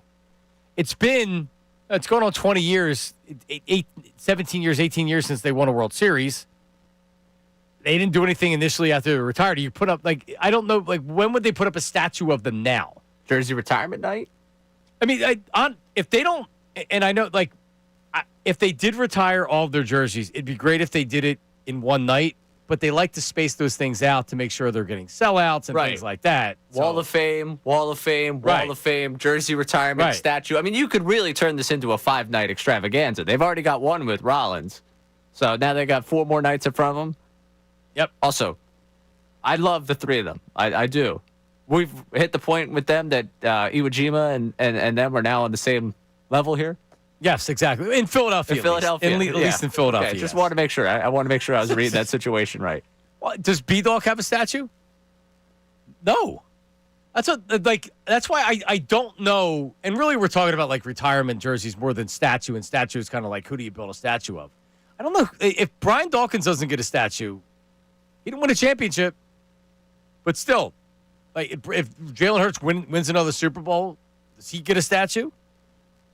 Right? Like, does Nick Sirianni get a statue? I mean, we already got the Foles-Peterson one. Well, they took that down. That was a sponsor. That wasn't a real statue. It didn't count. It's a statue. And I got Nick Foles tattooed on my back. No, that's not a true statue. That's not a dock or or any of that. All right, then here's what we got to do. We got to go talk to our guy Jay Roy down there at now Stateside Live. And with this new renovation, we got to figure out who's going to put up money to put a statue down there as Stateside Live. We got to figure out who it's going to be. We could make a paper mache statue and just put it out here. We could. All right, there you go. We still got plenty of cutouts that are hanging out somewhere around here. We'll talk to Jim from Cheltenham, and then we'll go through some text line coming up here. Statue recommendations and the conversation on Shedeur Sanders. That's all coming up right here. Middays with Marks. Kincade and Sal.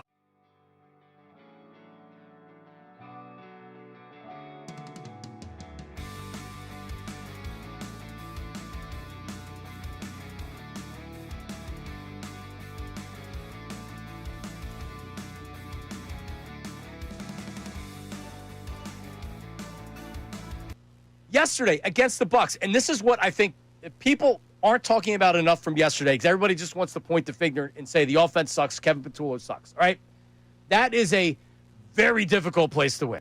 The Eagles know that.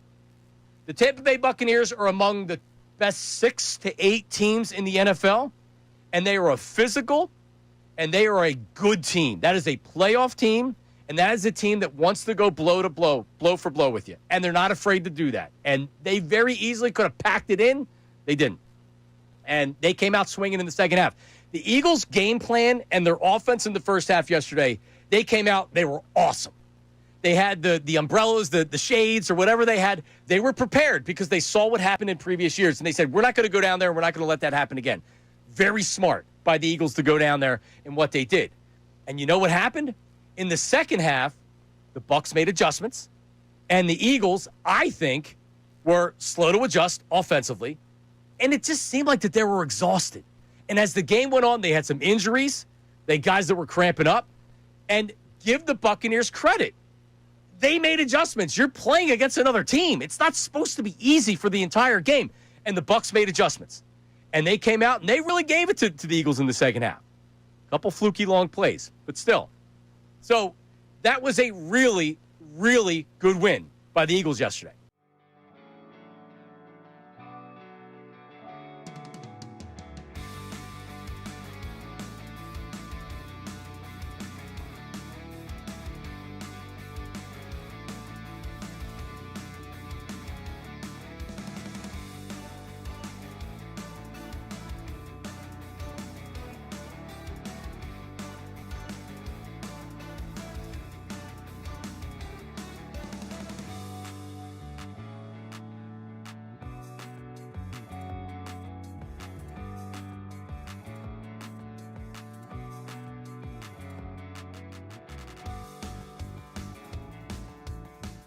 Philly fans, you are the best sports fans in the world. You're not stupid, so why should you have to hear outlandish takes that make you shake your head? You shouldn't. That's why Unfiltered is the show for you. Each afternoon from 2 to 6, we only bring you honest opinions and analysis. We may not agree all the time, but what you hear is what we genuinely believe. It's not some rage bait to try to spark conversation. So make the switch to Unfiltered with me, Bill Colarulo, my man Ricky Bowe, and Silvana Kelleher. Every weekday at 2 p.m. right here on 97.5 The Fanatic and 97.5thefanatic.com.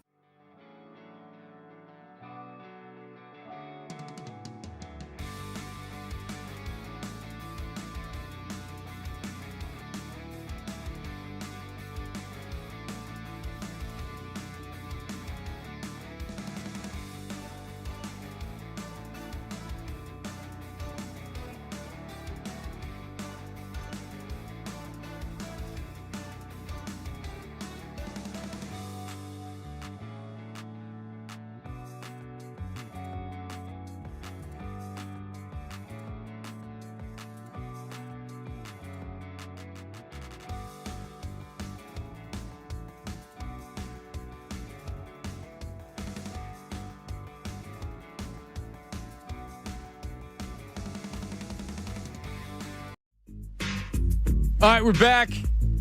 Ricky, Bill Colarulo coming up next, Unfiltered.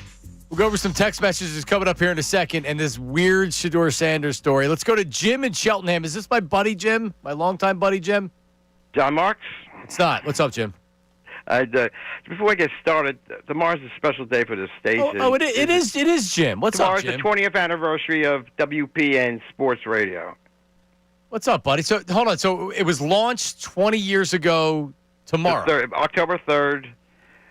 October 3rd, 2005. It went from being oldies 950, 950, yeah. And it was Sports Talk. No, it was Sports Talk 950 was the original name. Correct. Yeah. And who was the original lineup? Do you remember, Jim? Well, 90% of the programming was syndicated national shows. Correct. It was Fox Sports Radio in the morning, which I believe, I don't even remember who at the time. And it might have been Steve Zabin. And then we had Sporting News Radio, my good friend Tony Bruno was on from 9 to noon. And the local guy was Jody McDonald. And Jim Rome was on from 12 to 3. Jim Rome was 12 to 3. That was like the worst. And Jody was on 3. The worst show of the pack because I think they were averaging like the ratings were so bad for the 12 to 3 shot. It was terrible. The ratings weren't good all across the board at that point. Except for Jody and Tony's show. They were the two shows that got ratings. And finally they said, that's when they started spending more money on the station. They put a new transmitter in and everything, and they brought in ESPN radio, and that was the turning point of the station. Yep, and which flipped us to FM in 2009. But yes, I Jim, I don't often mention this. I don't know how many people care about it, but when 950 AM was sold, I signed off 950 AM WPN AM because they changed the call letters and they turned it into it was religious radio. Religious station. Correct. So I signed off of WPN AM, which was on for years, for decades and decades. Wow, 60 years, something like. Yep. Good to talk to you, Jim. Glad you're doing well. Good to hear from you. Before I go, I think the Phillies have a chance in this series. For some reason, the Phillies match up very well against the Dodgers. I know they have the most money, and everybody's picking the Dodgers. But for some reason, the Phillies match up well against this team because they won the season series last 2 years, and the Dodgers have lost, I think, 7 straight postseason games in Philadelphia. Good to talk to you, Jim. Jim's the archivist of WPEN. He used to have tapes, and he would play the tapes into the phone of things that happened from. He's a big Tony Bruno guy. Jim's been calling in and giving us information like that. So, 20 years. Wow. Since the station made its debut on the AM dial, 950 AM. And that's correct. My first shift was doing updates on a Fox Sports Radio national show. And then I became the local producer / update anchor for the Jim Rome show. This is 2006. And Jim Rome show, I mean, if you probably never listened to it. If you have, I don't know where you were listening to it to. But yeah, he's very popular nationally, but it was a national show, not a local show. And locally, it did not do well. Well, I mean, at the time, no one even knew we existed before Mike came in 2008. So there were no ratings. No one was really listening to it. Jim Rome's actually a very nice guy too. He came to the station one time and he did his show live from here. But they go into a conference room, and in a conference room how there'll be like a little sliver of like a window on the door so you can look through. Mm-hmm. They put paper over the window so you couldn't see in. Do you know why that is? No. His show is written. It's scripted. Okay. And when I say scripted, I don't mean scripted like some other places, like actually written. So if you know that and you listen to him do a show, he's reading. Now, he ad-libs off of it and things like that. He's very good at doing it, but they're literally writing the show. And then he has writers that continue to write as the show goes on. They're like writing live because sports happens over the course of when you're on the air. Yeah, Jim Rome, so they went in there and it was like, it's like a bunker. You can't even see what's going on in there. Yeah, it's because they're writing the show. It's the show writers. Wow. Correct. That's insane. Yep. That's pretty cool, though. The idea that you could just kind of travel around and tour to all the different cities that you're on the air. Yeah. Yeah, Jim Rome made a lot of money. He's still, I guess he's doing afternoons now on getting syndicated wherever they put him on. Good for him. Nationally. But yeah, it was an interesting time because I was just making my start in radio, and you don't know any better. You're just happy to have a job and be able to go on the air and stuff. And yeah, so it was that was a fun time to be in radio. But Jim was along the ride for us, and he has all the. Wow, 20 years ago tomorrow, WPN made its launch. Well, thank you for that, Jeff. All right, Shedeur Sanders. Do you have the because there's no audio because he didn't say anything. It's not saying anything. If you haven't seen the video, Shedeur Sanders dropped in the draft, and a lot of people said it's unfair, and a lot of this is because of how he's perceived and the color of his skin, and we know that whole conversation, how it went back then. So Joe Flacco's benched, and Dylan Gabriel's named the starting quarterback. So locker room availability, and what are reporters like? You're a reporter in the locker room. You see the Shedeur Sanders. What are you asking? Sure. What was your reaction to Dylan Gabriel being named the starter? Right, and then the follow up probably is, do you think that you should be starting? And all that thing. Now Shedeur Sanders is a smart dude, so he knows the questions that are coming. So he's obviously prepared. So instead of handling things the mature way, which is what some of the knocks are against Shedeur Sanders, was his maturity, he's a mime. So he's answering the question, but he's not saying anything. And he's really very animatedly answering the questions, but there's nothing coming out of his mouth. And everybody's just there looking at him being like, and this isn't at the podium, this is in the locker room. And I mean, I've never seen anything like this at all. And does he understand what he's doing? Does he understand what he's doing to his career? Now, ultimately, if he gets a start and he can play, it's not going to matter. But he's not making his life any easier by doing this crap. He's looking extremely immature. And at the quarterback position, which really, when you look at it, you want your most mature people as your quarterback. If I have a 27-year-old quarterback and he's married, that's a good thing because he's not out on the streets. He's not out doing a lot of stuff. But, Shedeur Sanders continuing to show the immaturity. I just never seen anything like this before, Ray. No, I've never seen anything like it. It was one of the strangest press conference, media scrums, whatever you want to call it. He's just standing there, and it's like he's a mime. It's like he's a mime reacting in real time to what they're saying to him. And he's got this grin on his face as he's moving his mouth as if he's going to speak and just not speaking. And I want to say that his reasoning for this is whatever I say, you're going to spin to whatever you want it to be. So I'm not going to say anything at all. But similar to what I said about A.J. Brown at the start of the week, where sometimes you not talking and going about this route makes a story that was not going to exist there in the first place. Now it becomes, one, what the hell is this guy doing? But two, what the hell does this guy mean by this? Right. And obviously he's going to be disappointed in the fact that he's not the starting quarterback for this team. Obviously he's going to be disappointed to see Dylan Gabriel get the start over him. And I do not think that he and Dylan Gabriel are the best of friends in that quarterback room. That dynamic has to be the oddest in all of football. It's not easy. And it was a response, according to Adam Schefter, from Rex Ryan earlier in the week. Rex Ryan went on a tangent about Shedeur Sanders, and he said that, what did he say? He said, this kid talks, he runs his mouth like I could be a starting quarterback with his arms crossed like this. Get your ass in the front row and study and do all that. If the whole league knows, quit being an embarrassment that way. You've got the talent to be the quarterback. You should be embarrassed that you're not the quarterback now. So he's responding to that by not saying anything. Which, okay, if that's the way you want to go about doing this is not the time to do it. The time not to speak is not when they're asking you how you feel about the other quarterback getting the job that you want. Because it opens up the can of worms about that specifically. I understand if you want to try and get one over on Rex Ryan. Listen, it's very fun to clown Rex Ryan. It's awesome. I mean, you look up Rex Ryan, the first thing people are going to do is the foot fetish jokes. There's plenty of things you could get at the expense of Rex Ryan. There are so many ways to clown him. In this moment, at this time, you have to realize the context in which you're existing. Dylan Gabriel is just named the starter. Your reaction? Not going to say anything? Do the mime thing? You need to at least give the company line of, I obviously want his job. I obviously want to be the starting quarterback in this league. I believe I can be, but that's the decision the coach has made. Yep. Like that. This is the one where it's like, well, it's not all jokes and games. It's not all just viral videos, man.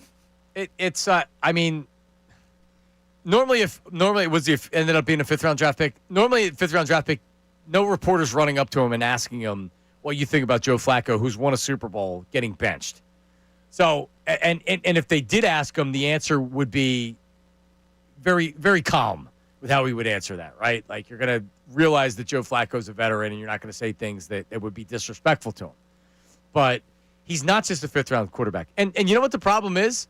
Like, he's probably going to be starting in a couple of weeks because I don't think Dylan Gabriel is going to have a ton of success. And if I was the Browns, I would want to see what Shedeur Sanders looks like on the field. Because I've said this, I think he can be an above-average quarterback, above-average starting quarterback.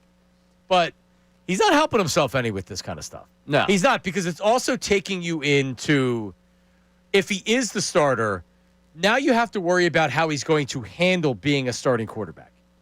Because, like, look at Jalen Hurts. Jalen Hurts to this day is crazy. He won Super Bowl MVP, and every show on FS1 and ESPN, it's always about Jalen Hurts. Oh, well, he's not good enough. He can't do this. He can't do that. He's a Super Bowl winner, won Super Bowl MVP. Keep the main thing the main thing. And you know how he handles it? It lets him. He's motivated by it, and he keeps receipts. And man, he just got to calm down, Shedeur Sanders. I'm all for being petty at the right moment. This was just not the right moment to be petty.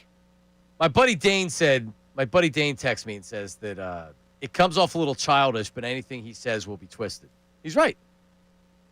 Yeah, that comes with the territory of being Deion's kid and the whole process of how he tried to enter the draft, and he slid to the fifth round. The whole thing's a mess.